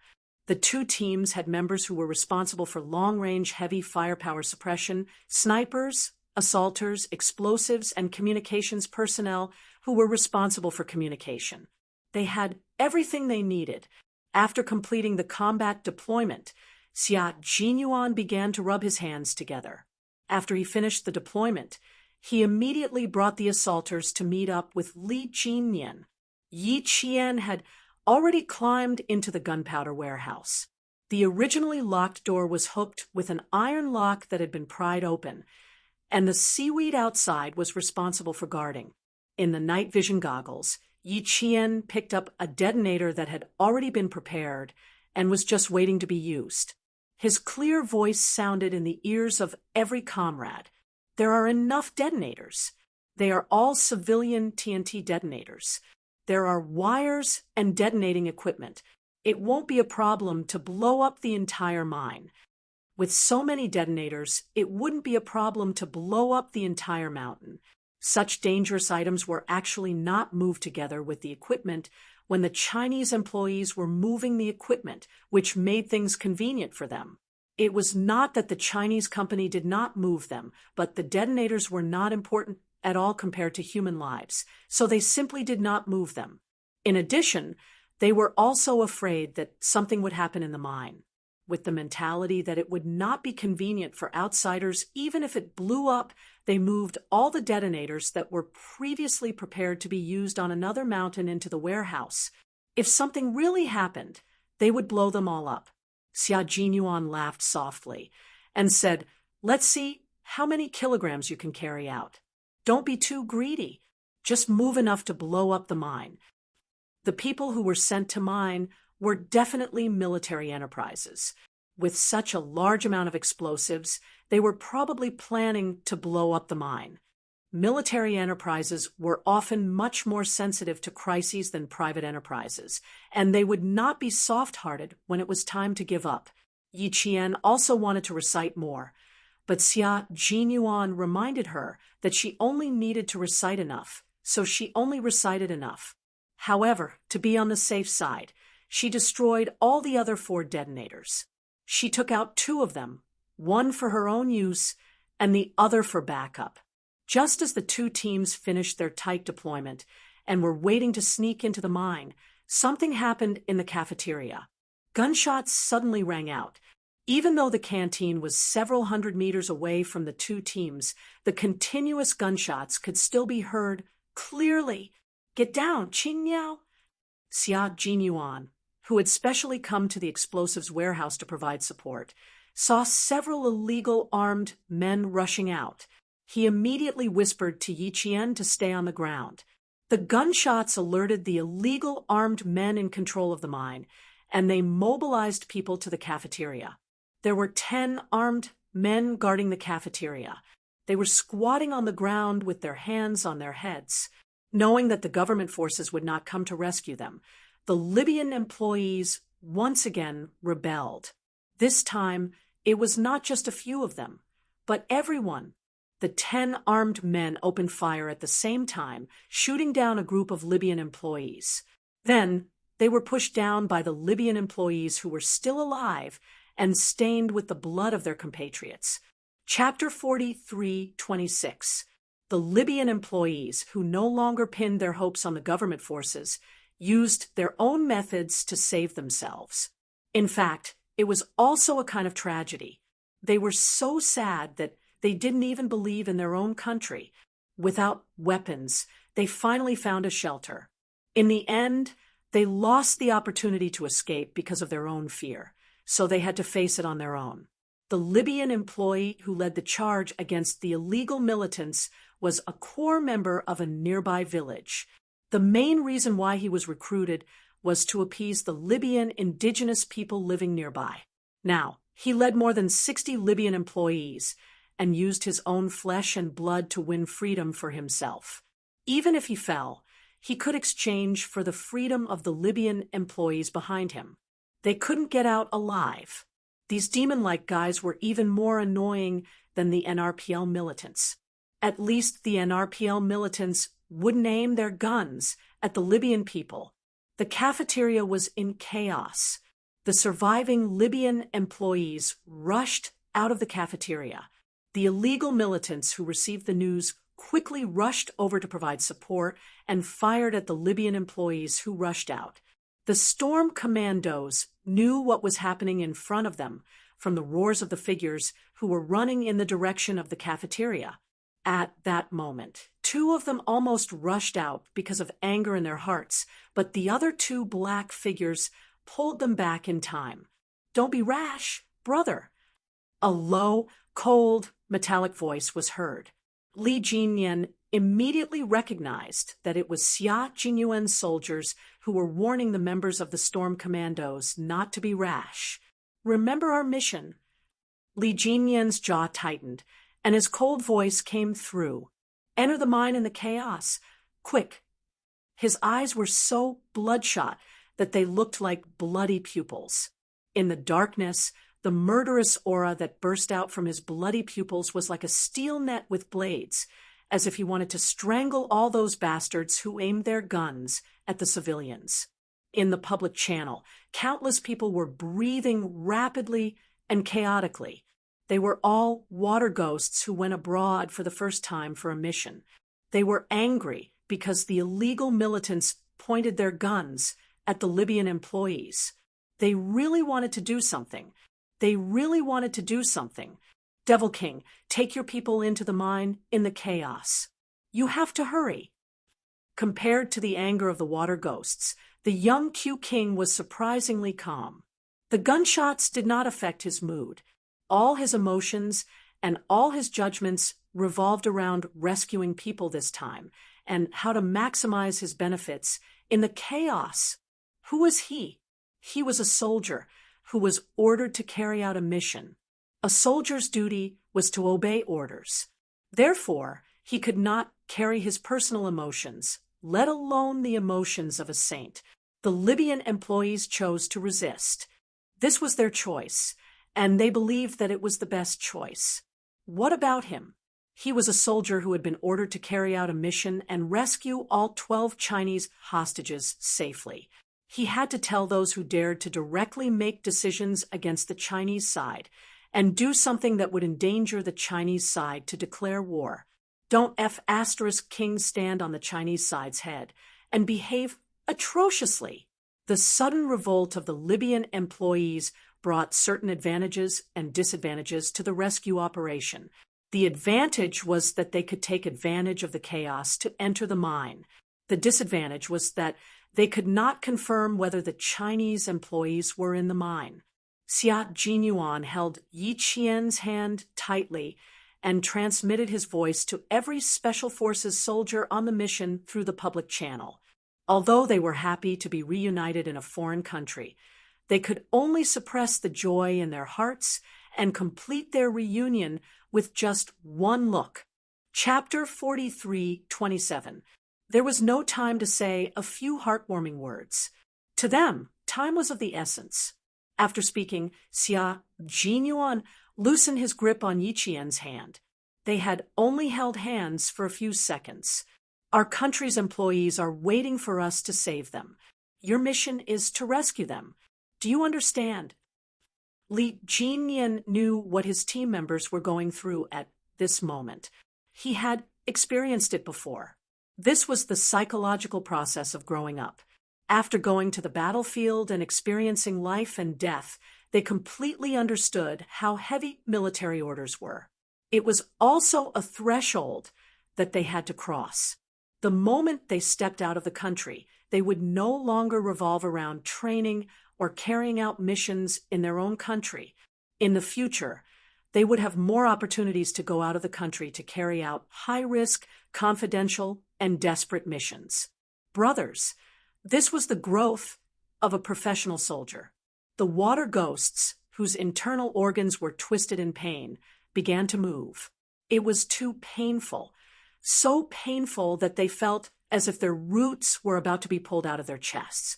Their hearts, which had been beating faster due to indignation, were burning.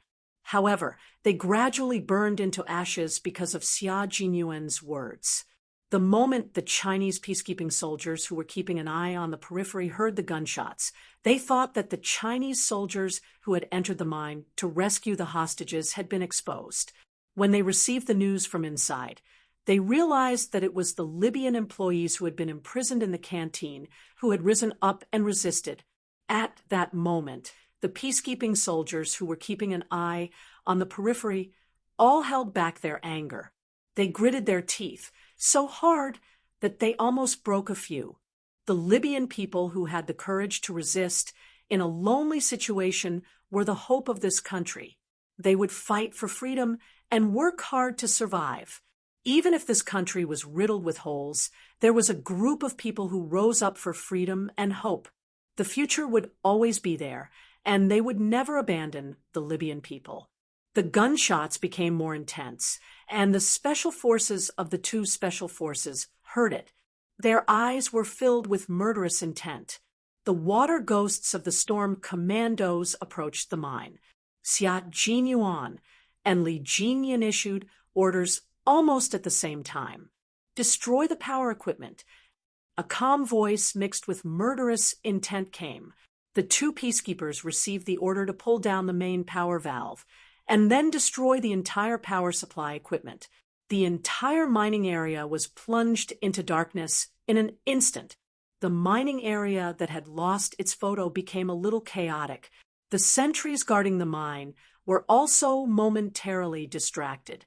The water ghosts of the storm commandos took advantage of their distraction, and the fact that these people did not have night vision equipment to blow into the mine like the wind.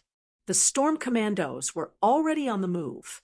The special forces of the Snowfield Brigade had all found their positions according to their previous battle arrangements. Countless black shadows were moving about, waiting for a fierce battle to descend. Yi Qian, who was fast at shooting, did not enter the mine.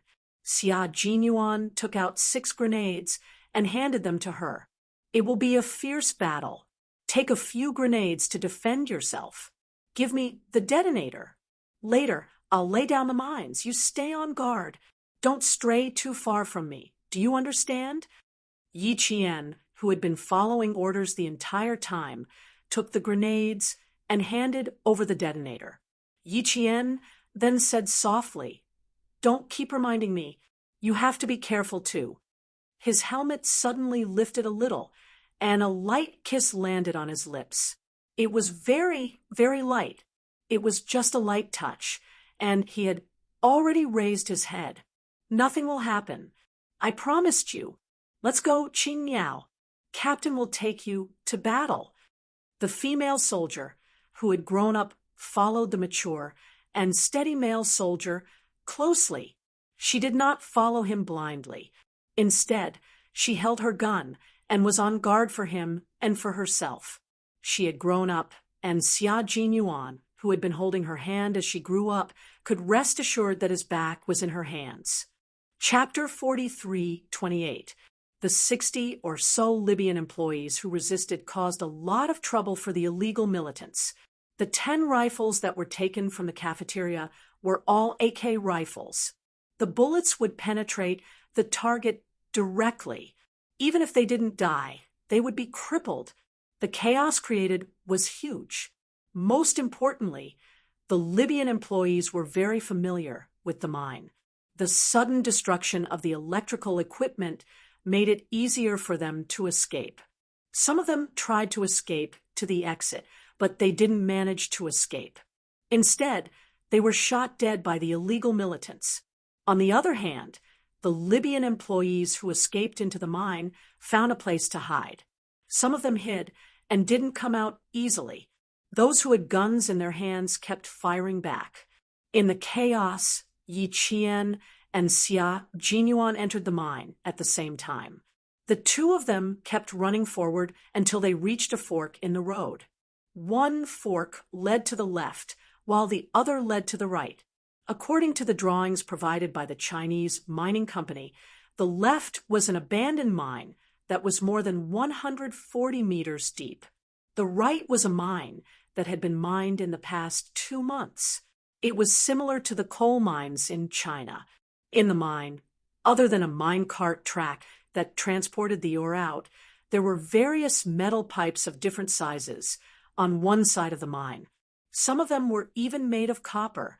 The other side was a passageway that was usually accessible.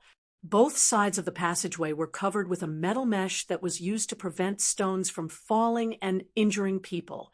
After entering the mine on the right, Yi Qian and Xia Jinyuan also found an engineering vehicle that transported materials.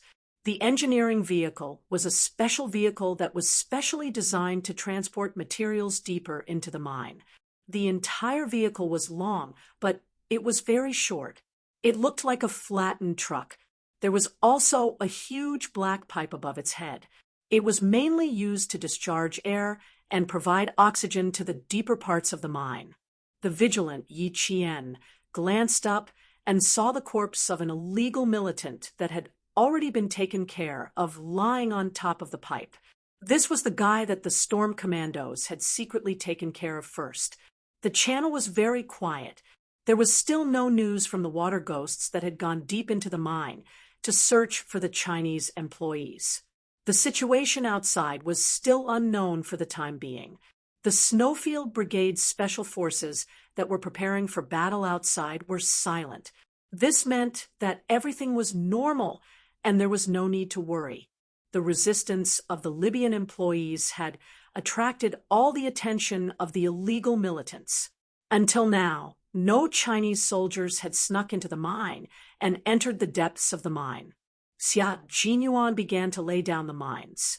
He placed the detonators directly on the top of the black oxygen supply pipe, starting from 10 meters deep into the right side of the mine. Finally, the metal wire used to detonate the detonators extended all the way out. Li Jinyan's cold voice came through the earpiece, breaking the silence in the public channel. All the hostages have been found. Prepare for support outside. The battle will begin in 5 minutes. That's right. Got it. Okay. The latest news made the Special Forces soldiers involved in the rescue look even more ferocious. The Chinese peacekeeping soldiers outside immediately sent the news back to the Chinese peacekeeping camp in Jenny City. At this time, the Chinese garrison in Jenny Rivi was being attacked by illegal militants. They arrogantly used loudspeakers to shout at the Chinese peacekeepers, demanding that the Chinese peacekeepers get out of Jenny City immediately. They used a humiliating scram and even omitted the word evacuate. Lieutenant Colonel Zhu, who had received the latest news from the mining area, contacted China amidst the gunshots. All 12 Chinese employees had been found and were preparing to evacuate. Just as Lieutenant Colonel Zhu contacted China, the bloody battle in the mining area had begun. All 12 employees were held at gunpoint in the mine. The person in charge of the Chinese team was shot in the thigh because he did not cooperate with the illegal militants. His entire knee was blown up, and he had been shot for more than 2 hours. Chapter 43:29. In order to prevent the Chinese leader, who was still useful to them, from dying, the illegal militants immediately stopped the bleeding after shooting his knee until 6 Westerners came over. The Chinese leader, who had lost too much blood, was cruelly dragged to one of the Westerners. Just as the Westerner wanted to ask something, the entire mine suddenly lost power, including the depths of the mine.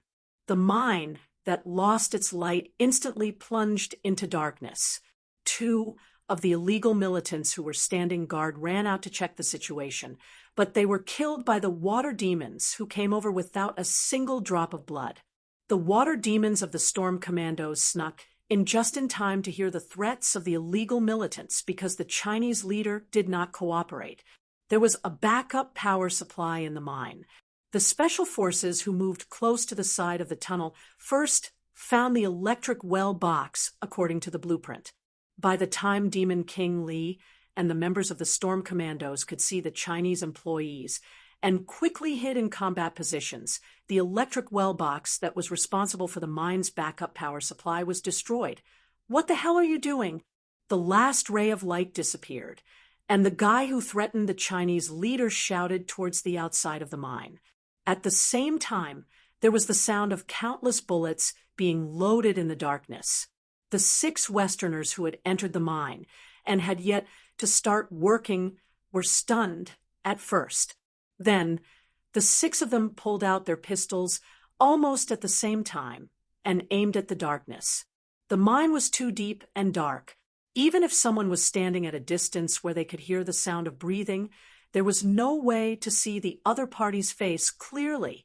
The Special Forces soldier outside heard a rhythmic tapping sound coming from his earpiece. It started with the word 1 and continued until the word 3 was played.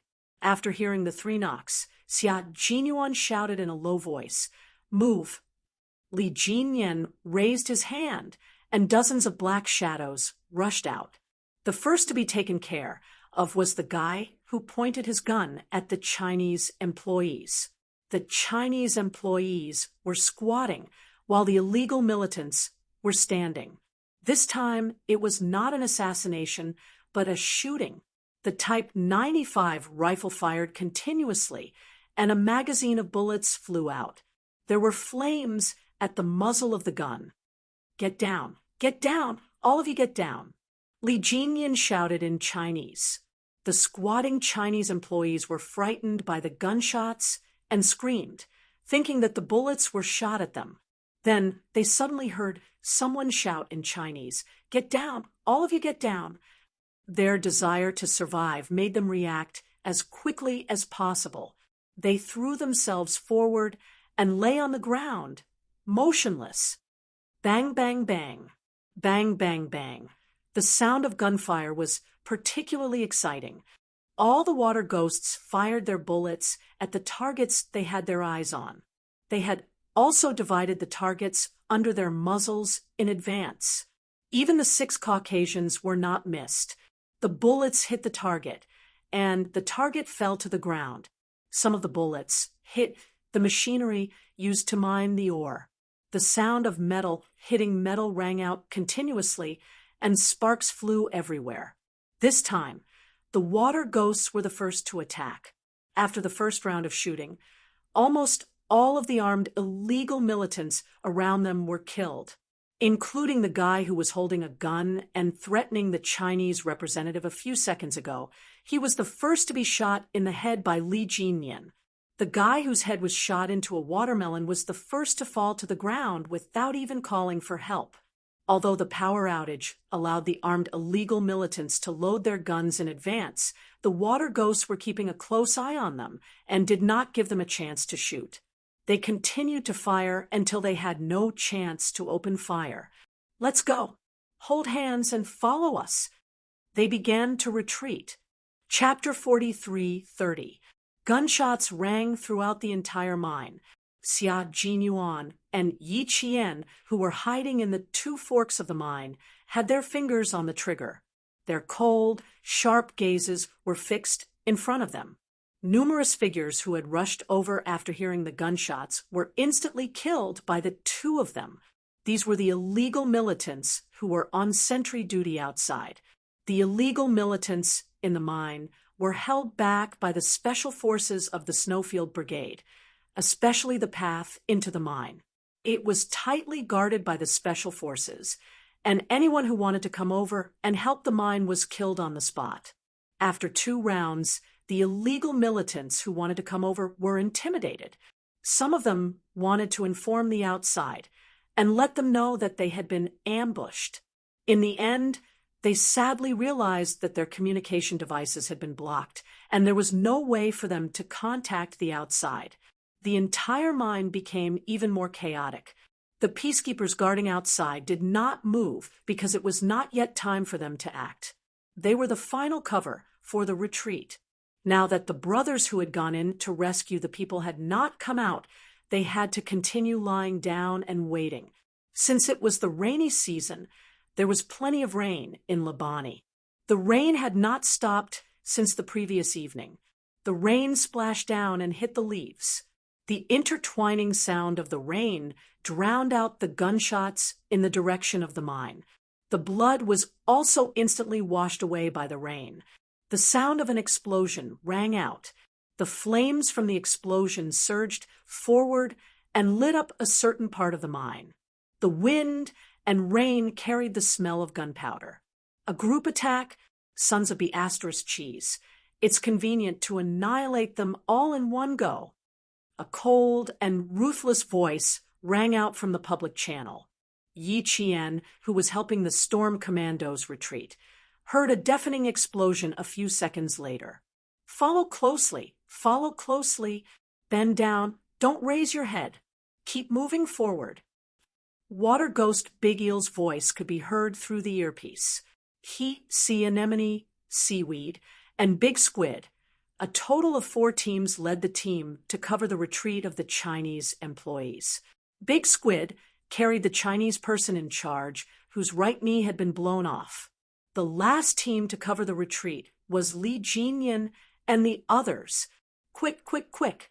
Don't look back, just charge forward. The anxious voices of the water ghosts could be heard through the earpiece, letting all the team members who were helping them know that the situation in the mine was under control. The Snowfield Brigade's special forces outside had plenty of ammunition. They threw out a few grenades and directly blew up a group of at least 20 illegal militants. The lethality of one grenade was not enough, so he threw 3 grenades at once. The explosions shook the ground, and all 20 targets were knocked down in one go. For those who didn't, those who reacted slightly faster were hit by shrapnel. Before they could get up, they were immediately reloaded. Assassinations and night raids were the strengths of the Snowfield Brigade's special forces. Facing these people who were ruthless even to the common people, it would be a waste to kill one more. The terrain of the mining area was complicated, and there were many piles of waste rocks piled up into mountains. It was hard to guarantee that a few powerful illegal militants would try to sneak up on the piles of waste rocks and attack them. However, although they had rushed to the mine with rocket launchers, heavy machine guns, and other heavy weapons, they had left behind a very important item: night vision goggles. The illegal militants who controlled the entire mining area probably didn't expect that they would be ambushed in the middle of the night. Moreover, the attackers had sneaked into the mining area under their control and started a fire attack from the inside. Therefore, even if they had heavy weapons in hand, they couldn't shoot accurately at the Chinese soldiers who had entered the camp. But the fully equipped Chinese special forces could do it. Chapter 43:31. Xia Jinyuan and Yi Qian guarded the fort to the death, making it impossible for the illegal militants to enter from the outside. Those who still wanted to rush in the direction of the mine were cut off by the team members, buying time for the water ghosts inside to retreat. They had to retreat quickly. 12 minutes later, Xia Jinyuan and Yi Qian met up with the water ghosts and directly suppressed them from rushing out of the mine. "Drive the car over."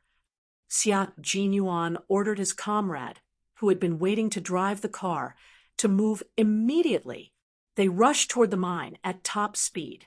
The car's motor roared, and the snow-white high-beam lights shone like 2 sharp swords cutting the darkness in half. The illegal militants who had entered the fierce battle noticed the situation and opened fire in the direction of the truck. The truck was like an agile snake turning in the mine. It was not driving in a straight line, nor was it driving directly on a road. Instead, it shuttled through piles of waste rocks, making it impossible for the illegal militants to aim and shoot. They could only shoot blindly. F***CK. Block the truck, block the truck. D***MN it. Don't let them get away. Machine gunner, kill them all. D***MN it. They're not the D***MN government troops. The truck was a big target. An illegal militant hiding in the dark set up a rocket launcher. After loading it, the guy with a gloomy gaze aimed at one of the waste rocks. Just as the truck was about to drive to the pile of waste rocks he had aimed at, the rocket launcher fired. Rocket launcher, V8, fall back, fall back.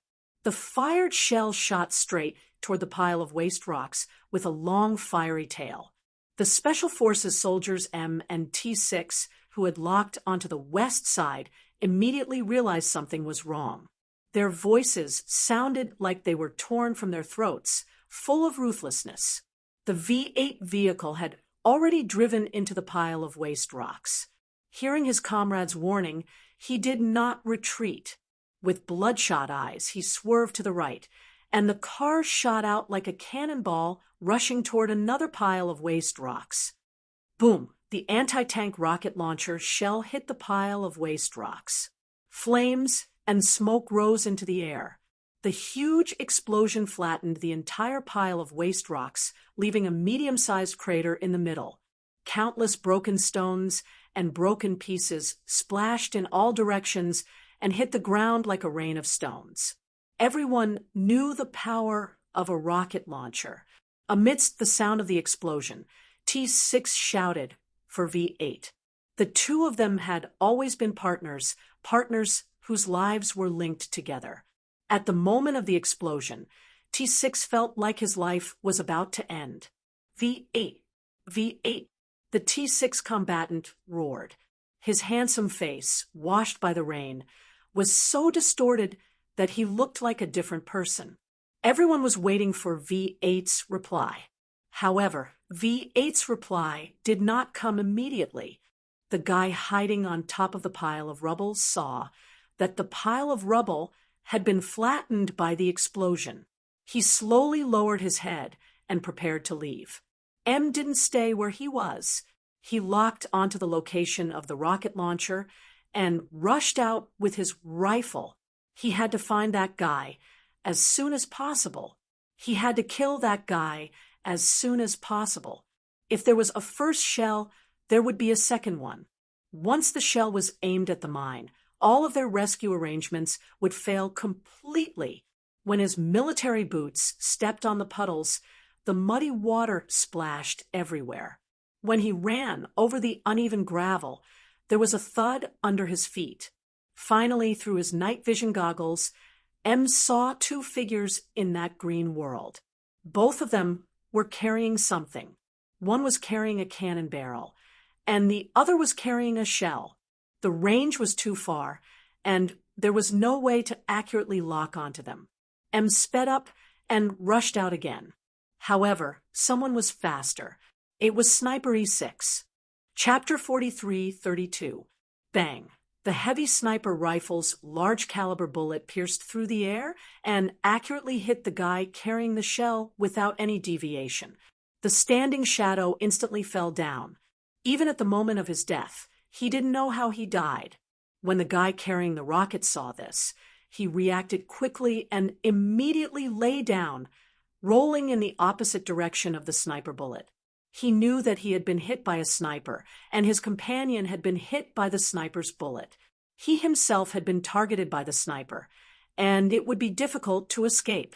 The rocket launcher had a keen anti-reconnaissance ability, and his speed was also very fast. Knowing that he had been targeted by the sniper, he rolled a few times and stopped moving. Even though his face was bleeding from the sharp rocks, he did not move and allowed the rocks to pierce deeply into his face. This was a guy who had made countless contributions to the anti-government forces. He was also a guy who was ruthless enough to shoot civilians as he pleased. Just because a child bumped into him, he used the dagger in his hand to cut off the child's head and tossed it around for fun. His hands were stained with blood, and his heart was trembling slightly. He was not sure if he could escape from the sniper's muzzle. He looked viciously at his companion who had been killed by the sniper. He did not care about his companion's death. What he cared about was whether he could get the shell to his side. M did not give him a chance. Although the E6 had locked onto the entire sniping range, the other party had slyly rolled to the other side, blocking his line of sight. He wanted to change sniping positions, but M told him to leave the guy who was still alive to him. "I'll make sure he stays on top of the rocks forever. Don't even think about staying alive until dawn."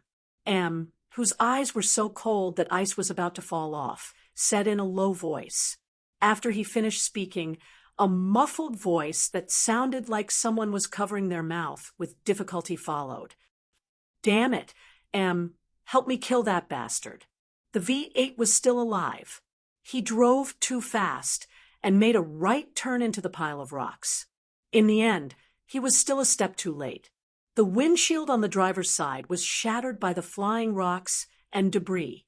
All kinds of debris smashed toward the left side of his face, and his vision was temporarily affected. Just a second before he lost control of the car, he stepped hard on the brakes. The result was his head knocked against the steering wheel, causing his vision to turn black. His surroundings became very quiet for a while, and in the next moment, it was as if countless bees were buzzing around. He seemed to have heard the shouts of his comrades, but he also seemed to have missed it. His vision was blacked out, and he even had a breath stuck in his chest. For a while, he was unable to speak normally. He didn't answer immediately, which scared his comrades. Now that he had spoken, all the team members heaved a sigh of relief. When the T6 combatant, who had lost half his soul, heard the familiar voice, he heaved a sigh of relief. He did not speak again, and aimed his gun at the enemy, who was firing at them. Xia Jinyuan, who had successfully reached the entrance of the mine and was about to rush out, shouted fiercely, "If you're not dead, hurry up and drive the car over." Yes, the V8 driver, who was still alive, released the brake pad on his shoe and stepped on the accelerator. The rumbling sound of the truck's engine was heard again, and this time it reached the ears of the armed illegal militant who was still crouching on the ground. The moment he heard the sound of the car's motor, the illegal militant's eyes flashed with disbelief and anger. He thought he had killed someone, but in the end, he hadn't. There was nothing more discouraging than this. However, what was even more discouraging was yet to come. Am, who had locked onto him, pressed his lips together and raised his rifle. Chapter 43:33. The soldiers of the Snowfield Brigade were skilled at shooting people in the back, but if they were shot in the back, it would be a different story. While the armed men were still trying to figure out how to retrieve the shells, M, who had set up his rifle, opened fire. He wasn't going to play around. Things that needed to be settled in one shot had to be settled in one shot to avoid wasting bullets. Bang! A single bullet was fired. The tip of the bullet turned the raindrops into mist and flew straight for the target's head. The brain was the most important part of the human nervous system. The central nervous system was the most active. If the brain was damaged, it would either cause death or paralysis. The bullet passed through the back of the head and exited between the eyebrows. Red, white, and brain fragments flew out together. Before they reached the ground, they were washed away by the rain into the cracks of the waste rocks. The person was still lying on the ground and didn't have the chance to get up.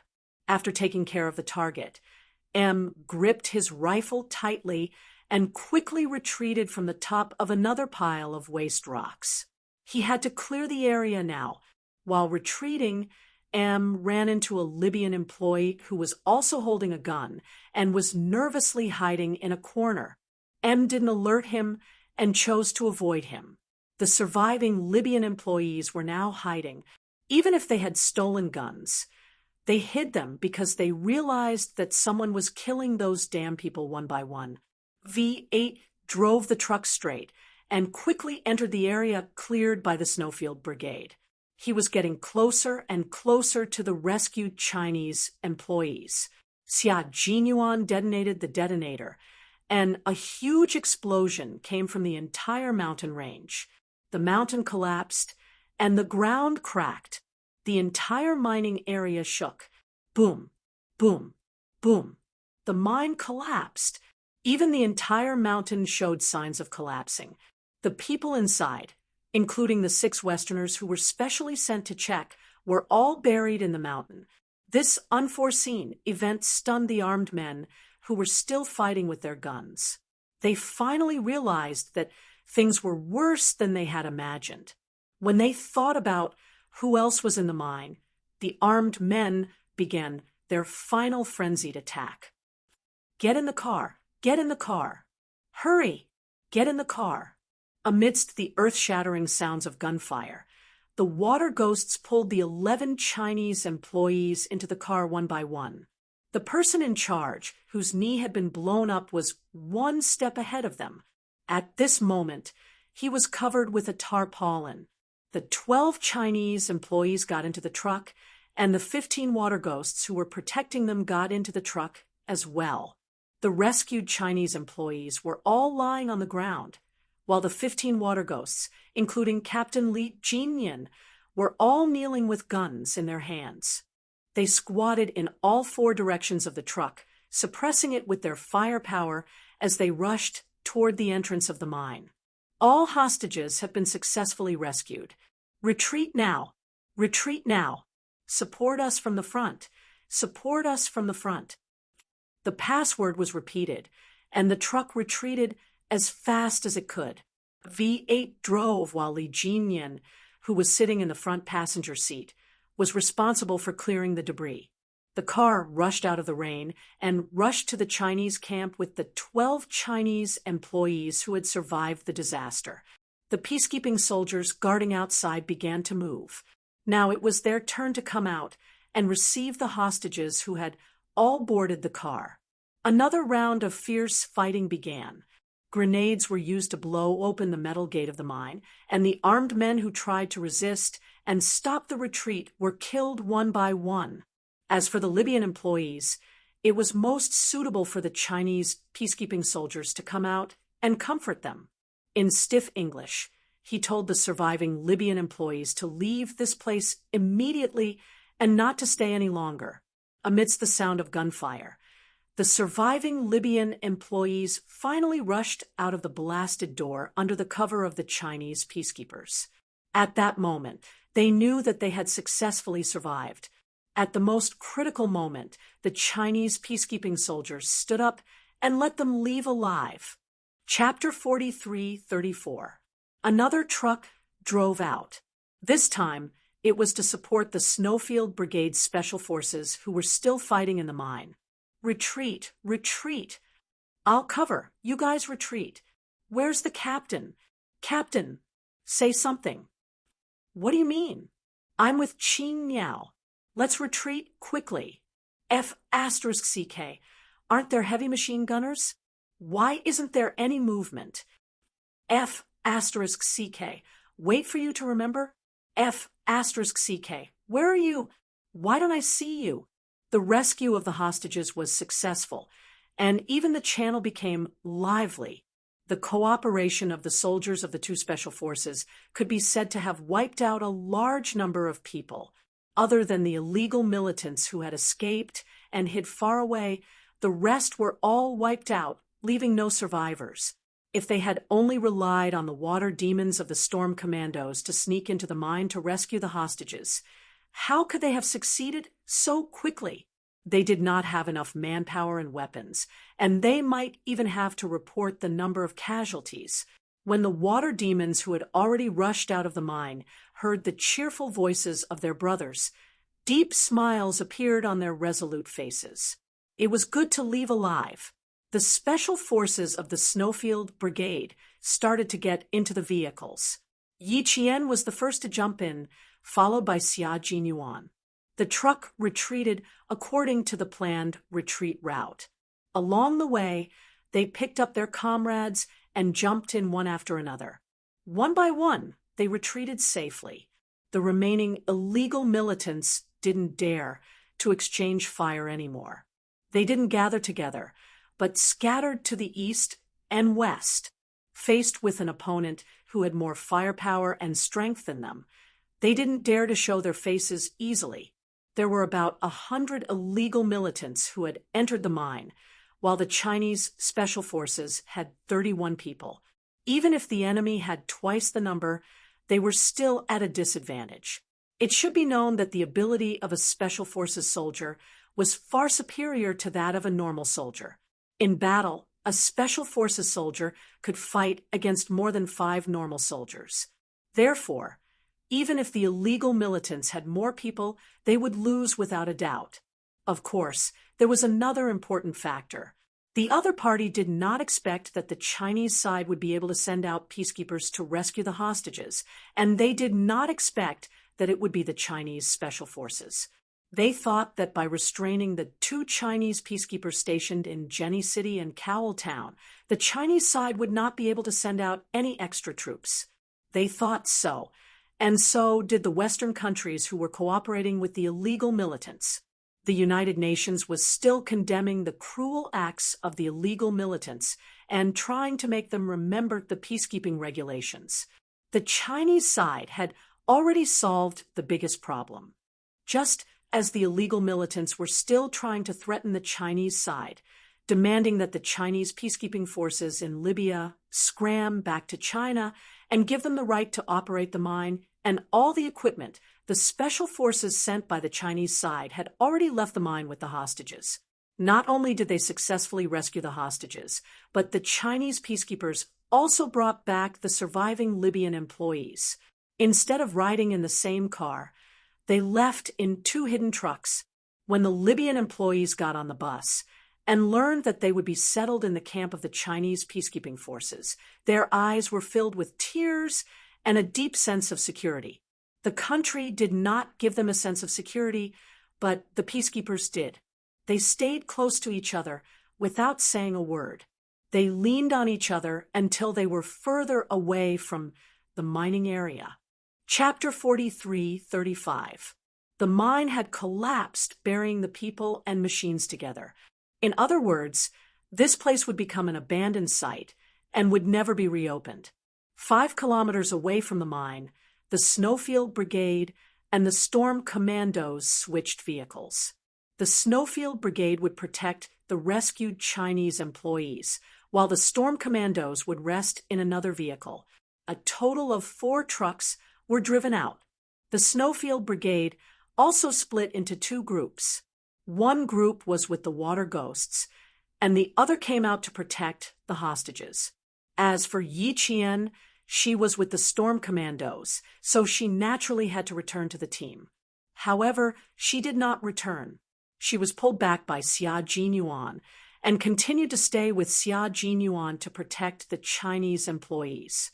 The Chinese employees who got into the car looked back at the mine, where they had lived for almost a year. A technician cursed under his breath. He felt helpless, angry, and most of all, sighing. A worker beside him patted him on the shoulder and said with a smile, "Don't curse. We'll just move to another place. At least we're still alive. As long as we're alive, what's there to be afraid of?" A year of exploration, a year of mining, and it was destroyed overnight. Sigh. The technician scratched his head and wiped the rain off his face. He gritted his teeth and said, "I don't know where those bastards got the news from. It doesn't matter if it's destroyed or not." The technician was responsible for the mechanical technology. He had been following the machinery from the mining to the mining process.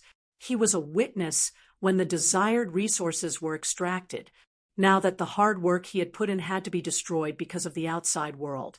He was so sad that he secretly cried a few times.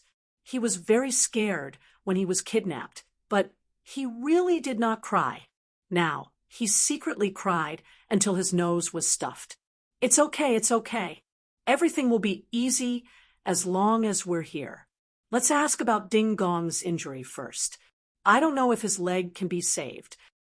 The technician glanced at the temporary shelter created by the 4 Chinese peacekeeping soldiers who were half-squatting and holding onto the waterproof cloth.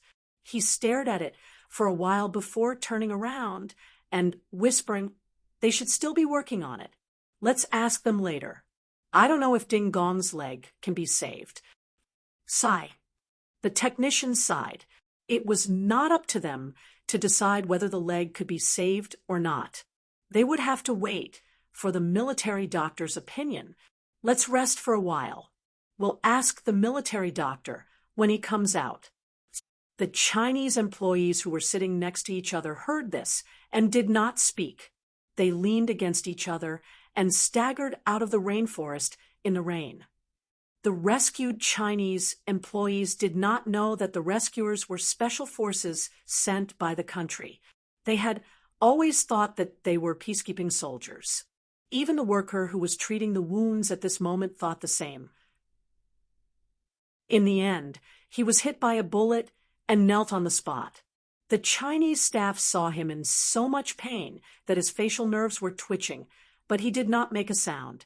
When he asked what kind of ores this mining factory opened, the worker said several types, such as gold, copper, manganese. He even handed over a list of materials that he always carried with him and told the other party that they had just sent out a batch of manganese the day before yesterday. It wasn't much, only about 50 kilograms. Afraid that the other party would not believe him, he even showed them the text message on his phone. Because of Ding Gong's cooperation, the illegal militants who kidnapped them did not give them too much trouble. They asked the other Chinese employees, and since Ding Gong said so, they all went in this direction. In the end, even they themselves believed that they were only mining gold, copper, and manganese. Chapter 43:36. In the end, the ones who didn't make it out alive weren't just normal workers. They were all regular workers in the military chemical factory. Although they weren't soldiers, they had all received formal training. From the moment they were kidnapped, they knew that even if they were going to die, they had to bite their tongues and not say anything. If he really F*** King said it out loud, it wouldn't just be an ordinary infamy. Now, they had saved the people and didn't say anything. As for the mining factory, when the worker took out the list of materials, they had a vague idea of what was going to happen. Thinking about the transfer of machinery, the scope of their idea had expanded. The mining factory was going to be destroyed sooner or later. The worker, who had lost a lot of blood, was still being treated. The car drove 10 kilometers away from the camp. The Snowfield Brigade's Special Forces soldiers arranged the guards and immediately covered the worker with a waterproof cloth to give him first aid. They were all trained in battlefield first aid. In order not to waste time, they treated the workers' wound quickly and roughly. K7 looked at his comrade, who was removing his bandage. Finally, he poked his head out and asked Yi Qian, who was in charge of security, to help. At this moment, Yi Qian became K7's assistant. He cooperated with K7 to treat the worker's gunshot wound. Yi Qian saw the worker's broken knee and looked away. The injury was very serious. The entire kneecap was shattered. The bullet was embedded in the bone between the calf and thigh. K7 couldn't take it out. Although it was unfortunate, Yi Qian felt lucky. It wasn't a bullet from a rifle. It was a bullet from a NATO handgun. K7 couldn't take the bullet out. The environment didn't allow him to do so either. The painkillers worked. When they were cleaning the wound, the worker woke up. He didn't feel much pain. He had fainted after being carried into the car. When he woke up, the first thing he asked in a hoarse voice was if they were all alive. After receiving Yi Jian's nod, he instantly heaved a sigh of relief. His entire body relaxed as he lay down and said, "1 leg in exchange for 11 lives. It was worth it." K7 didn't say that he might have to amputate his leg, but the worker said it himself. Yi Qian pursed his lips and said softly, "It's not at the stage of amputation. Don't think too much." He didn't want to comfort him. "It's okay, as long as he's still alive." The worker in his 40s was very open-minded. He pulled his bleeding lips and smiled. "I've been to 2 war-torn countries. I've seen too many gunshot wounds. The closest I've seen was the first time. When I returned to the unit, I had nightmares for half a month. It's better to be alive." As long as he was still alive, amputation was not an issue. In my line of work, as long as your brain isn't damaged, everything is negotiable. Even so, Yi Jian could see that Ding Gong's clenched fists were trembling. K7, who had a cold personality, did not know how to say comforting words, but he had already noticed the worker's fear. His brows furrowed slightly, and he seemed to be trying very hard to come up with a few comforting words. In the end, he pursed his lips and only said one sentence. "Many soldiers are not as brave as you." Their jaws almost fell to the ground. It was late at night, and the sun wasn't rising from the west. K7, who always worked and didn't talk, knew how to comfort people. Even though they were his comrades, they didn't get a single word of comfort from him. Yi Qian didn't know. He thought that although K7 didn't talk much, he was good at being concise. K7 didn't think he was comforting the injured. He was just telling the truth. Chapter 43:37. Even for soldiers in the combat unit, it was normal that they had never seen a gunshot wound in their 2 to 3 years of service. As for the worker, he had been to 2 war-torn countries and had seen a wound that did not even cover half of his chest. that was the power of a large caliber 12 mm bullet. After a long while, he finally managed to squeeze out a few words of comfort. However, this sentence of comfort made the worker's eyes brighten up. Wasn't it true? He was much braver than many soldiers. Yi Qian secretly gave Case 7 a thumbs up. Not bad. He knew how to comfort people. Case 7 accepted Yi Qian's praise calmly. He had spent so much effort to say that, and he was praised. Could he say that he was embarrassed? Of course not. There was no blood bag. After stopping the bleeding, stopping the pain, debriding the wound, and disinfecting the wound, Yi Qian bandaged the worker's wound. Once he was done, he half-squatted and lifted the waterproof cloth to make it easier for Case 7 to treat the wound. His comrades sat down and covered the worker's body from head to toe to prevent the rain from falling on his body. After the worker's wound was treated, the 11 Chinese workers who were waiting saw the military doctor move out. With the technician as the representative, he softly asked Case 7 if there was a need for amputation. Case 7 looked at the Chinese worker who was talking to him. He thought for a while and answered simply, "He's fine for now. He's asleep." He did not say anything else. Fine for now. That means he's fine for now. There's no need for amputation. The 11 Chinese workers were laughing and crying at the same time. Just like that, their emotions fluctuated like a flood. They laughed and cried while expressing their gratitude. The technician held K7's hand and cried until K7's back was as stiff as a steel plate. K7's back was as straight as a pencil and did not move at all. This was the first time K7 had encountered something like this. He did not know how to deal with it.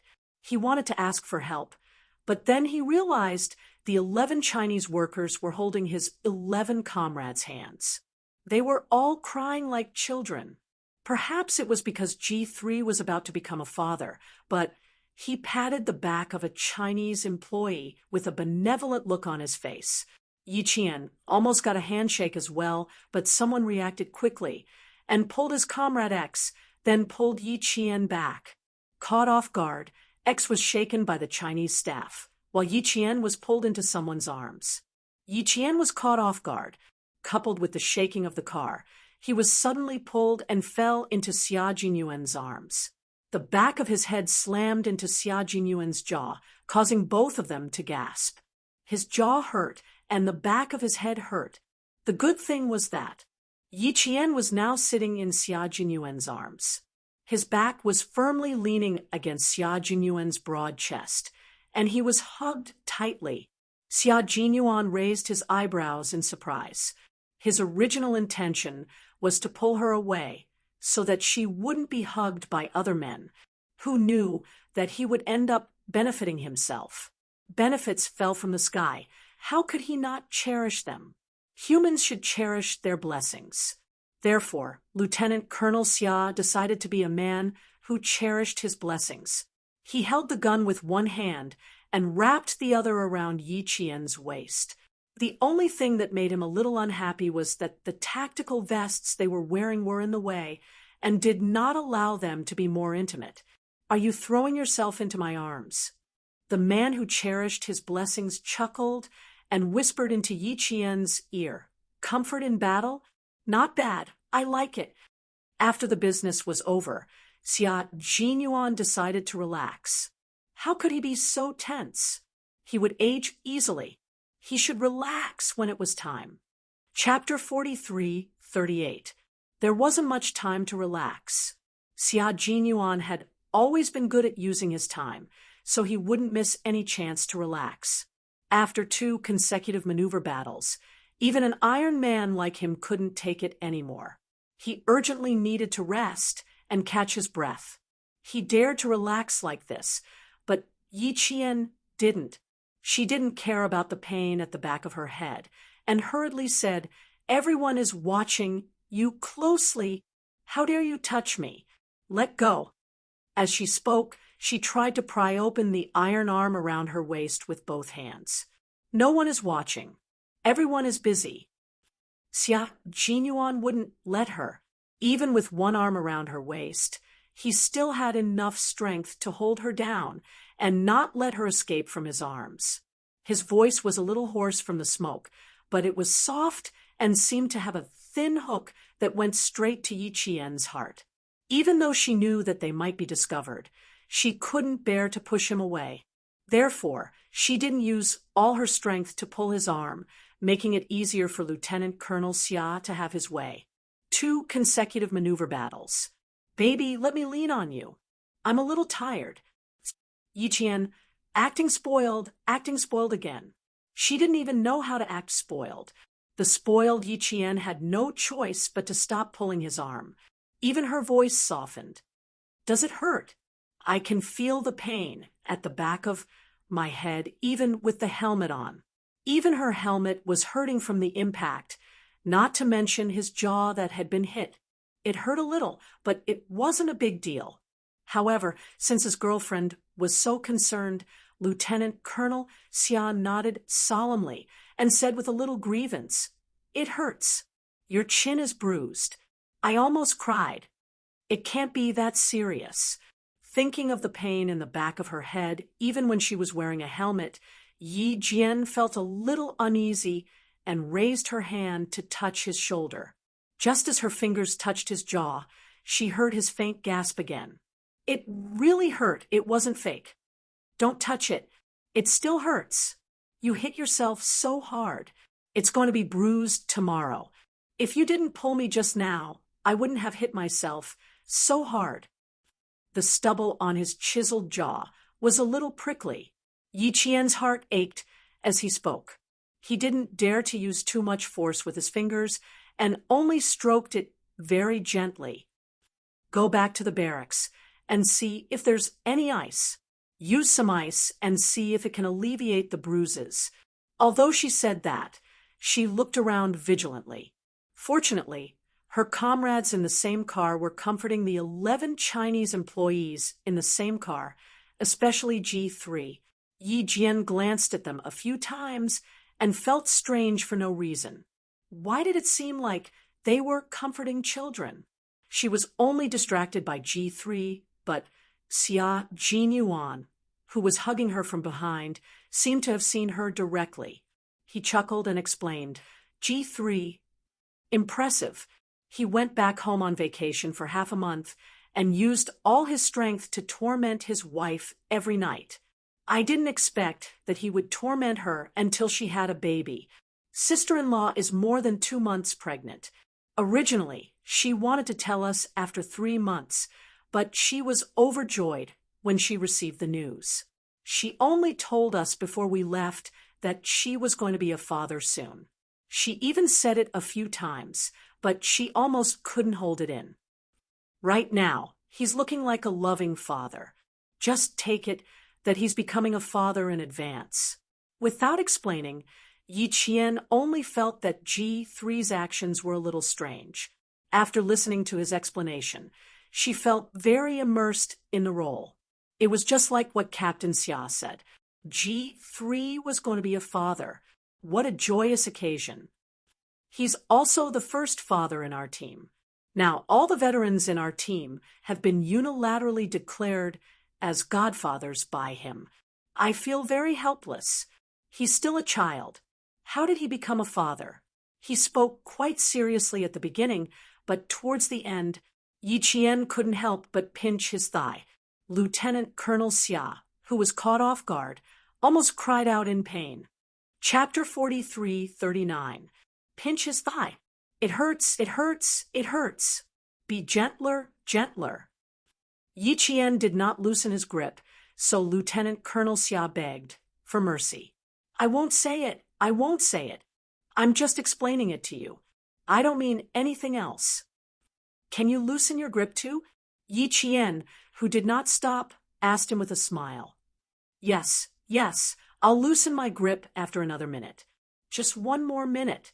Between pain and benefits, Comrade Xia Jinyuan stubbornly chose benefits. Pain was nothing.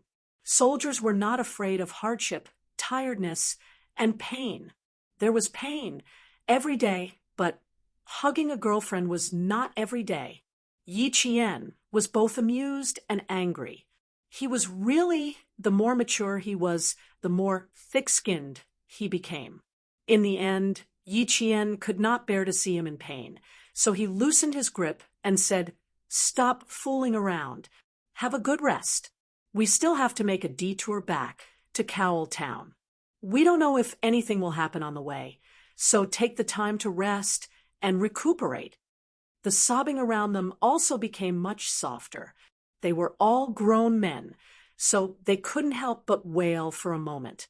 Now that their tears were flowing, their fear was also released. How could they continue to hold onto the hands of the peacekeepers who had saved them and cry? When they loosened their grip, they kept apologizing and thanking them, leaving the Snowfield Brigade's Special Forces soldiers at a loss for a while. On the surface, they still had to act cool and express that they had done what they were supposed to do. Yi Qian could not help but laugh a few times as he watched. Her comrades were very powerful, but they were also very cute. The Chinese employees, whose bodies and minds were completely relaxed, gradually quieted down. They closed their eyes and fell asleep soundly with the rocking of the vehicle. It was raining, but their drenched clothes did not stop them from falling asleep. With a group of Chinese soldiers who were willing to sacrifice their lives to save them, they could also sleep peacefully. The Special Forces soldiers, who had been operating continuously, were extremely tired at this time. When all the Chinese employees fell asleep, Yi Qian's cute comrades finally dared to move their long legs and hands that were slightly numb, standing firm, moving like the wind, sitting like a clock. In front of the people, the image of soldiers could not be destroyed. Now that the people were asleep, they all heaved a sigh of relief. "Oh my God, this is even more tiring than running 10 kilometers. The T6 combatant swung his arms and said softly, "I don't know how much tears I've shed on this side of my arms." He cried until I was dumbfounded. I didn't expect a man to be so scary when he cried. Wasn't that so? She really cried until they were dumbfounded. They didn't know how to comfort her at all. A young lady throwing herself into their arms coughed to express that she could still accept it, but a grown man grabbing their hands and crying at the top of his lungs. That scene, they couldn't help but shudder when they recalled it. Understand a little. After surviving a disaster, emotions are a little richer. After crying, everything will be fine, G3 said with a smile. His fatherly face made his comrades unable to bear to look at him directly. Xia Jinyuan, who had already let go of Yi Qian and sat upright, waited for his comrades to finish speaking. He then said calmly, "The two of you will take turns to be on guard. The rest of you will rest. There are still things to be done after this, so you have to rest well." "Yes," they answered in unison. There was no need for Xia Jinyuan to make any arrangements. His comrades arranged their guards and quickly fell asleep with their guns in their arms. They did not arrange for Yi Qian to be on guard. As long as there were enough people, the male soldiers would usually not arrange for Yi Qian to be on guard. As for the female soldiers, they would definitely take care of them when they could. Yi Qian was indeed tired. She did not refuse and prepared to lean against the wet and cold partition of the car to sleep. Comrade Xia Jinyuan patted her on the shoulder and said with a smile, "Rest here. Otherwise, I won't have anywhere to lean on." Chapter 43:40. Before Yi Qian could answer, a comrade with sharp ears answered, "Captain, I can lend you my shoulder to lean on." Long Eagle said with a chuckle. It couldn't be helped since he had overheard it. "You don't want to sleep? Why don't you stay on guard tonight?" "I'll sleep right away. Sorry to disturb you." A wise man knew better than to fight when the odds were against him. Long Eagle immediately closed his eyes and fell asleep. G3 T6, and the others lowered their heads and laughed silently. As expected of their captain, he was amazing. The other comrade, who did not know what was going on, also laughed. It was not a laugh of knowing what was going on, but a laugh of mischief between men. The female soldier, Qing Yao, was the prettiest girl in their team. Q King had already said that he had to coax her first before coaxing her to join the team. She was only a year away from graduating from Qing Yao's military academy, so she just had to hurry up and report to the team when she graduated next year. It was raining. The car drove towards Cowell Town in the rainy night. The water ghosts of the storm commandos had already gone to bed early, but Demon King Li Jinyan slept much later than them. He called Xia Jinyuan on the comms many times but did not get a response. After knowing that they had all turned off their comms, he leaned against the wall and closed his eyes. As for when he would fall asleep, even Li Jinyan did not know. When Yi Qian woke up, the car had already driven out of the rainforest. At this moment, she felt like she had fallen into a furnace. She was clearly drenched in the rain, but she did not feel cold at all. Her hands and feet were still warm. When she moved again, Yi Qian knew why. She had fallen asleep while resting her head on Captain Xia's shoulder, and now her entire body was in his arms. No wonder she slept so soundly. When she opened her eyes and woke up, the sky was already bright. With a slight movement, the man hugging her also woke up. Having just woken up, he always knew who he was hugging. With his eyes half closed, he kissed Yi Qian on the cheek and even said gently, "Good morning." The kiss and the good morning were seamlessly connected. Yi Qian did not even have the chance to react or reject him before he finished kissing her. The sky was already bright, and there were still comrades on alert. With this kiss, Yi Qian looked up at the alert position and saw G3's side profile and T6's sneaky smile. Although G3 was leaning sideways, he was also smiling. Needless to say, both of them had seen it. Fortunately, it wasn't a comrade who didn't know the truth who saw it. It was a comrade who knew about her relationship with Captain Xia. Yi Qian got up from his embrace. She straightened her body slightly before he pulled her back into his embrace. "It's still early. Let's sleep a little longer." Since he had just woken up, his husky voice was extremely sexy. Yi Qian blushed and felt her ears go numb, as if she had been electrocuted. At that moment, Yi Qian accepted her fate and let him hug her. Xia Jinyuan had always had a sense of propriety. Even though he was extremely reluctant, he still let go of Yi Qian. If he continued to hug him, all of his comrades, including the Chinese staff, would see them. The sky was already bright. The Special Forces soldiers who had woken up from their dreams were already awake the moment they opened their eyes. A few of the Chinese staff members who had woken up suggested that they wanted to get out of the car to take care of themselves.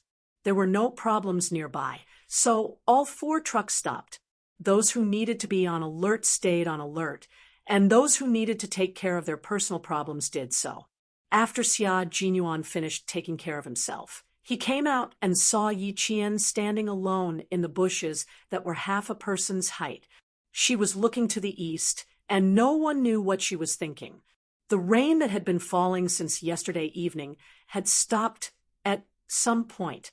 The bright blue sky was as clear as a mirror, and even the air was exceptionally fresh. It was so beautiful that one could stop and linger for a long time. Chapter 43-41. With such a clean sky, it was hard to tell that this land had been destroyed by war. Yi Qian looked at the sky and relaxed his eyebrows slightly, enjoying the hard-won peace in this war. "It's a sunny day today." Xia Jinyuan walked over and looked at the sky.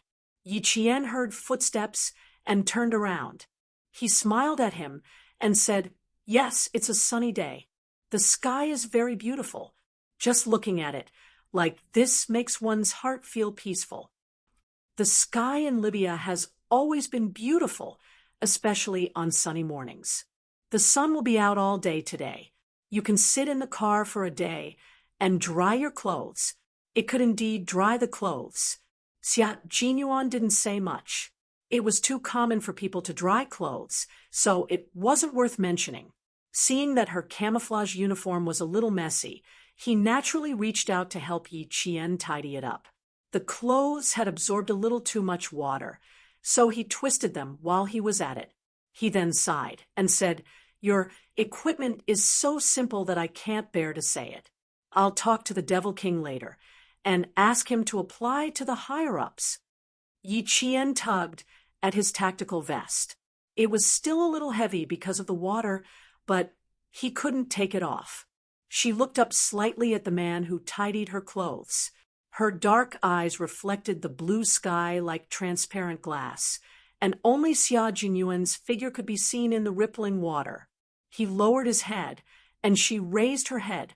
Naturally, he could see the subtle changes in her eyes and face. Her sparkling eyes only contained his figure, as if they couldn't contain anything else. Xia Jinyuan, who didn't stop what he was doing, swayed fiercely. His heart felt like it was wrapped in honey. His thin lips curved slightly, and he resisted the urge to kiss her again. He tried very hard to turn his attention away. Now that they've started it, there will be more of this in the future. Your equipment is too simple. Yesterday, the Devil King told me that your equipment was only a Type 95 rifle. At that time, I thought that you all went to the mining area with the determination to die. At the mention of this, Xia Jinyuan's attention was diverted for a second, and his handsome face was already cold.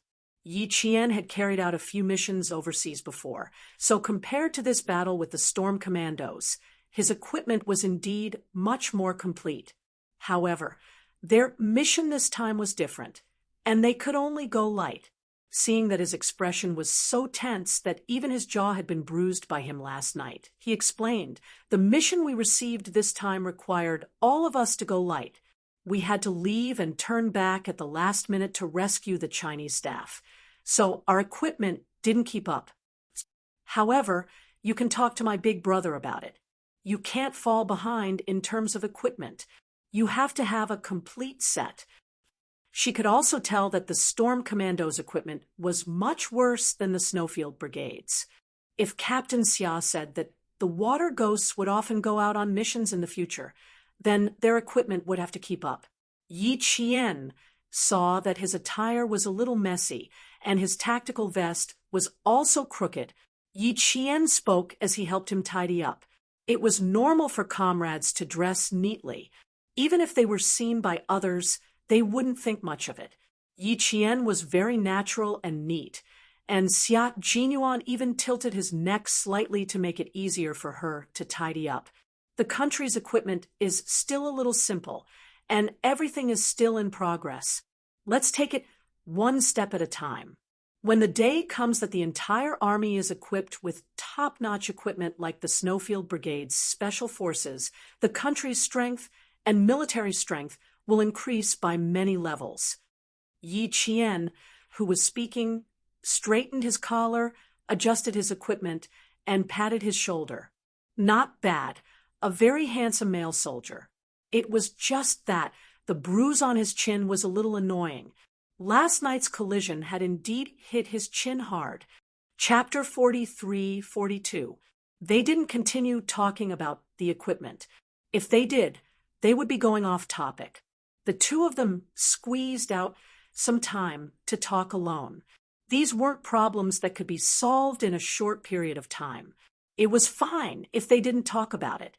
In the end, Xia Jinyuan patted Yi Qian's head lightly and sighed. "Be good. In the future, you should fight with us. I really don't feel at ease letting you stay away from us. Last night, I wished I could just fly over on a plane and greet all the ancestors on my brother-in-law's side." Hearing this, Yi Qian's eyes curved into crescents. brother-in-law's grandfather. Ahem, Captain Xia was very clear. He was all scolding the Li family. After greeting them, I felt stupid. No matter how shabby the equipment is, we can't not go to the battlefield because of it. When we are needed, we have to be there. Otherwise, who will save them? I still believe in the fighting ability of the water ghosts. I also believe in the devil's commanding ability. It's just that I was a little panicked at that time. I was afraid that something might happen. Yi Qian's nose twitched. He lowered his head and stroked the rifle that never left his side. His soft voice and the cool morning breeze drifted over. We didn't think of going to die. Big Brother made a very careful battle plan. Although it was very dangerous, as long as we were careful, we would be able to come back alive. I didn't expect to suddenly receive a notice that you were coming over. They were so happy, but I was the only one who was dumbfounded. For some reason, I felt guilty, as if I had been caught doing something bad. As she spoke, she pursed her lips and smiled. Because she was happy, her eyes were bright and beautiful, like dewdrops on leaves. They were so sparkling that it made people feel tender and affectionate. Xia Jinyuan couldn't help but laugh. You're right. I'm here to catch you. I just left a few days ago. What about you? You actually came to Libya to carry out a mission. You're even fighting across the military. But those guys in the water were so happy that they kept saying in front of me that you're a member of their team and a member of the Navy. I even wanted to stuff grass into their mouths. You're clearly my people. How did you become a member of their team? She even played a little petty. She didn't say that they were from the team, but she said they were my people. How could Yi Qian not understand? She heard it and felt sweet in her heart. What do you mean by your people and people in the team? I'm still a student in school. Yi Qian, who was feeling very sweet inside, also started to flaunt his eloquence. Even though he was clearly happy, he pretended to be nonchalant. Xia Jinyuan was so amused by her sweet expression that he covered his thin lips with his fist and laughed. Alas, why was his little fox so adorable? His smile was a little too wide, and it affected his chin that had been bruised by Yi Qian's helmet last night. In less than 3 seconds, his handsome face twitched in pain, and he couldn't even smile anymore. Don't laugh, don't laugh. It's all bruised. Yi Qian's heart ached. If it weren't for the fact that it was broad daylight and her comrades weren't far away, she would have tiptoed to blow on him. What's wrong? You want to blow it for me? The injury is too serious. Blowing won't work. You have to kiss it. Once isn't enough. 10 times is the only way for you to recover. She was very familiar with Captain Xia. He always had a bad taste in his mouth. She didn't blow on him, let alone kiss him. She glanced around and saw that the 10-minute break was over. Everyone gathered and got into the car. The Chinese peacekeeping camp in Cowell Town had already been notified, and the Chinese mining companies had also heard the good news. They were all waiting in the camp. Chapter 43:43. When the 4 trucks drove into the camp, cheers and applause rang out. When the peacekeepers carried the injured Chinese leader out of the truck to arrange for surgery, the rest of the Chinese employees had already been hugged tightly in the arms of their compatriots who were waiting for them. Ding Gong needed emergency surgery. He only said, "I'm fine," and was immediately sent away. Whether or not he would be amputated was left to the doctor. The medical equipment in the camp was complete and could complete a large-scale surgery. The 12 Chinese employees all returned to their positions safely. When the news reached the country, everyone who was waiting for the news was finally relieved. Commander Dong of the Navy said to Major General Yang, "When they come back, I'll come to the military to apply for military funding. Our equipment must be properly matched. If they go into battle so lightly, I'll be the first to disagree." As the leader of the Storm Commandos, Demon King, Li naturally thought of the problem that Xia Jinyuan had considered. Before the people returned to the country, they had to submit their opinions first. Soldiers had to do things quickly and decisively. How could they drag things out? Commander Dong, who was in the country, ordered his troops to go to the battlefield with light equipment. As he ordered, his heart bled. It was not easy for them to cultivate a naval special operations team. Every water demon was the hope of expanding the naval special operations team in the future. Sacrificing any one of them would be a huge loss. But what could they do? They were needed at that time, and only they, who were preparing to return to the country, could rescue the 12 hostages. Soldiers were trained for 1,000 days to be used in a single moment. When they were needed to go to the battlefield to kill the enemy, they had to go even if they were barehanded. There was no way out. They went up, and now 1 or 2 of them returned safely. After the Navy commander finished speaking, he silently wiped the corners of his eyes with his hand. They're all alive. They're all alive. Very good, really very good. Major General Yang could understand the Navy commander's feelings at this moment. Back then, when Xia Jinyuan took a few soldiers who had never been to the battlefield as their immediate superior, he did not sleep. He stayed in the office and did not go anywhere, waiting for them to call back. When everyone returned safely, all his energy was instantly drained, and he secretly wiped the corners of his eyes. Old Dong, don't wipe your eyes. They're safe now. The camp in Yeni City is not very safe. We have to let them go again. Let them go again. No way. I don't agree. You guys think of a way yourselves. Don't even think about sending my soldiers over. The Navy commander, who had just finished wiping the corners of his eyes, exploded. What a joke. The moment they stepped foot into the camp, they didn't even give them a chance to catch their breath and have a good rest. And now they're asking them to go out? He firmly disagreed. What's the point of not agreeing? It was useless. Commander Dong almost broke the phone when he hung up. What's the point of that? Carry it out. This time, they were going to provide support and not fight. The risk factor was much lower than the previous 2 missions. The Chinese peacekeeping camp was targeted by the illegal armed forces. If the illegal armed forces really took over the camp, they would lose a lot of face. The city's government forces could not hold on for much longer. The peacekeeping forces of several countries stationed in the city were retreating, and the Chinese peacekeeping camp was no exception. When the news of Klo Khesardin's assassination reached his brother's ears, the leader of the illegal Libyan militants was completely enraged. He gathered his forces to attack the capital of Libya and massacred the government forces in Yeni. Yeni City was about to fall, and the defeated government army could only abandon the city and leave. Chapter 43-44. The situation in Libya was getting more and more chaotic.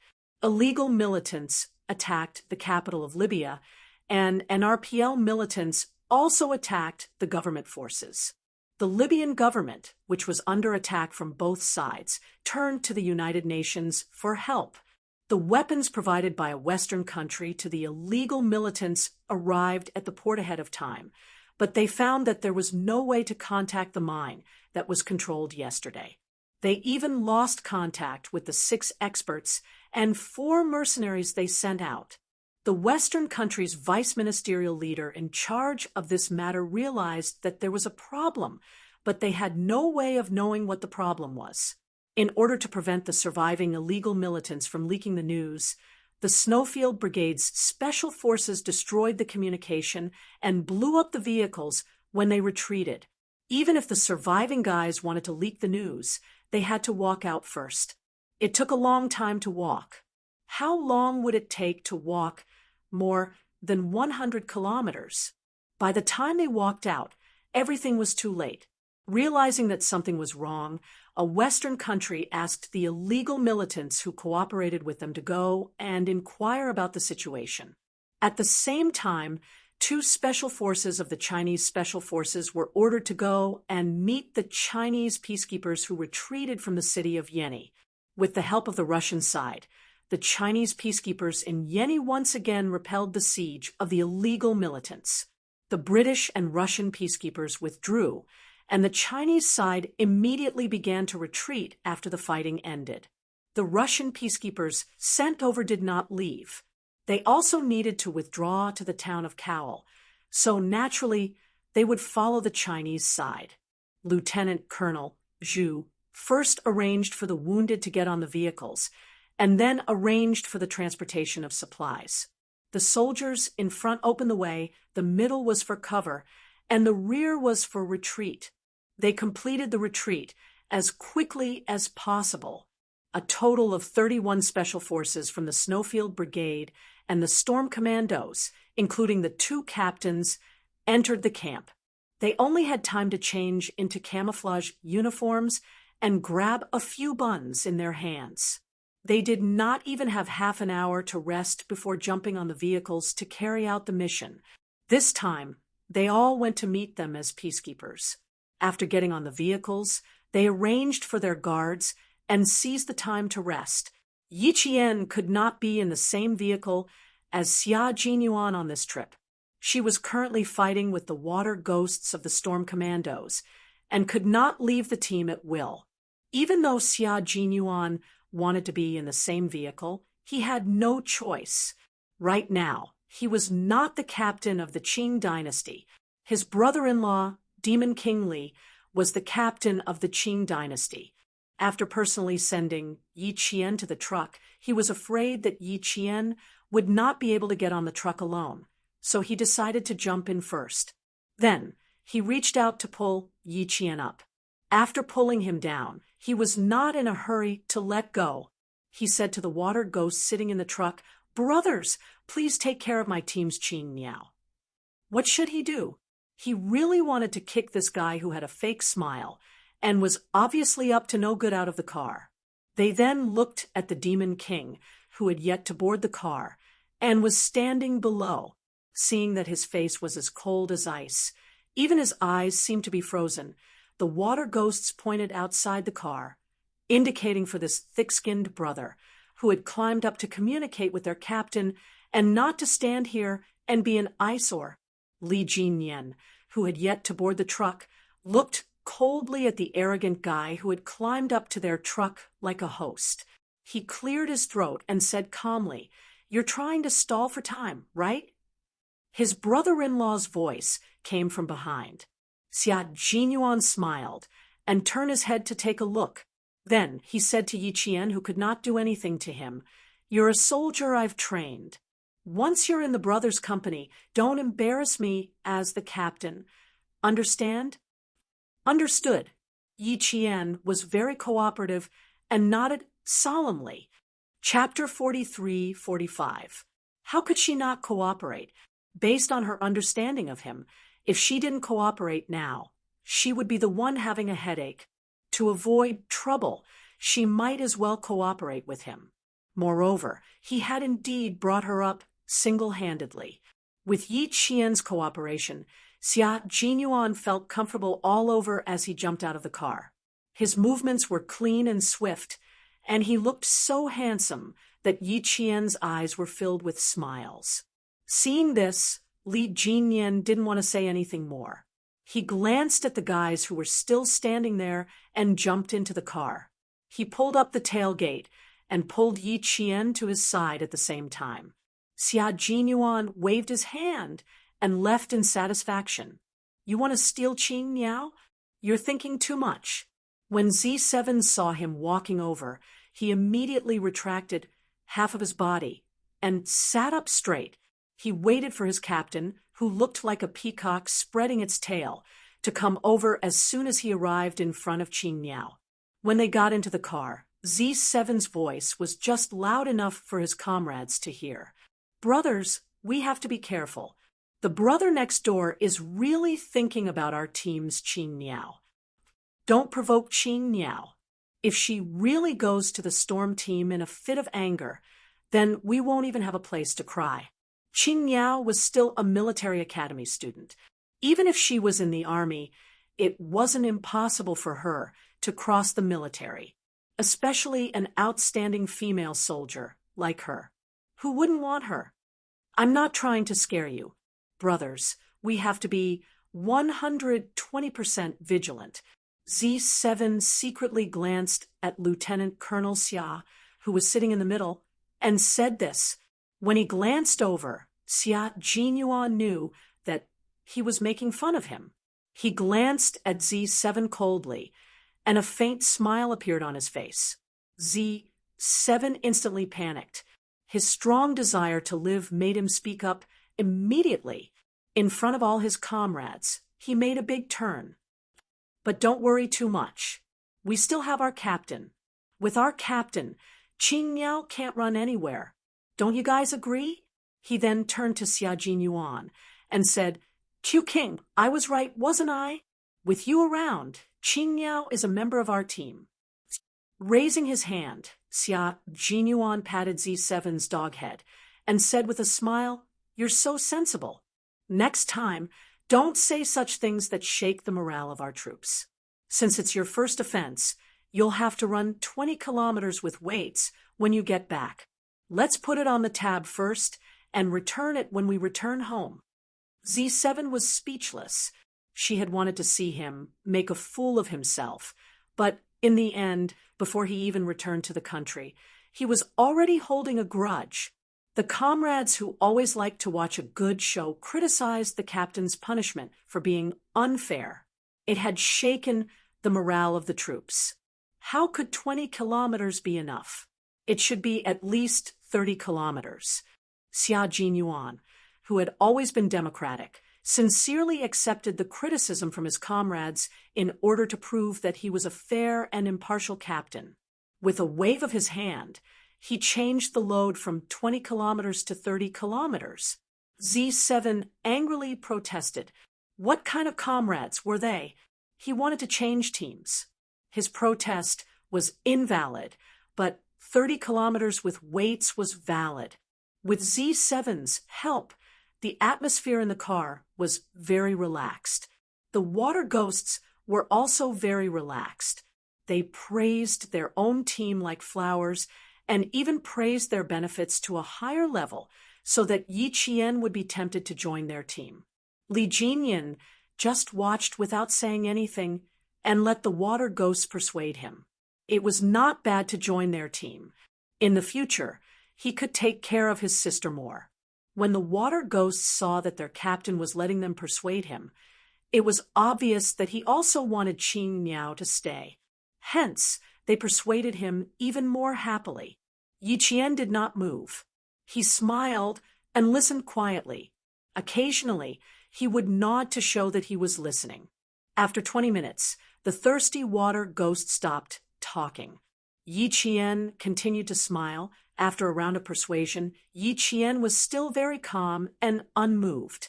Hence, from then on, the water ghosts of the storm commandos did not mention this matter again. This was because they all knew that it was absolutely impossible for Qing Niao to join their team. Chapter 43-46. The evacuation of the Chinese peacekeeping camp in Jenny went smoothly. The illegal militants gathered all their forces to fight with the government forces, vowing to take down Jenny. They also posted a video online saying that they would rule the land and expel all those who opposed them and defied them from Libya. Finally, they recorded a video of the illegal militants brutally killing the government forces. The bloody scene immediately drew strong condemnation from various countries. Soon, the Libyan president also recorded a video responding to the illegal militants with an extremely strong and resolute attitude. He also told the various countries that the government forces had killed the leader of the illegal militants, Kukolo Caesardin, and released a set of photos. The photos were provided by the Chinese Snowfield Brigade. Kukolo Caesardin was one of the leaders of the illegal militants. His death instantly caused a huge uproar. encouraging the Libyan government forces. Their morale was greatly boosted, and the Libyans saw new hope. When the video released by the president was released, a certain Western country that had been providing weapons to the illegal militants held a secret meeting. The details of the meeting were unknown, but the weapons that were supposed to be provided a week later were quietly withdrawn from the port. Clearly, the country had the intention to end the cooperation. Kukulu Caesardin was killed by the Libyan government forces. How was that possible? Kukulu Caesardin wasn't killed by the Libyan government forces. Instead, a country secretly sent troops to solve a problem for the Libyan government. Which country was it? News came from the port of SAS that none of their probes had found out who had sneaked into the bilge and killed their great leader. There was not a single clue left at the scene that could be found. Even the bullets were made by NATO, so there was no way to investigate. They avoided the probes, the hidden sentries, and successfully opened the 4 password-locked heavy doors that led to the bottom of the ship. They also successfully avoided another set of probes that were installed in the dark. Even the alarm system did not work at all. No one knew when they had snuck into Port SAS, and no one discovered how they had snuck into the abandoned ship. No one knew how they had cracked the passcode and successfully assassinated so many guards. It had become an undecipherable mystery. Because of this, the Western country immediately realized that something was wrong. They stopped the arms supply and quickly erased the transaction records. When they learned that Kukulu Caesardin had been assassinated, they only temporarily stopped the arms supply. When they learned that the situation in the mining area wasn't good and that they had completely lost contact, they immediately cut off all contact with the illegal militants, wiping out all dealings with them without leaving any trace. At the same time, another secret meeting was held to try and find out which country had helped Libya. The Chinese side was undoubtedly the biggest suspect, and there was a heated discussion about whether the Chinese side had the strength or not. In a meeting room in a heavily guarded building, there were about 10 people sitting in metal leather chairs with solemn expressions.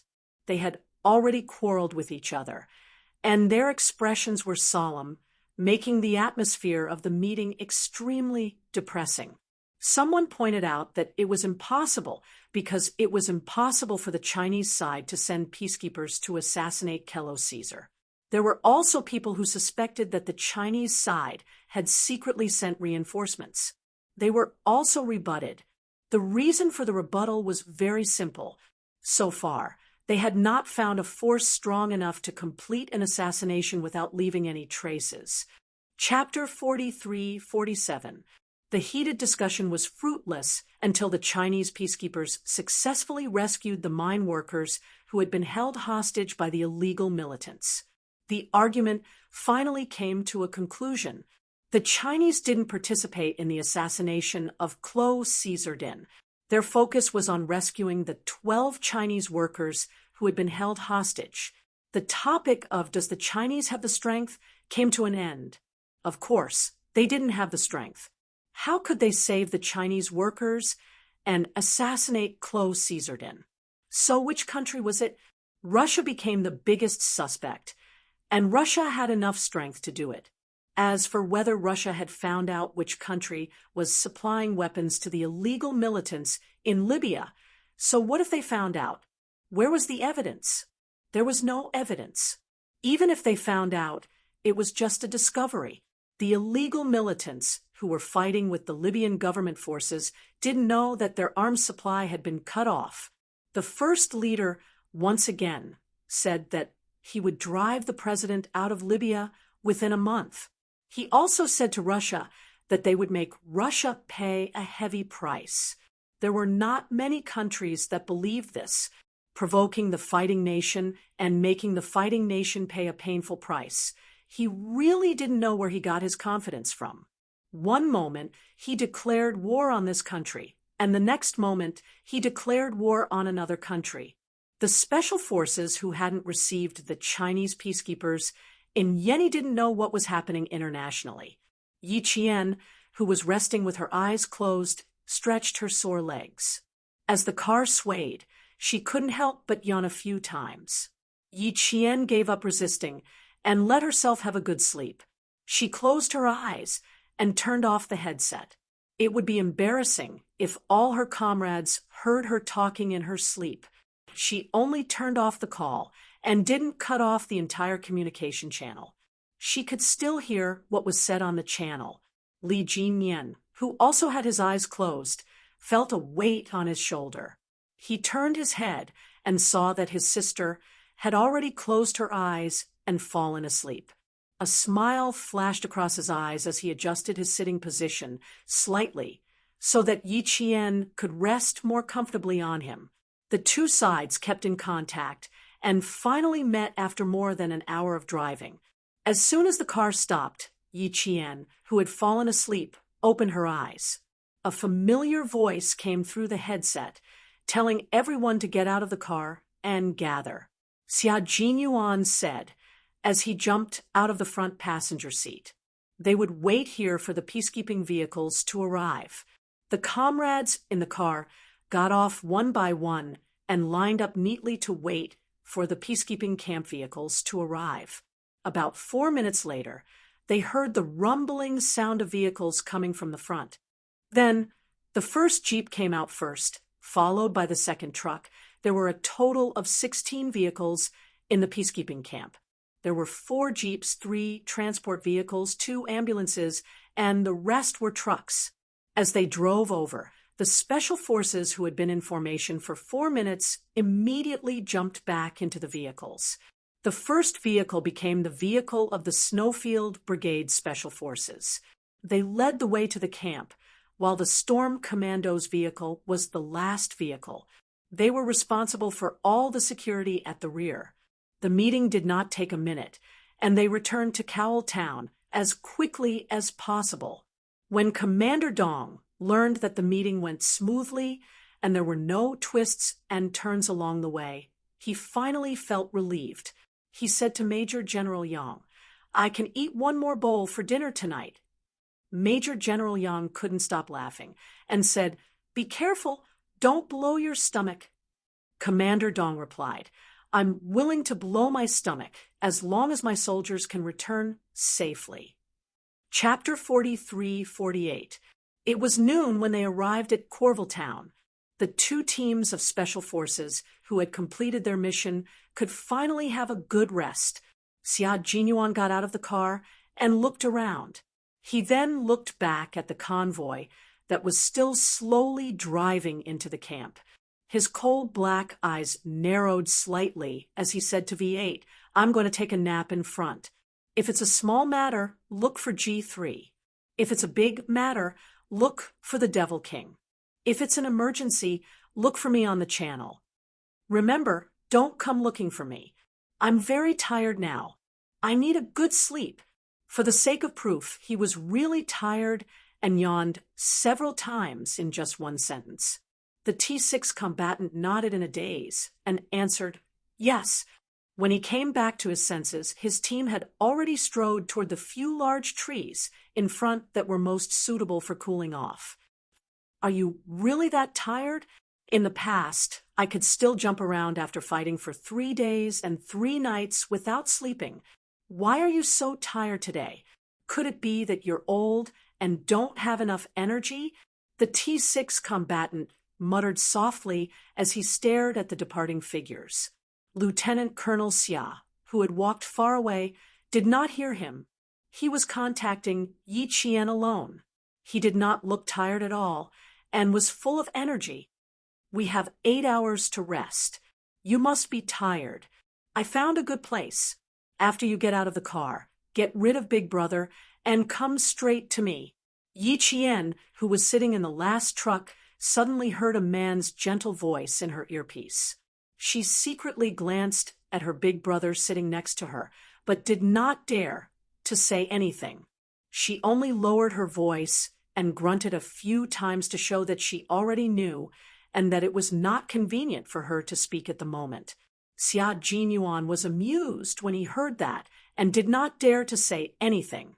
It seemed like he was sitting with his brother-in-law. Get rid of Big Brother. Don't let him know. Get out of the car and come over. He suppressed his laughter and continued. Let Big Brother know that he's going to do something ruthless, like breaking up an affectionate couple again. When I see Big Brother, I'm even more afraid than when I see my father-in-law. It's settled then. After you come in, you'll see 3 large trees lined up side by side behind the tent. I'll take that place first, so it's easy to find. If you really can't find me, I'll come and pick you up. What could Yi Qian say? She couldn't say anything. She couldn't even say a word or two. She was afraid that her big brother would sense it. Li Jinyan really did not expect Xia Jinyuan to play tricks under his nose again. He remembered that there were still 8 hours of rest after entering the barracks, so he had to arrange for his sister to find a bed in the infirmary to rest for a while. He then said, "Wait for me when you get out of the car. I'll take you to the medics to rest. Don't squeeze with us." Yi Qian, who knew that something would happen later, was so guilty that she almost choked on her own saliva. She almost thought that her brother had really hurt her. Yi Qian cleared his throat. He was really not suited to do bad things. He smiled and said, "There's no need to go through so much trouble. I'm covered in dust. I don't want to dirty their beds. I'll find a place to rest. You don't have to make any special arrangements." After saying that in one breath, he took a deep breath and tried his best to make himself look calm.